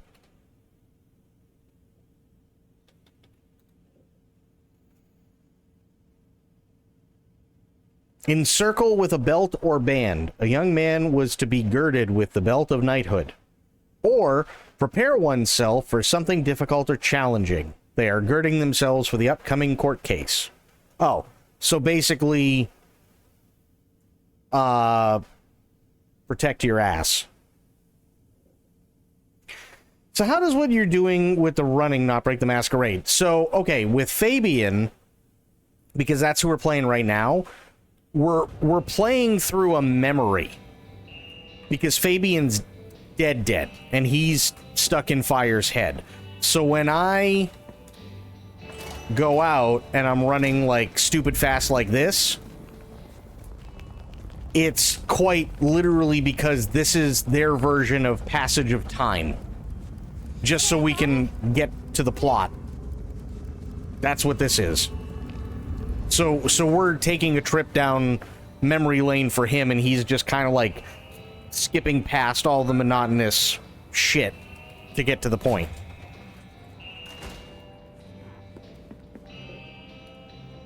Good evening, ma'am. Detective, is there something you need? She seemed in a good mood. I assumed she was marinating a couple of kids in the back room. Jesus Christ. Marinating a couple of kids. Hey, I found this potion. I thought since you were our expert on cauldrons and newt's eyes and such, you might recognize it. Something the Thin Bloods made, I'm sure. Indeed. Think it could be... Memory. Memory? Salvia officinalis, Centella asiatica, Bacopa moneri, the vulgar time, and others. Memory and clarity, detective. To cloud or to erase, to improve, to reshape. Memory. I have the memory of it. What are those little things? Orange gills, swim around in circles, opposite of an elephant? Goldfish. Anyway, can you tell me who might use this, or what they need it for? You have partial information, young man. There's a manufactured component here. Some of that modern messing about. Have you consulted Sophia? Sophia? Not about this. That is a good call, Mrs. T. Mistress Thorne, thank you very much. You seen any murderers around the place at all? What variety of murderer, young man? Of my precious time? Of the sanctity of a bookstore? Of the English language? I fancy I could put my hand on someone guilty of all three. I like her. I was wondering, you ever hear of a guy called Santiago? A hunter? Can't say I know the name.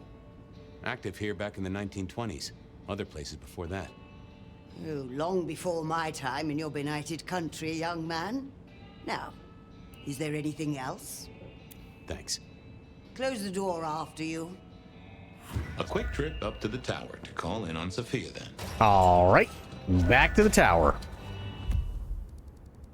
If anyone knew about weird chemistry and sciencey stuff, it was Sophia. Pastor time, go.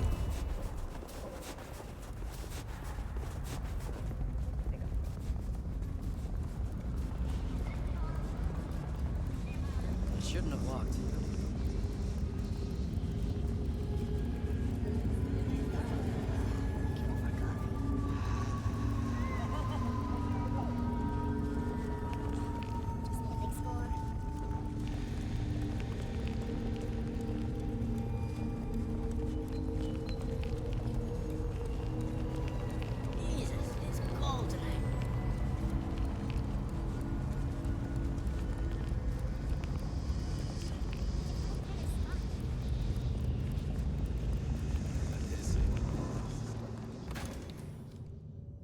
I figured Sophia would be in. She kept on business hours, but then so did I. There we go.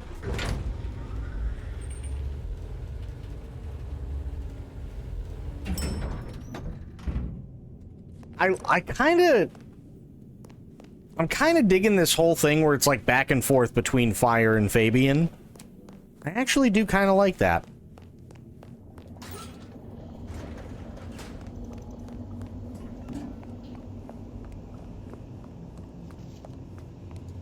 I'm back. I can see that. I picked up this potion, wondering if you could tell me about it. Oh, interesting. Huh, this is fascinating. Not the recipe I know. Could you take a guess? Yes. An enhancer, I would say. Something to magnify capabilities. Aha. To make your body work more efficiently somehow, in one way or another. Mrs. Thorne thought it had something to do with memories. Ah, that would make sense. A memory enhancer, yes. To make the subject's recall more acute, more capable. A memory enhancer, huh? Now that's interesting. I wonder who might be in the market for memory potions. I can think of a few trees to shake. Nico's one for the markets. Katsumi might know, given it's a thin blood potion. Tolly, perhaps? Yeah, Tolly might have heard something. Although getting him to share it is never easy. Thanks. You've helped a bunch. Well, I took a look at the scene. It was a place on Pioneer Square. I had a nice chat with the victim. Dale. Deals in thin blood elixirs. You know the guy? Another mortal. You think this is Santiago again? All evidence says so, and so did the corpse. What the hell is going on, Fabian? Someone's plotting this out like a dime novel. I'll drop by later. I'd like that.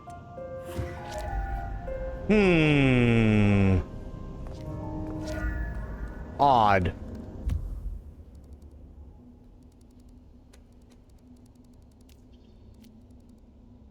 Katsumi was at the hole in the wall, and might have something to say about alchemy.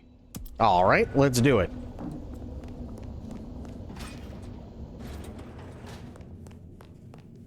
First, you thought Fabian was the main guy. So, the way that this is working, and I don't think it's a bad way of doing it, is both Fire and Fabian are the two main characters. Right? It's just most of the time, well, not even most of the time, but half the time you are Fabian, and then the other half you're Fire with Fabian in your head. Not a bad way of going about it. Because you get to learn what Fabian did and what he was looking in on, which I'm assuming at some point is going to come full circle and link up with what Fire is investigating.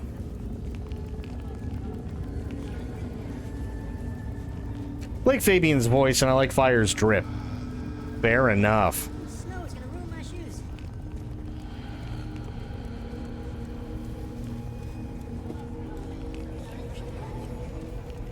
Oh, that's the other thing. This kind of, like, really pissed me off. I don't know if you guys were here for it when I was talking about it. So I have Stellaris, right?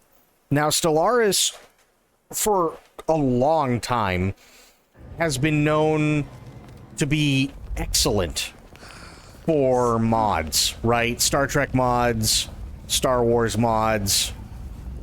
I think they might have had a Battlestar Galactica mod at some point. I'm not sure. But the models always look great. Well,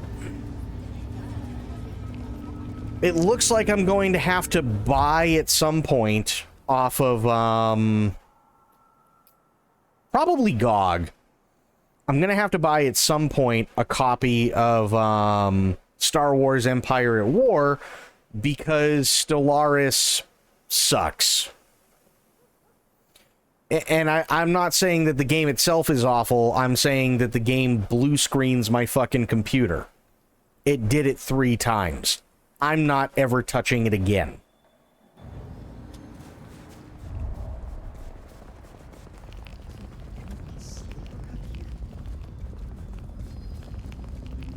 Yeah, GOG, yep. I moved to Seattle to get away. So either I'm going to have to get the GOG version, or I'm going to have to get the Steam version at some point. But either way, it looks like Star Wars Empires at War is, when I want space battles, looks like that's where I'm going to have to go for. Because I can't do Stellaris anymore.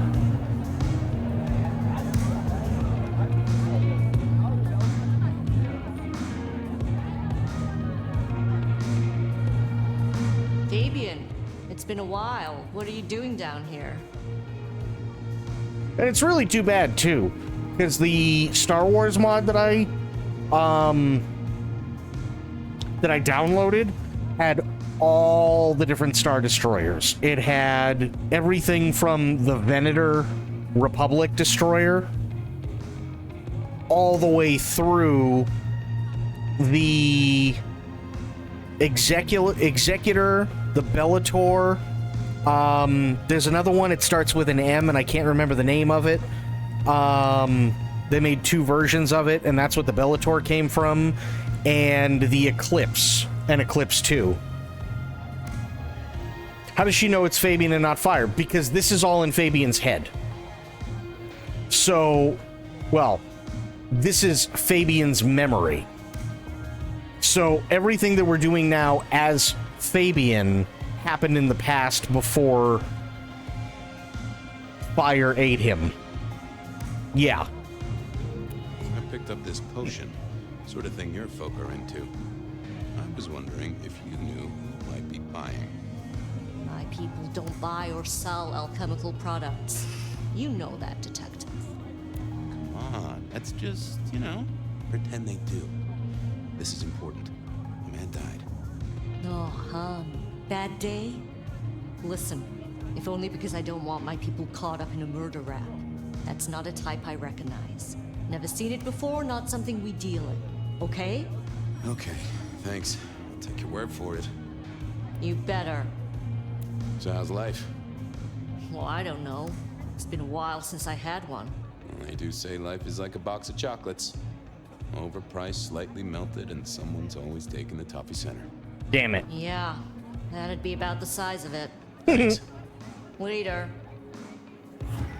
Well, that was a dead loss. Who else might have an inkling?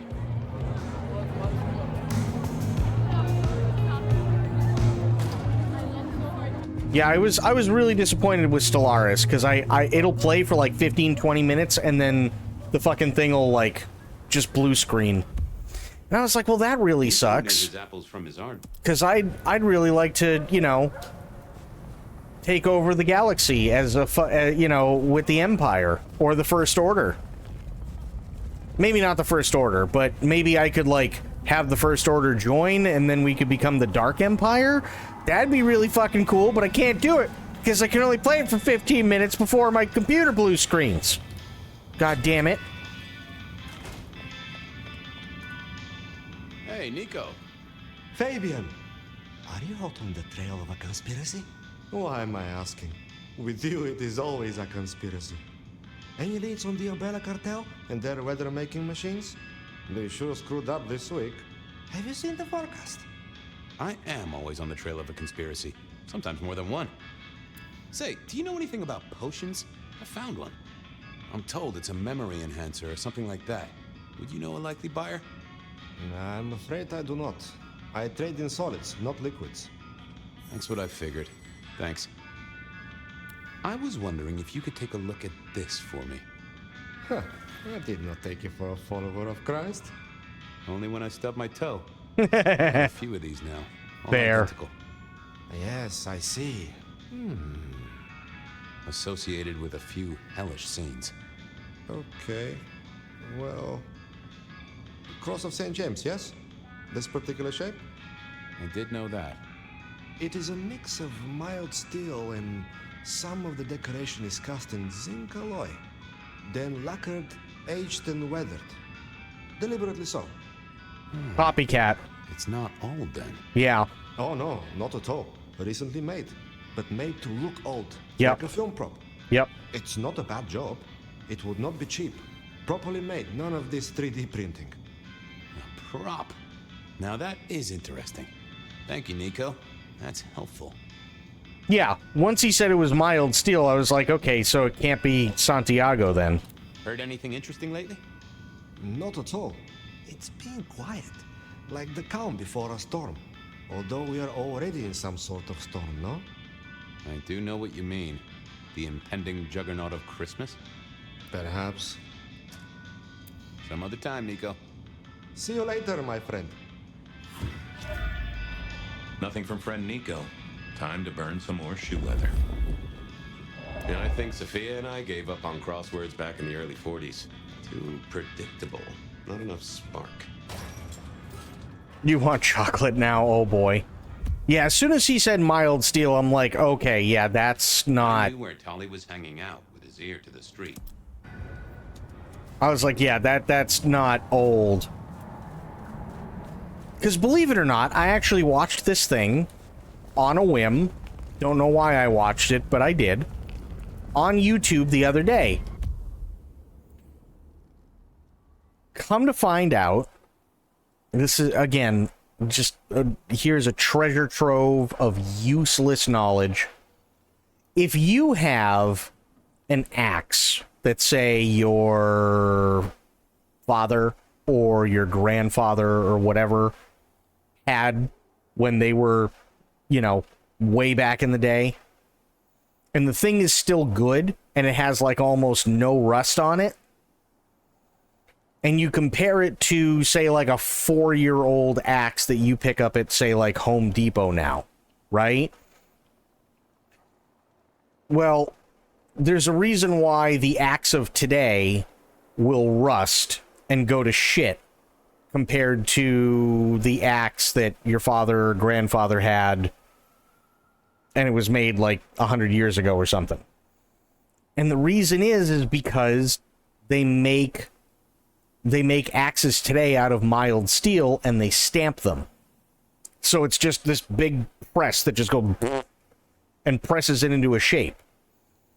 But they're doing it with mild steel because mild steel is a hell of a lot easier. Don't talk about metal steel too much. You'll summon... No, that's okay. Because I found this really interesting. So, like, they do it with mild steel because mild steel is a hell of a lot easier and a hell of a lot faster to process, right? It's not, oh, they're doing a planned obsolescence thing. They're literally doing it just because it's cheaper and it's more efficient to crank out more of them as fast as possible. Versus the one that, say, your grandfather had that's 100 years old, chances are it was probably done or made by a blacksmith, even 100 years ago. It was probably done by a blacksmith. And they use, if I remember correctly, it's called some kind of iron. I can't remember what it is. But basically the difference between mild steel and the iron that they used back then is that there's not a lot of phosphorus in it, because they take out as much phosphorus as possible and they add in extra carbon to the mild steel now so that it's strong, yeah, but phosphorus also acts as a really, really nice barrier for rust, right? So rust has to work through or around it. And when you have old equipment that was used a lot, oil from your hands and your skin, plus heat, plus whatever it came into contact with, plus the phosphorus and everything, it creates a patina around the metal that was forged, properly forged. So a lot of the time it's got like 2 or 3 barriers against rust. Whereas now we buy an axe and 2 or 3 years later we got to get a new one because it's been sitting in the shed and now it's all rusted to shit and the rust is eating a hole right through it. I was like, that's actually kind of really fucking interesting. If you stop to think about it, it's not like, oh, planned obsolescence. No, the obsolescence is just a byproduct because they just want you to buy more. It's a very good byproduct for them, but they're doing it just because it's cheaper and easier to manufacture. You're the one who summons me. I saw this really, really interesting video last night, or not last night, but the other night, Lance. It was really, really, it was talking about why metal tools from, say, like 60, even 100 years ago are more dependable and still probably haven't even rusted compared to buying an axe at Home Depot and then in like 3 or 4 years the thing is just complete shit. And it's because of quite literally blacksmithing. right? I can't remember the type of iron that basically it's like a giant molten ball, and I can't remember what they call it. But it'll come out of a furnace, and it's basically just a giant molten ball, and then they'll beat the ever living piss out of it until they can actually like mold it into shapes and stuff like that. And it's basically like, once it's in a certain shape, it's basically like wrought iron, right? But they don't take, or they didn't take, the phosphorus out of it, and it has very little carbon. So when a blacksmith is beating something into the shape of an axe, we'll just use, you know, a regular like wood chopping axe, right? When they're beating it into the shape of the axe, they're actually just compressing everything and strengthening it over and over and over and over and over again, sometimes even folding it and then reheating it and everything, and the reheating process, and then beating the piss out of it and folding it and reheat it, and like it literally just kicks the shit out of the impurities inside the iron, but it doesn't get rid of the phosphorus at all. And phosphorus is a really good barrier for rust, or a good barrier against rust. And then when somebody's using it constantly, so heat from your body and oils from your skin and whatever other liquids or materials that it comes into contact with, and constant friction and everything else, it creates a patina over the top of it. So now there's at least two barriers. And even 60 or 70 years ago, when they were still doing it this way, you would have welders, but obviously it was a hell of a lot dirtier of a weld because it has all the phosphorus and everything else still in it. But even if you had to weld something and it was tougher to weld, stuff like that, it created a third barrier against rust, which is why if your grandfather's axe is still hanging in your shed and it looks still really damn good versus the one you bought over at Home Depot, which is made out of mild steel, where the phosphorus is basically eliminated and they do really high carbon, and it's just heated and then put into a press and now it's the shape. That's how they do it now. So it's literally, mild steel is really easy and cheap to manufacture. That's really all it is. It's easy and it's cheap to manufacture because you can crank out 200 of those in a day on a machine versus a guy spending, could be 2 weeks on one. The oils and general moisture basically destroy iron unless you are maintaining it. Right. Well, and that's the thing, right? So what they were specifically stating was you have to have a cat. Like if you haven't taken a shower in like 8 weeks and you take your hands, you go all over the fucking axe and then hang it back up, it's not going to do it any good, right? But when you have the oils from your skin, you have whatever liquids and everything else you come into contact with, right, while you're using it, plus heat caused by not only your body, but also the friction of whatever it is you're using it on, over time, it creates that patina over the top of it. And while it's still at least warm, and when you treat it and stuff like that, yeah, that thing will last forever. But you can't do that with modern stuff because it's just like the metallurgical compound isn't even remotely close to the same anymore.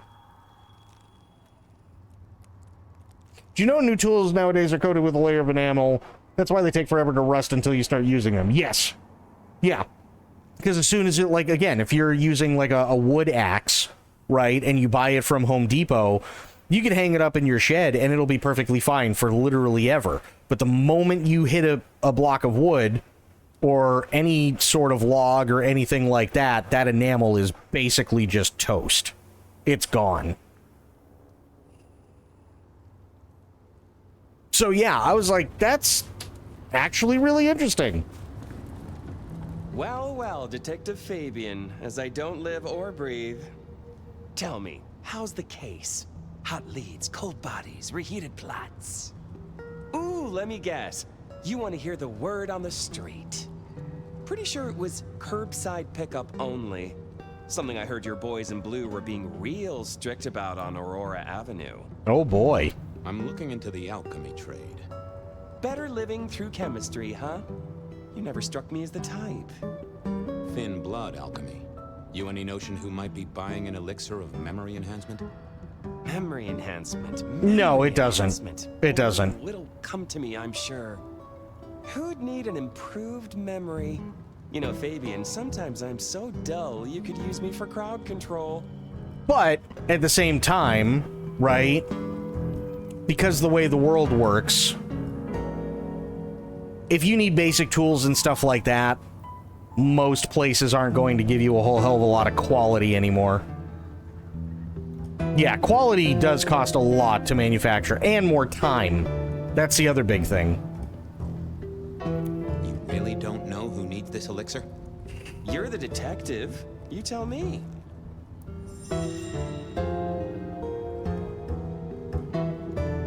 You must know something about the memory potion. I got other things to worry about. You figure it out. That's what you're here for. I know you've got some kind of problem with Benny. What's that about? Problem with our dear sheriff? Oh, no, detective. He's such a charmer, and so restrained and respectful, and brings joy to everyone he meets. Also beats up on little boys, if you didn't know. Nothing kinky, just for the violence. Jesus, dude. See. Do you, detective? I know your badge is dusty, but remind me, what's the wording on there? Service, pride, dedication. It's acronym play. It will, yeah. If you look at the first letters. Must make you proud to share such dedicated service with good old Benny Muldoon. Yeah, if you take care of, like, common stuff, it will last forever. Absolutely, it will. Oh my god. I was so pissed. So get this, right? So after my dad died, right? This was back in 2011, but like after my dad died, right? We went through a lot of changes and everything like that, and we held on to his car for as long as possible, and then his car ended up getting repoed. Okay, it happens, you know, what are you gonna do, right? That wasn't the bitch, though. The bitch of it is that I had literally, like, maybe days before graduated from Universal Technical Institute because I did automotive engineering and electrical engineering and stuff like that. Well, when you graduate a place like that, you get $200 to go straight to Snap-on Tools. Okay? Fantastic. So, you get actually like a really decent starter set that's usually like $1,000, but they're giving it to you for $200 through Snap-on. And you know Snap-on, Snap-on is like it has been for a while, although insanely expensive. Some of the best you can get, right? And when the car was repoed, somebody stole that brand new set out of the trunk of that car.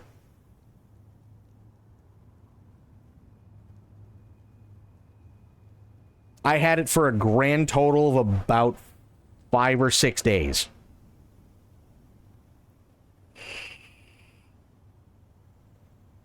Yeah, I was not a happy camper. Seen anything suspicious? I don't know. Are Seattle dogs outside your culinary experience? Tubes of gristle slathered in fetid cheese and carbonized onion? It's a real public health hazard. Can't you smell it? Every time a tourist goes by, it just oozes out of their pores. I'll see you later. Have fun down those mean streets. I was so pissed. I was so incredibly pissed. I didn't think that would help.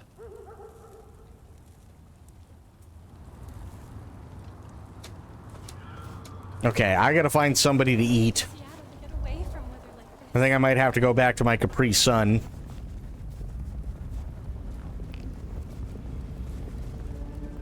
Yeah, I was insanely pissed when that happened. Like, I mean, it's one thing when you know, okay, yeah, you know, you're on borrowed time for a car, it's probably gonna get repoed, whatever. You've kind of come to that conclusion. But then it's like, some asshole just, like, breaks into the fucking thing and, like, oh, look, somebody shits in there, and they just take it. It's like, what the fuck? $1,000 worth of Snap-on tools that I ended up getting for $200 that I didn't even pay because they gave it to me after graduation, and it's just gone. Yeah, on the repo lot, chances are it was one of them. If I'm being honest, chances are it was probably one of the repo guys who took it. More than likely. But couldn't prove it.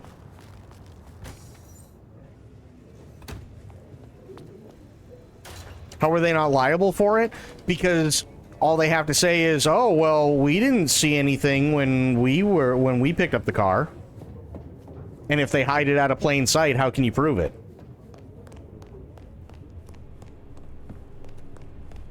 You know what I mean?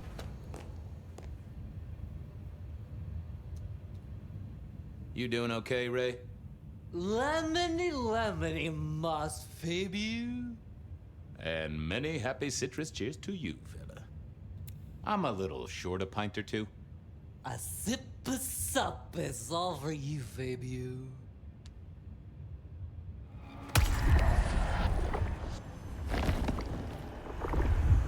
I knew you were a man of taste. Take care, Blair. See, Fabiu, say hi to Miss Mommy.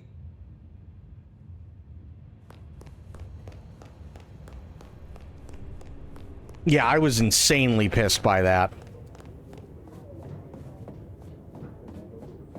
And I know one of them, I know for a fact it was one of them. And here's how I know it was one of them. Because at the same time, I had a 70-year-old torque wrench. Okay? That was also sitting in the trunk of that car. Guess what they didn't take? So they knew what they were looking for. They absolutely knew what they saw, and they took it because they went, oh, look, holy shit, this has to be worth $1,000, and they just fucking took it. Versus a 70 to 75-year-old torque wrench that, unless you know what you're doing and you have what's called a lady's aid, won't work on cars. I don't know why I just thought of this, but do you know why murder mysteries don't work in D&D? Cleric casts Speak with Dead. That's fair. I mean, you still could, but it'd have to be really convoluted. For sure.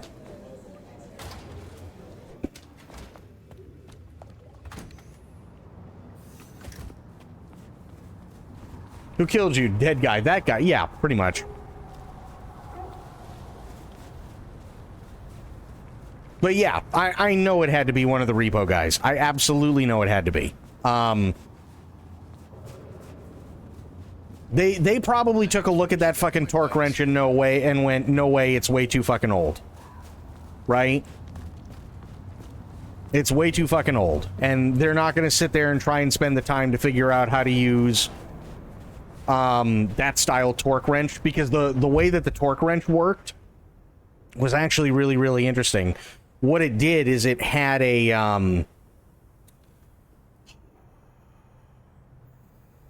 it had a threaded top right where the actual like torque portion had to be, right? So what you would do is you'd spin this portion of the torque wrench and you line it up with a marker that's on the end of it, and let's say, I think it maybe only went to about 50 pounds, right? Maybe 50 pounds of pressure. Not a whole lot. Especially for, you know, people who are just, you know, with a fucking air gun, right? But you have to do the math in your head. So what you have to do is you go, okay, so if it's at 50 degrees and 50 degree, or if it's at 50 pounds and 50 pounds is the highest it'll go, there actually is a mathematical equation, and I can't remember it off the top of my head right now, that basically tells you how much more you have to torque it once it clicks in order for it to equal a certain amount of pounds that are being put. So it equates out to, say you need like 70 or 75 pounds in order to properly torque something. You go and you wait until it clicks, and then you do another X amount of degrees, and it'll do the same job as if it required, say, like 60 or 70 pounds of torque. But they don't have fucking time for that. They just go in with a fucking portable air gun and zip it right out. That's it. Or zip it right back on. So why would they fuck with it? And most of the time, if you needed anything over a certain amount anyway, you need to use what was called a lady's aid, which was basically just I want to say it was maybe like a 1 or 2 inch pipe, like a 2-inch inside diameter pipe. And what you'd do is you'd take this pipe and you'd put it on the end of the torque wrench and then do what you need to do with it. Nobody's got time for that. Nobody. So they knew what they were taking. They absolutely knew what they were taking. I think it's because I've been playing BG3 and your character is a copper. Oh, there's nothing wrong with that. Nothing wrong with that at all, Lance.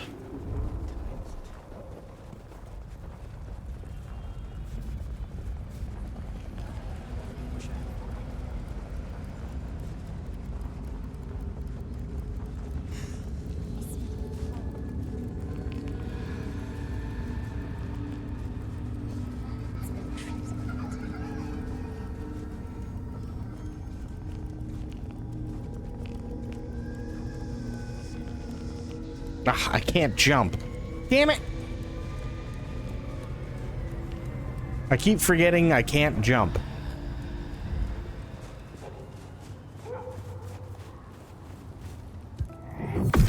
What secrets are we keeping? There we go.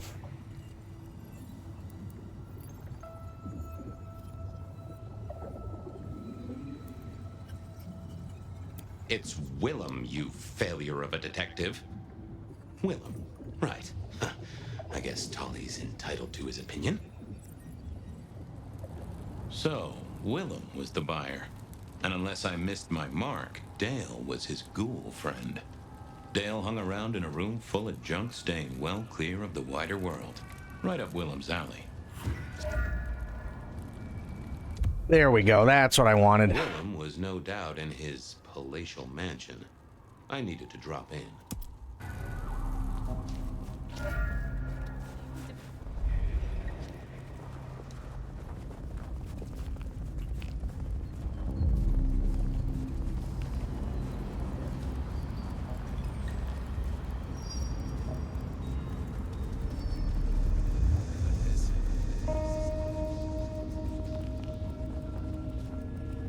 I was pretty sure Willem hung around here.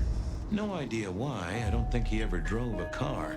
The rear view, you see. He's never been a fan. I gotta go around the other way. There we go.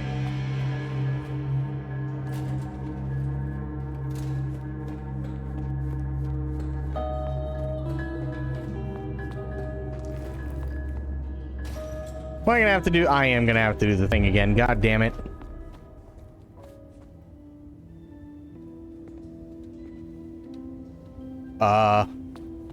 I had to find Willem's trick for getting into his haven. Well, I know the trick, but I can't do it because I'm not that guy.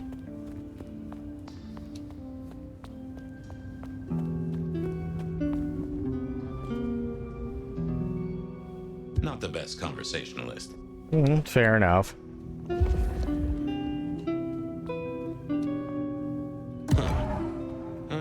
probably shouldn't be drinking random potions like this, but something told me I now had the keys to victory.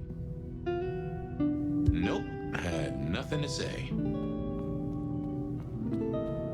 Okay, but I know how to do it. The problem is I can't. Well, maybe I can. Hang on. No, I can't even...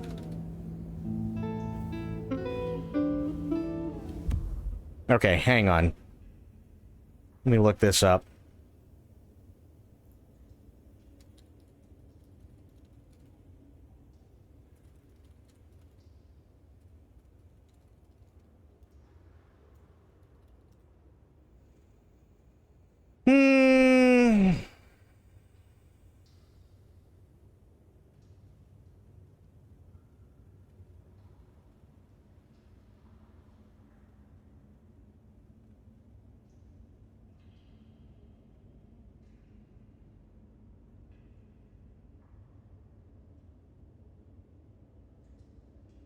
No, I just... Oh, God.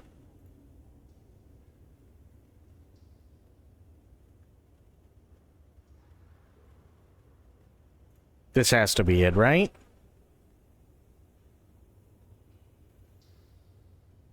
Okay, we got that. We got the Sophia. We got Reggie. We got the crime scene. We got Dale. We got Mrs. Thorne. Sophia again. Katsumi. Nico. Polly.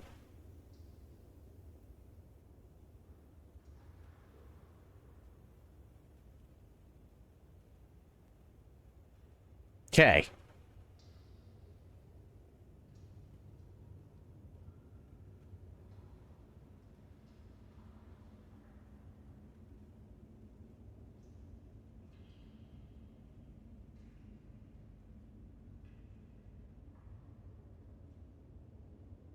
Oh, interesting. Really? Okay. Hang on.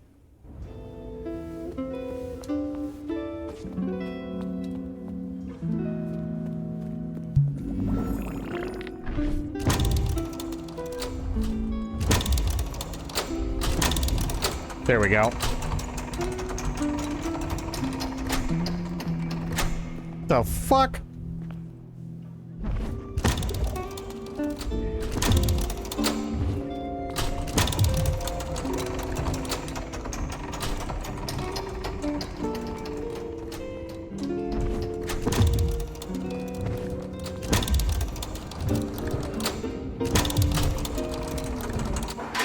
There we go. Jeebus.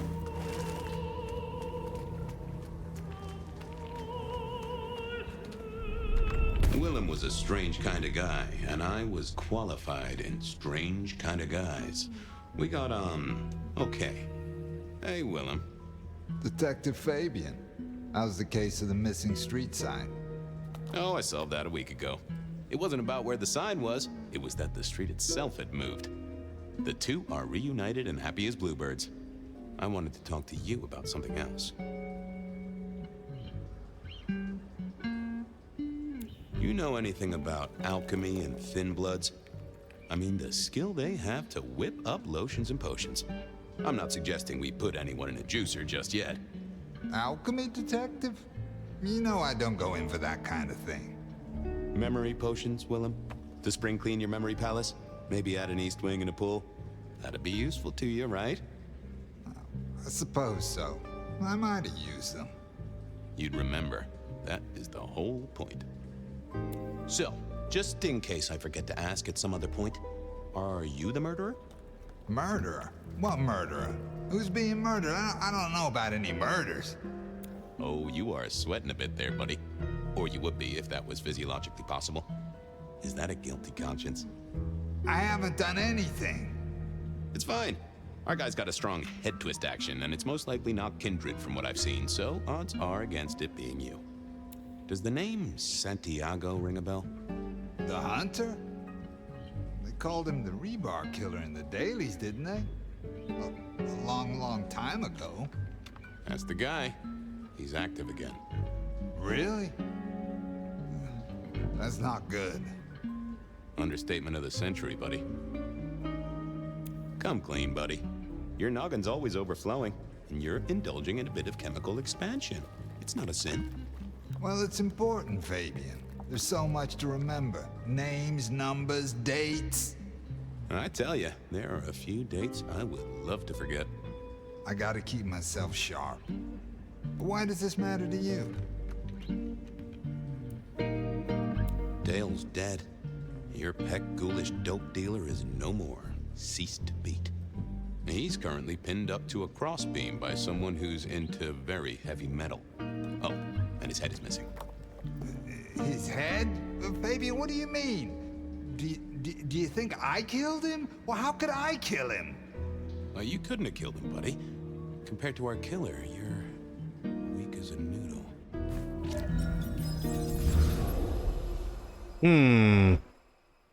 He's weak as a noodle. There's no way he did this.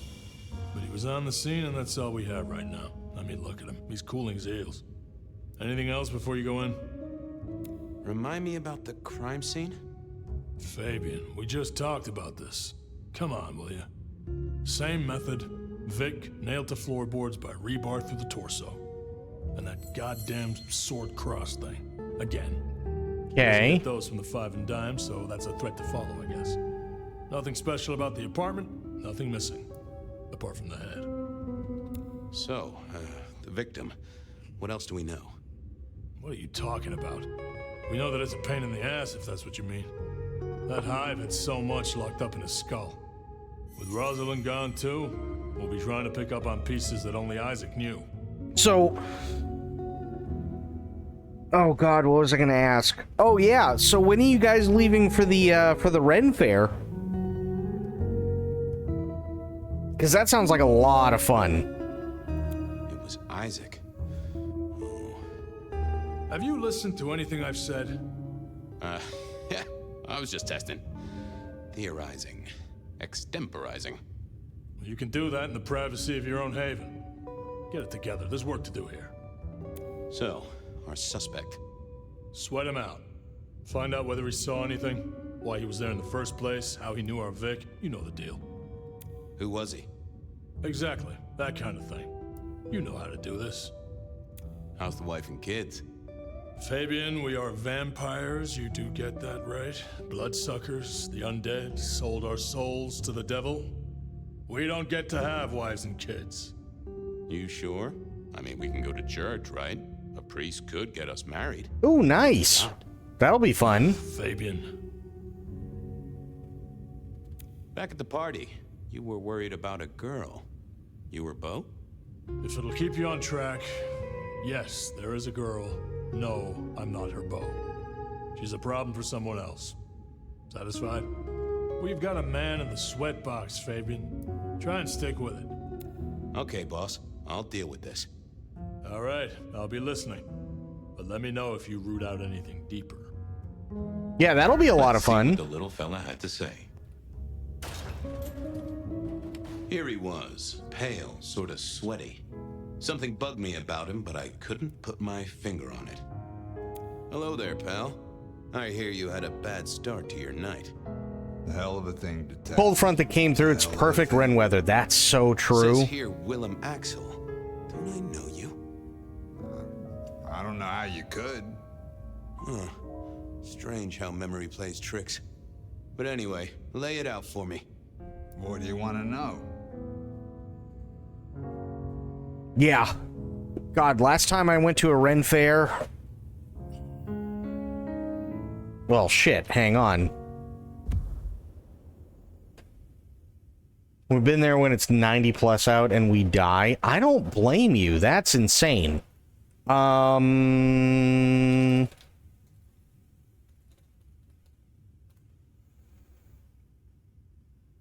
Oh, okay, wow. So...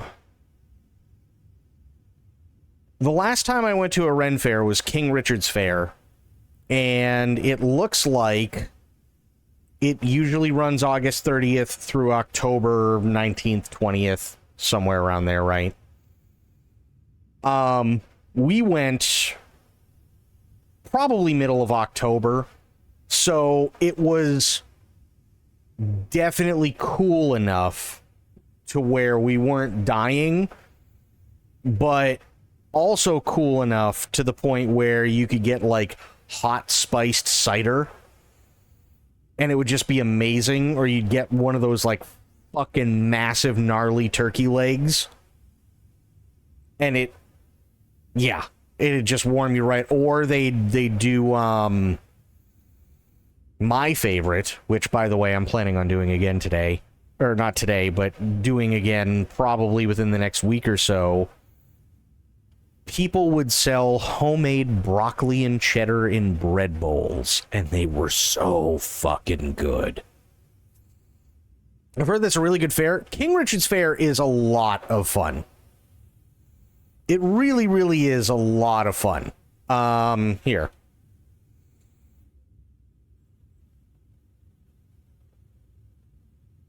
So yeah, I mean, they have a lot of people there, and they do all sorts of things, and it's a blast.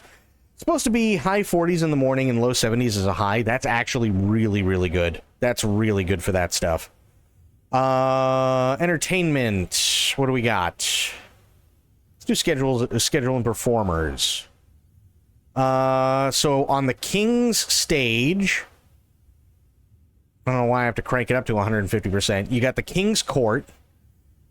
Grievance by Proxy, As the Realm Turns, Oh Balls, Act 1 and 2, Special Events, Check Program, and then Evening Revels at 5:30.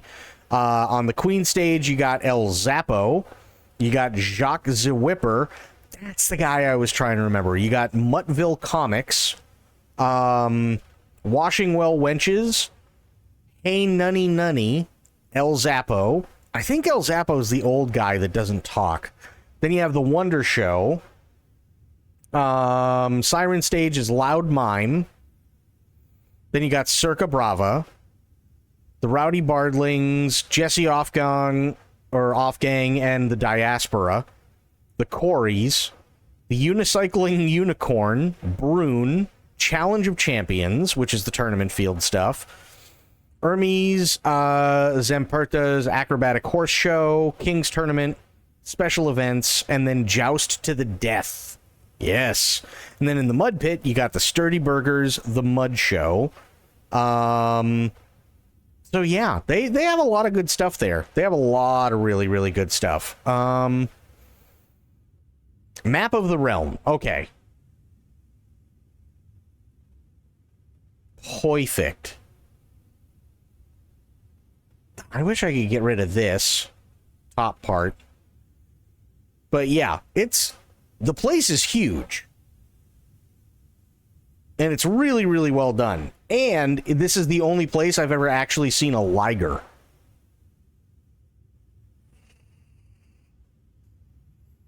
Them's a big boy. Really big boy. What the fuck? Hello? Hang on, let me... There we go, maybe. Or not. Okay, good job. Why is this... Okay. Really? That's weird. I guess we'll start here. Artisans of the Realm. Remembrance Shop, official film memorabilia, swords and shields, pottery, coats of arms, family crest, history of the names, handcrafted timeless jewels and sterling silver and mixed metals. No Country for Beardless Men, grooming products for beards and more. That's actually a really good one. Pirate's Delight, pirate clothing and accessories. Seems Like a Dream, costume rental for adults and children. CC Ceramics, beautiful sculpted pottery, stoneware pottery horns, handcrafted leather armor and fair accessories, whirl, twirl, and soar with these dancing wings. Fabulous wood games for young and old. Build your character, roll the dice, trade your cards, and complete your quest. Handcrafted glass jewelry, leather-bound journals, books, and bags, fantasy glass art, hair braids and adornments, pewter goblets and accessories, handcrafted custom chainmail, jewelry, and armor, hand-painted dragons, fairies, and more, one-of-a-kind hand-painted pottery, capes, cloaks, and taxidermy, teas, honey, and beeswax candles, Fresh roses for your love. Original works of art, prints, and posters. Metal swords, daggers, and axes. Clothing, shoes, hats, fairyware. Official fair memorabilia, swords, shields, and pottery. Wax hands and wax dip roses. Palm and tarot readings. Glass blower and glass art. Healing energy gemstones. Look at it just keeps going.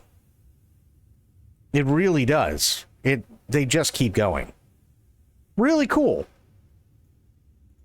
Really cool stuff. So yeah, King Richard's Fair. I really would love to go back to them at some point. Food and oh my god, look at that fucking turkey leg. Look at that goddamn turkey leg. Oh, the blooming onions. Who doesn't love a good blooming onion? And look at the size of them turkey legs. God damn.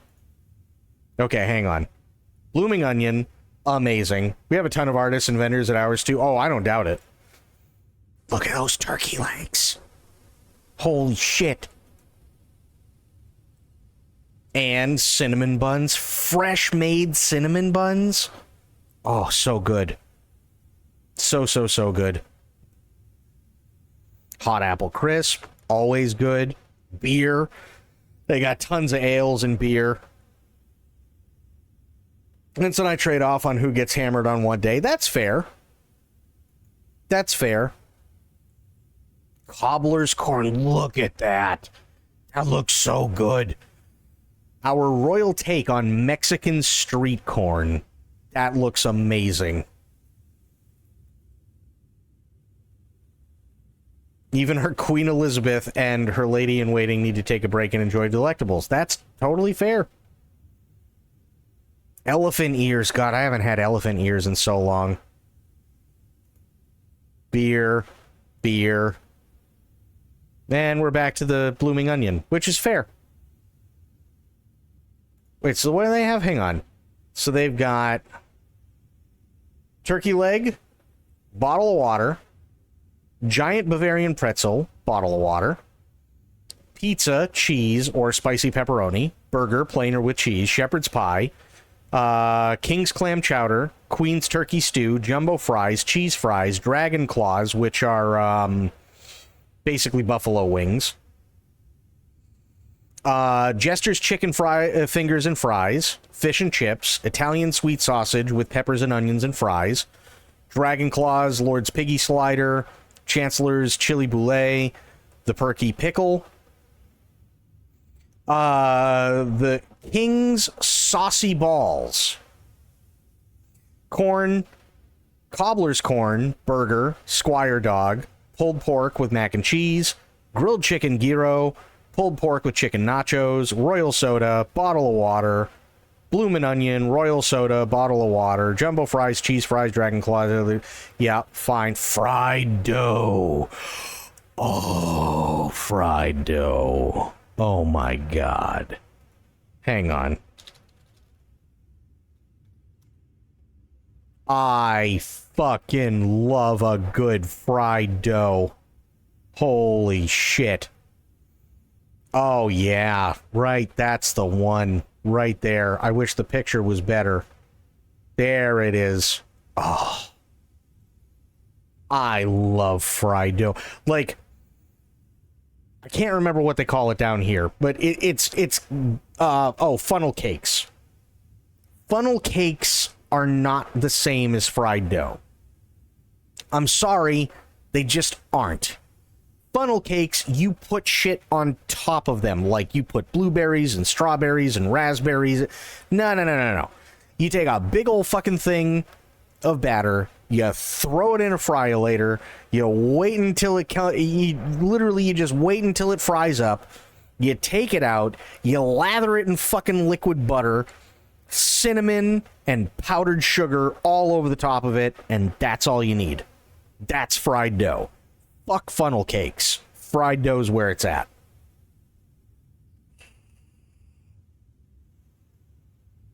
That's how I look at it. Fried dough is the best. It is so good.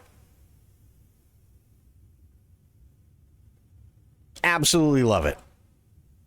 You can't beat fried dough. You can't. And here's the cool thing about fried dough. With fried dough, right? And see, this, like, look at this. This is funnel cake. It looks like somebody's shit.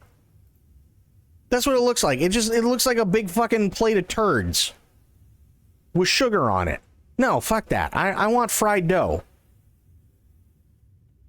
I don't want like fucking 8-foot long snake turds.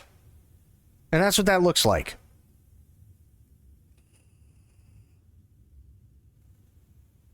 Why would I want that? They're like, oh yeah, you can put the strawberries and the blueberries and the raspberries. No, fuck that.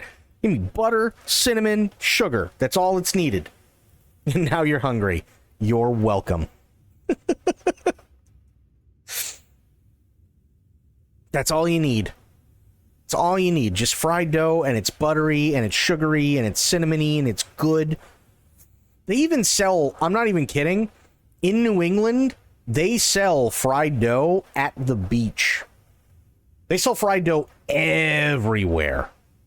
They literally do. They sell fried dough everywhere. You can go to Salisbury Beach. You can go to Hampton Beach, which are connected. The only difference is that Salisbury Beach is on the Massachusetts side.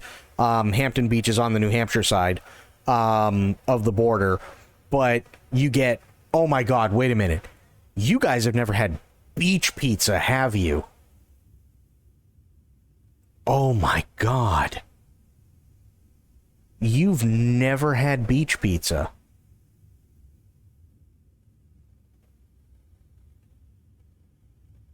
I don't know how that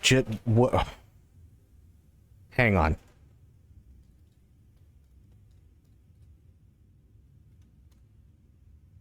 The fuck is beach pizza? This is beach pizza. And what it is it's a very, very, very, very simple pizza. Okay? Here's what they do. Tripoli's is the most famous for the beach pizza. Okay? But here's what they do. What they do is they make it the old-fashioned way. So they make it in a square pan. Right? And what they do is they take tomato sauce, they slather it all over, and then they take a little bit of cheese and they put it all over. But it's school lunch pizza. No. This is the best part, right? Because the tomato sauce mixes with the salt air, it makes the tomato sauce very sweet, so you don't need a whole lot of it. But the best part is you go into, say, like a Tripoli's pizza, and they go, okay, how do you want your pizza? And you say, well, I'll just take it as is, which is how you see it here. Or you go extra cheese. And if you go extra cheese, they go, all right, fuck it, extra cheese. Sure, why not? And they take slabs of provolone and put it on top. And then they throw it into the oven. Or if you say, well, I want extra cheese and pepperoni. All right, that's a pretty good deal. So for each slice, they do 4 to 5 pieces of pepperoni, and they do 1 fucking slab of provolone, and then they shove it in the oven. So nothing is cooked. It's all cooked to order. And it is so fucking good. Because they go, okay, well, what do you want and how many? Right? And if you go, well, I'll take a whole tray. Okay, you want a whole pizza. Awesome. What do you want on it? Oh, well, I'll take extra cheese, extra pepperoni. Cool. 5 pieces of pepperoni per slice. Literally a fucking slab of the cheese per slice. And then they throw it in the oven. It's so good. So fucking good.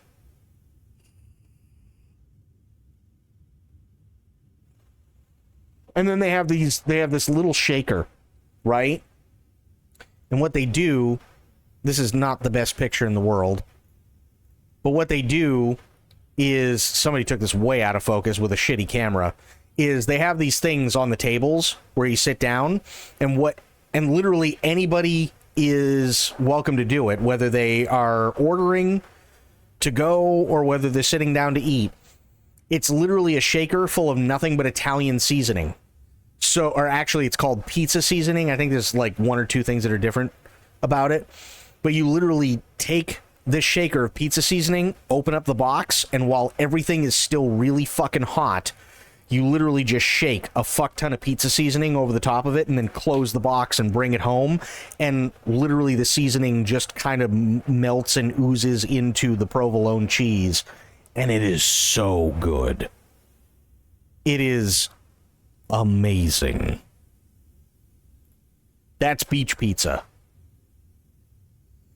It's 12:30 in the morning and I can't have pizza. Well, neither can I. But look at this. This is two pieces of pizza together, right? Somebody's holding two pieces of pizza and they took a massive thing of fucking provolone and put it between the two of them. And look at that woman's hand compared to these slices.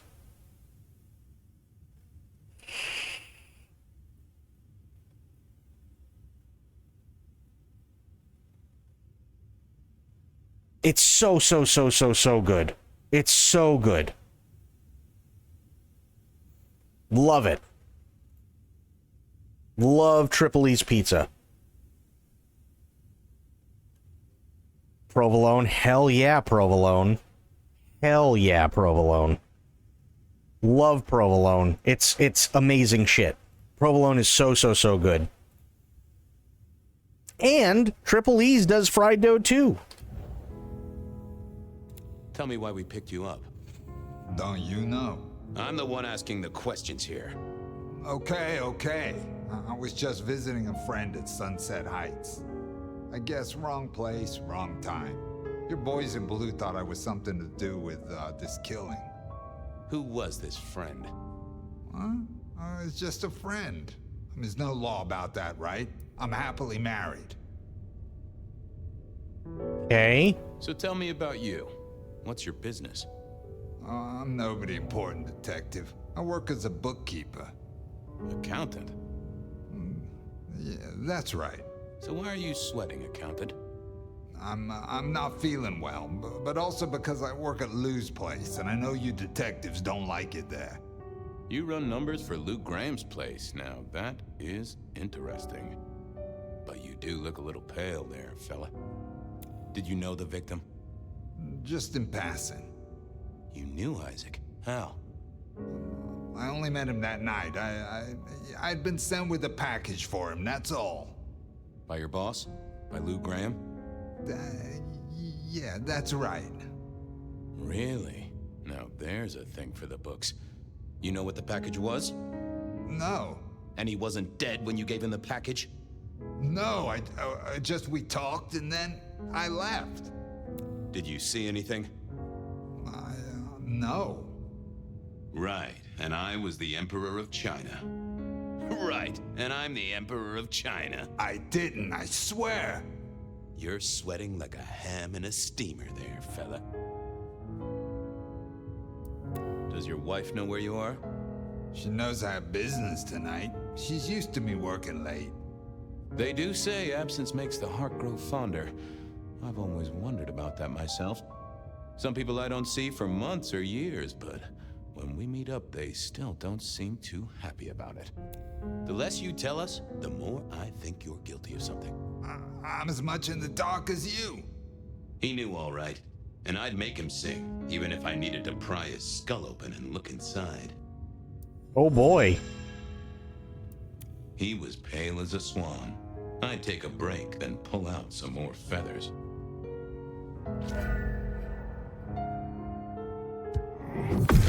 What are you hiding?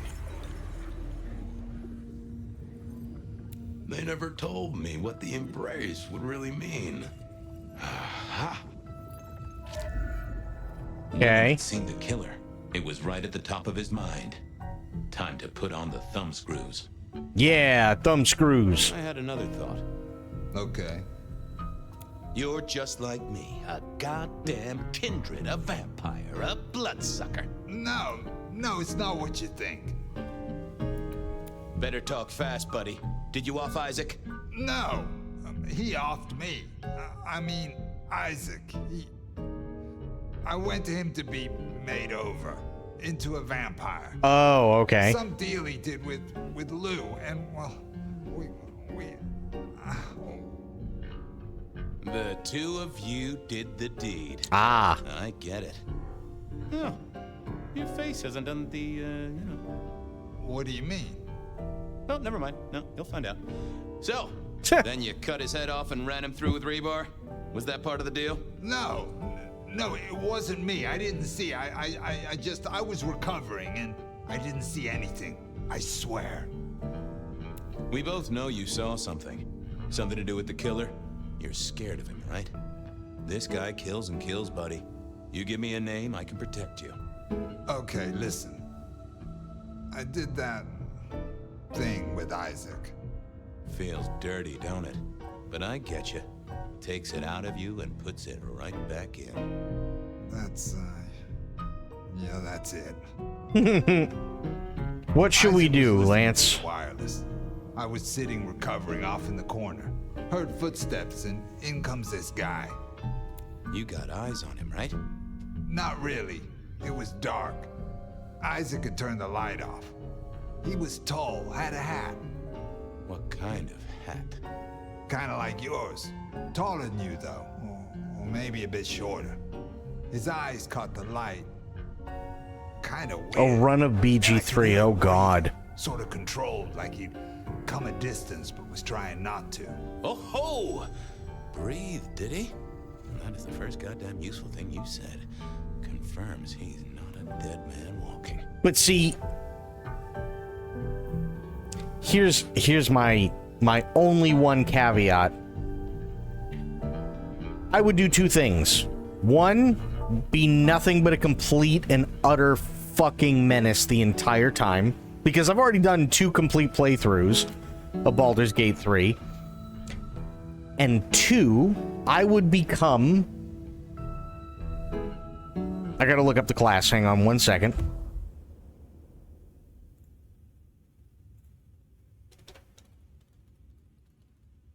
Ah, yes, okay. I would become a Vengeance Salami Knight.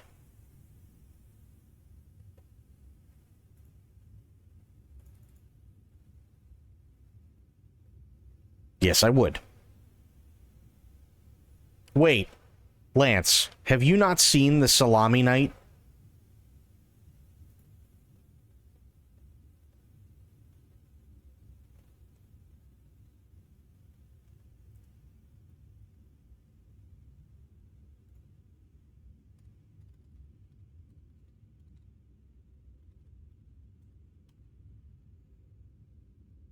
You are about to get an edumacation. You have seen it. Okay, good. Yeah, I would be a Vengeance Salami Knight. It's busted. It is busted, and I love it. I absolutely love it.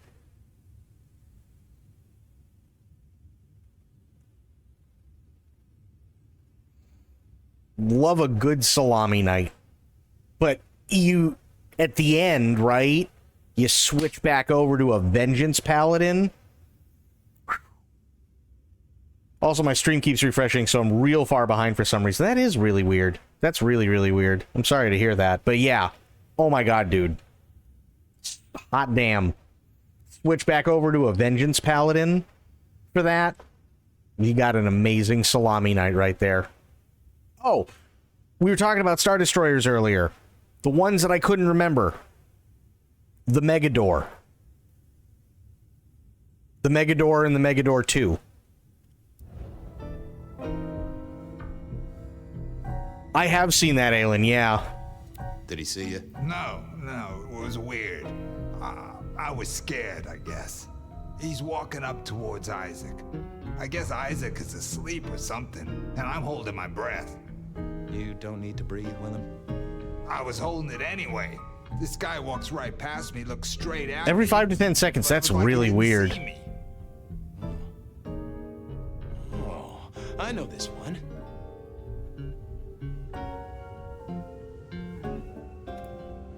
That makes sense. You had Isaac's blood, and Nosferatu have the knack of vanishing. It's useful, I'm told, for avoiding trouble. Evangelists, ex-wives, in-laws. But he didn't see you. That's a good thing. So then what happened? He comes up behind Isaac. Isaac still hasn't noticed. And then he pulled out this sort of long rod from a golf bag over his back, and he stabbed Isaac straight through his spine from behind. It came out front. It came out front. God, who can do that? Who could do that to anyone? All the air came out of him like a... Inner tube stabbed by a pry bar, I'm guessing? Kind of like a... But you didn't see his face? Hands? Anything? I saw his hands as he just reached out and he grabbed the side of Isaac's head and he just... Pop goes the weasel, huh? So, our man is strong, real strong. And he breathes like a mortal. That is not good news. I gotta take this to my boss. What Pull out a long rod.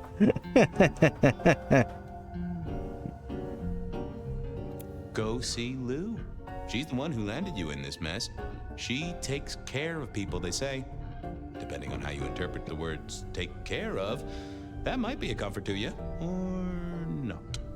Anyhow, I've got to figure out who's the one going around treating heads like champagne corks. Pop. Oh, goodbye, detective. I'm certain we'll meet again, Mr. Willem Axel.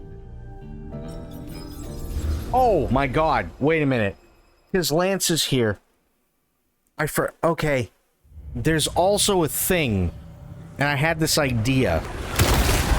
And I thought it was a great idea. Realm? Where am I? No longer splattered across a pavement, for one. You're in Weaver Tower. I had this great idea. We found out the other day that there are rumors. We cannot confirm them yet, but there are rumors that Disney is restoring the original theatrical versions of the original trilogy to 6 and 8K.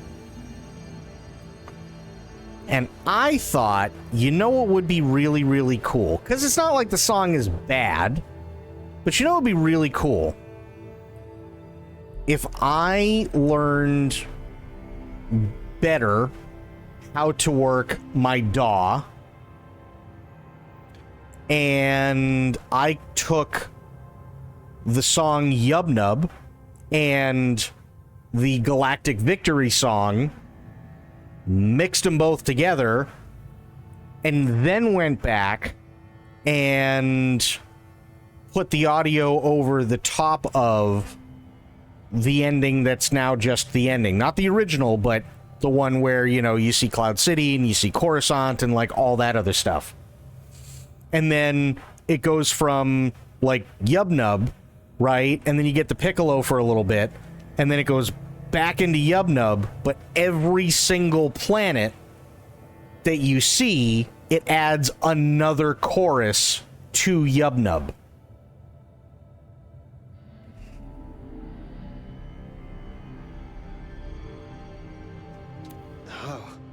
Tolly found you, brought you back.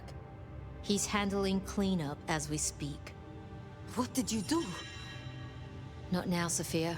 He was my... Willem. He was as close to a friend as I had. And he...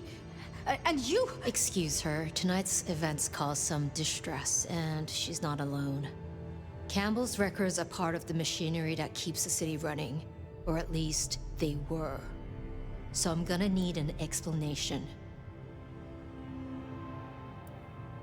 Willem's hand was forced by one he called the Gardener. I tried to save him. Do it in their version, though, like when they show Naboo, you do the... Oh, absolutely, yes, 100%. Used my mark against me, just as Isabella did. There can be no question. These are not isolated cases. There are no coincidences. This is the work of the Sabbat. No. No. No. Willem would never. He would never. Now he has an erection. I am sorry, Sophia, for your loss. He had clothed himself in dynamite, Someone else caused it to detonate. Someone who was not present. I could not have prevented it. This gardener. Oh, God. And if I was any good at taking After Effects and using it in already created video, the other thing that I would do 1,000,000% is at the end of Return of the Jedi, while it's Yub-Nubs go, this new mix between Yub-Nub and the victory song and everything like that. And Luke looks over, and there's Yoda, and there's Anakin, and there's Obi-Wan, and right in the middle of the fucking table are... right in the middle of the fucking table that they're standing behind are just bones. Because it's Uncle Owen and Aunt Beru, and they're just smoldering as Force ghosts. I need to think. You will return tomorrow night. In the meantime, see what you can do to smooth things over. Sophia, you have work to do? Of course, my prince.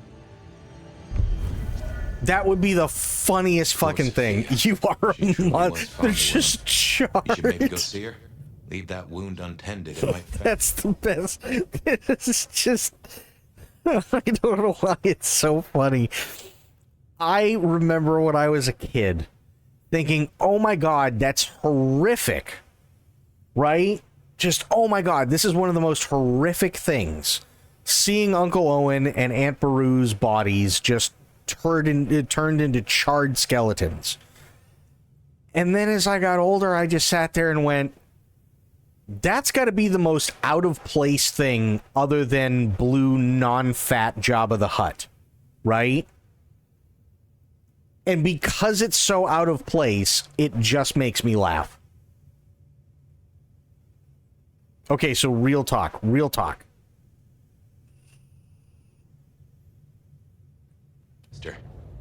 You'll want to check in with Tolly, too, seeing as he gave you the tip. This time of night, he's usually at the Dutchman. And I wonder what the Anarchs make of this. Dropping in at the hole in the wall couldn't hurt. Ooh.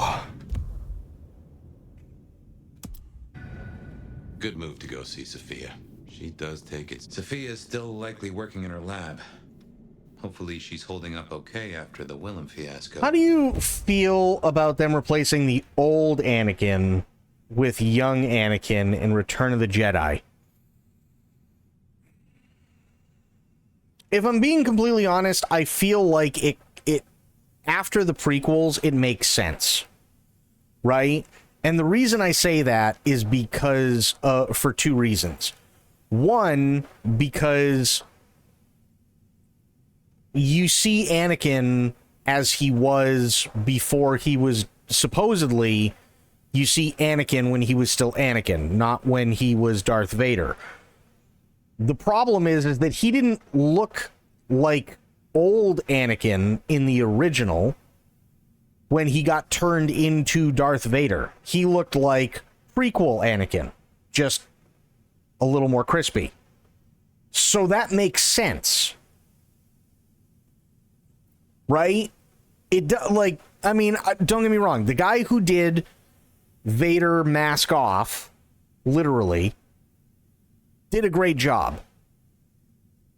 But one, it doesn't make any sense as to why he would be Vader or why he would be that way when that way is represented by his breathing apparatus and the suit and his hatred for the dark side, you know, his hatred for the light side and this and the other thing. And the other jarring thing is that when he takes his fucking helmet off, he is not James Earl Jones. He just isn't, right? We're expecting somebody to look insanely bigger, right?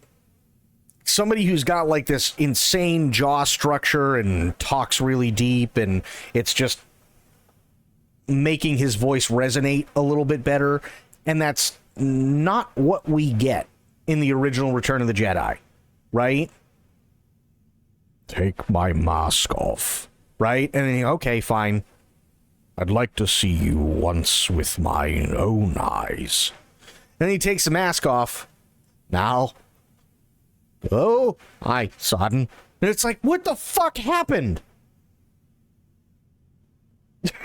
You know what I mean? Like, where did we get budget Obi-Wan? How did we get that? You know, from... No, I am your father. To... Now, go, my son. It's like, what...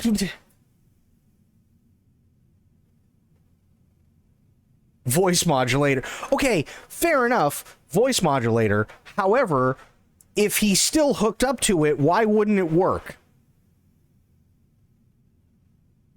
It didn't make sense that they wouldn't change it. It's the only time he'd remember who he was when he was a normie person. Why would you try to image yourself as old Anakin if you don't know what you'd look exactly?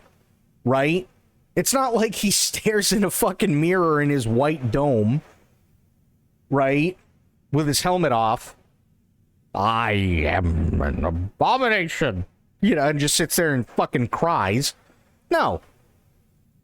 He goes in there because it's this, like, Fortress of Solitude thing, and he wants to take his helmet off, and he doesn't want people to know that he's a scabbed-over raisin. And that's fair. I get it. But if the last time you were, you know, before you decided to, you know, throw your fucking your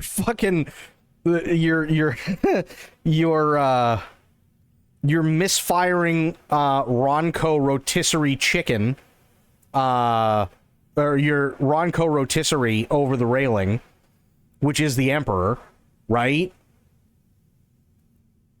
If before that, the only time you felt like any hint of compassion or anything like that was right after you fucked Padme, why wouldn't you go back to that time? It totally makes sense. Yeah, you're gonna come back. Yeah, like, what are they gonna do? They're gonna just, like, is it gonna be Force Ghost Vader? Like, he looks over and there's Yoda and there's Obi-Wan and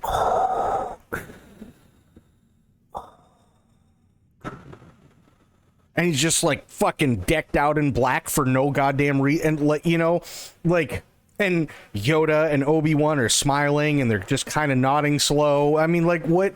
There's no emotion that comes from them. What's he gonna do? This? Like, what the fuck? But you're good with her. She could use that. Stop showing up as a Baconator. You're scarring the Padawans and younglings. No, Luke. I turned them into Baconators. And it's true. He did. Oh, hello, fire. Oh my god. I wish I could remember. I really, really wish I could remember. Okay.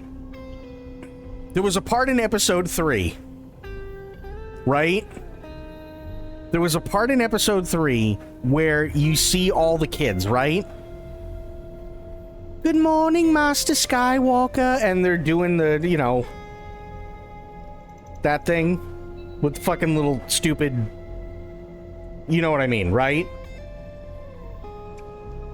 And no, sorry, it was Obi-Wan. Good morning, Master Obi-Wan. And he's like, good morning, children. You know, and then he goes up to Yoda and he goes, ooh. Master Obi-Wan riddle he has. Yeah, and, like, you know, he's trying to, like, get the kids involved and everything like that.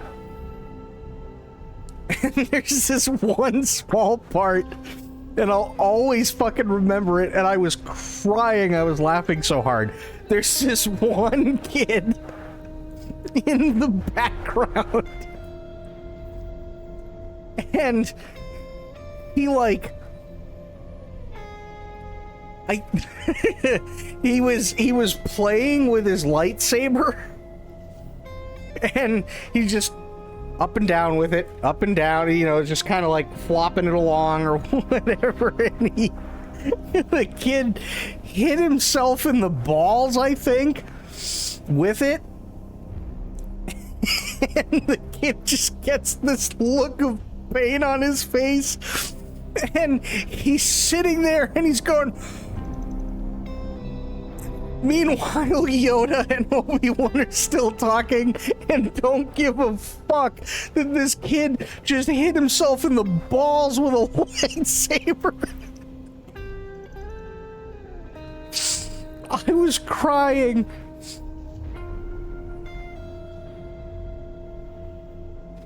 I was laughing my fucking ass off. It was something like that. Either like the kid hit himself in the balls, or he dropped it on his foot, or like it was fucking hilarious.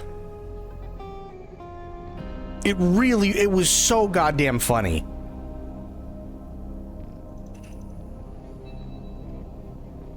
I'll have to look for the video, but it is one of the funniest fucking things. Like, I was crying, I was laughing so hard. And like, once you see it, you can't unsee it. That's the best part.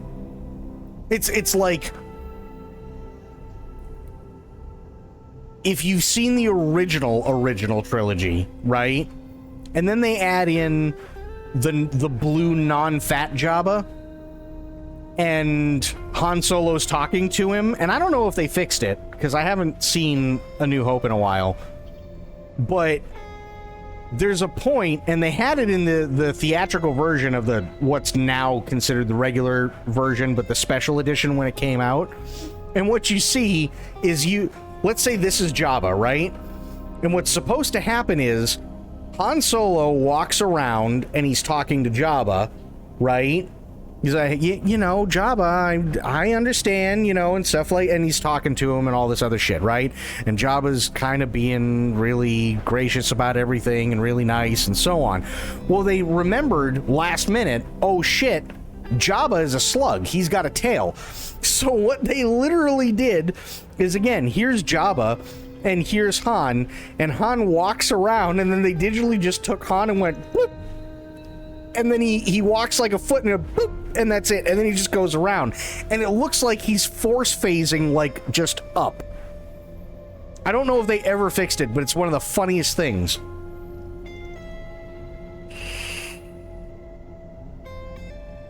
You see the Sith versus Jedi vid where the girl starts force jerking the Sith and kills him? No, I haven't, but that sounds really funny.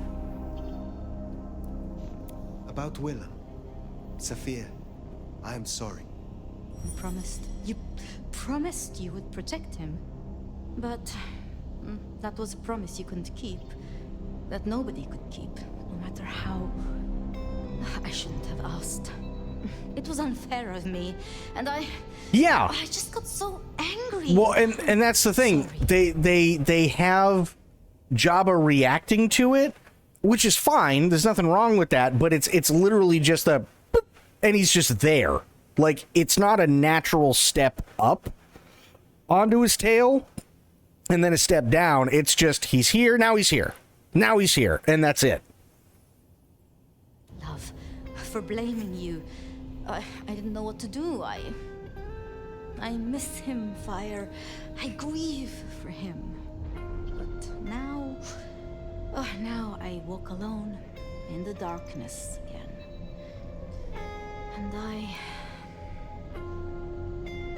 You are not alone, I'm here. Not quite alone. Not now. I suppose. I learned something, you know? About the mark. The symbols? That edition didn't make sense. It's from old Enochian. They talk of binding, weakening. I think a little bit of column A, a little column B. I couldn't quite find the match. Not exactly. But there's been talk amongst the Anarchs. Fire.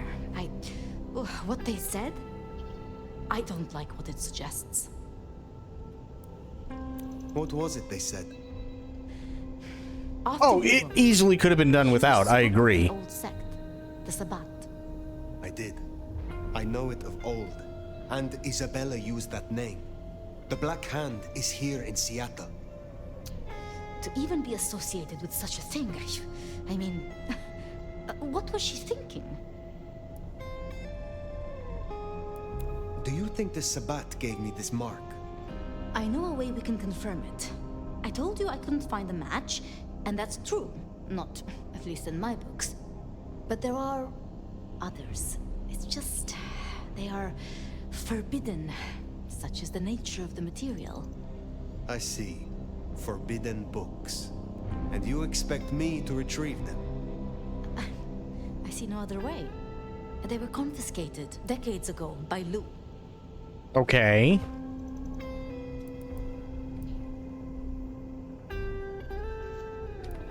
And you are certain that these books will provide my answers? As much as I can be, yes. Luke, Graham, and I... If I am the one to ask, she will say no. It must be you, my love. Very well. Thank you. I have to finish off here. Then I will return to Wake the Dead to my studies. I will see you there. Damn right. You're damn right. Hell yeah, you'll see me there. Okay, hang on. Let me do this because it just saved. Yep, it just saved, which is fine. So I'll quit the game here because we're literally at the end anyway.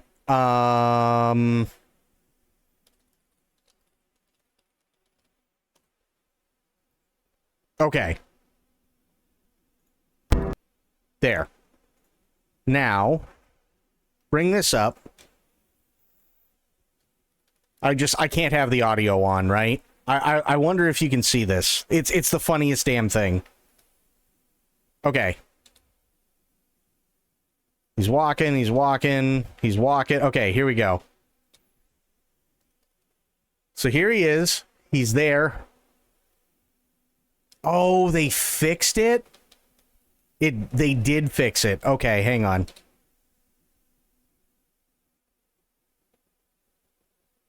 Yeah, they fit, because before, you see, like, right here, where he comes down really, really, really quick.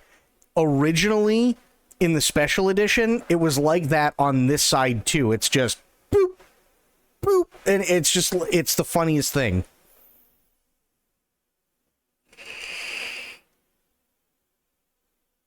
It really is. There's just really, really, really funny things. Oh, wait, hang on. I think RLM did it. RLM prequels, Star Wars prequels, maybe? Which one was done? That was 9 years ago, 10 years ago. 2 months ago. Okay, Mr. Plinkett's What Happened to Star Wars. It's me, Mr. Plinkett. We're not gonna watch this whole thing. I'm just looking for the part where the kid like fucking takes himself out or something, and I was crying. I was laughing so hard because I think he's the only other one who's seen it. No, that's George talking about shit.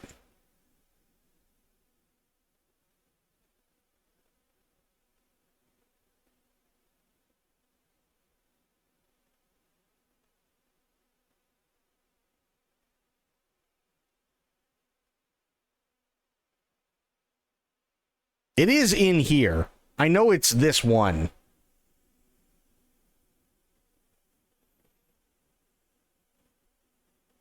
I know for a fact it's this one.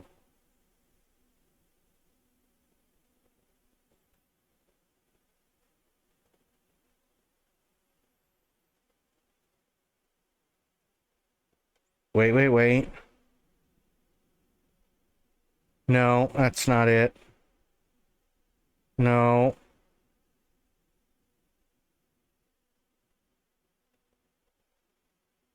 That's the council.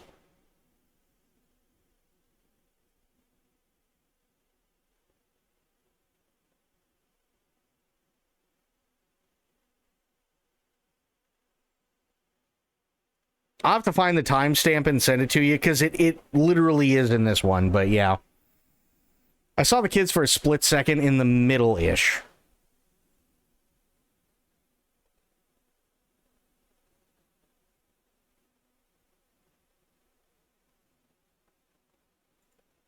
Now let's do this. David Goyer. No, no, no, no, no. Rangers.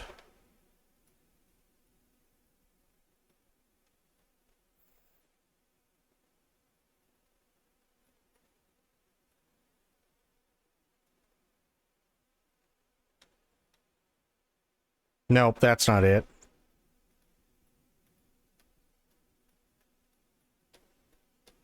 This is talking about the Acolyte. Here's the prequel stuff. Comparing it.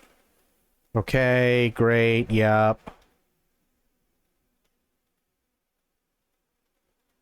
I know it's in this one, I just don't... Ah, okay. They took kids away from their parents and...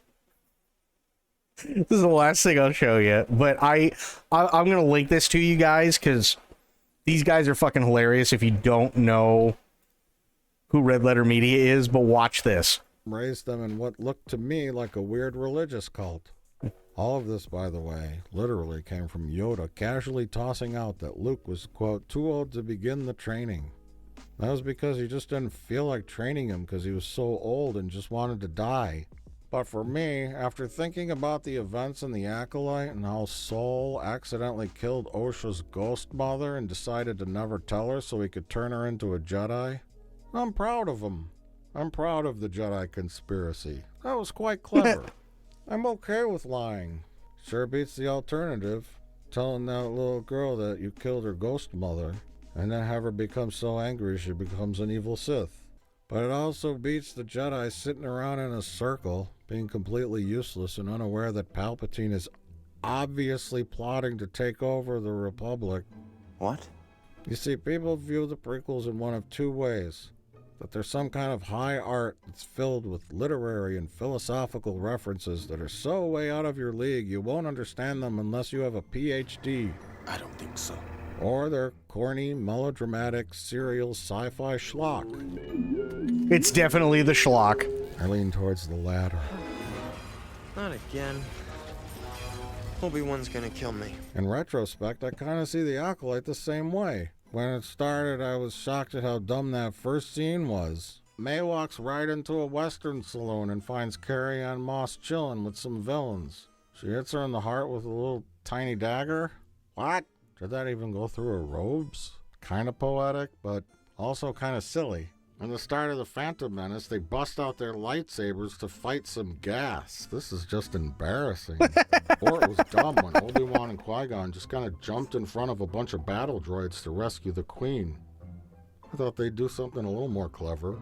I think there's a large segment of the audience that wanted more epic Star Wars stuff. It's garbage, and I expect this score will continue. How people, little lady Muppets, guys with snake legs, tiny creatures that have to work really, really hard to fight someone who was 6'5". Now, we did see a few tough male Jedi in the Acolyte, but hey, maybe this guy is like really good at using the Force. Or maybe Fatty was a secret alien who was large because when it came time to battle, he split into two thinner Jedis, each with two lightsabers.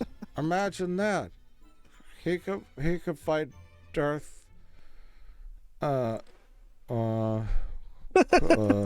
What's that guy's name with the 6 arms? Not Plagueis. What's his name? What's that guy's name? That guy with the 6 arms, a robot. Obi-Wan shot him in his heart. General Grievous. He's not a Darth. He's a general, but he has lightsabers. Was it Darth General Grievous? In any case, Darth General Grievous. Story, which also paralleled cities. I'm just trying to find the kids. Oh, training, a virgins in the Force. The Force is clueless. No. Speed No. With the pics to beads of sorrow, showing a little kid in there eventually gets slow to train. And who was due to be an addict, Star Wars, trying to do more care. And from there, I'm just trying to find the kids. Don't know. It was like Star Wars is so they become. I really want. I know something in it. Shit. 6. Andor has ruined Star Wars. And Star Wars has ruined Andor. Nope. Darth Grievous. Dark Grievous. I love it. 1984. Yeah, fine. Good, great. Chili's.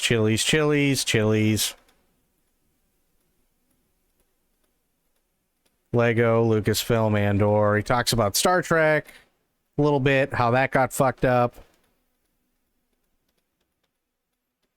Come on, where's the kid?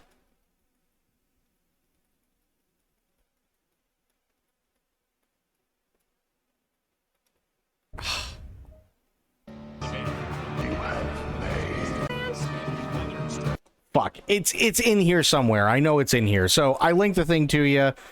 Definitely, you know. No homo, but the Sith dude from Acolyte was hot. I just didn't like the Acolyte. I really didn't. I thought the Acolyte was just crap.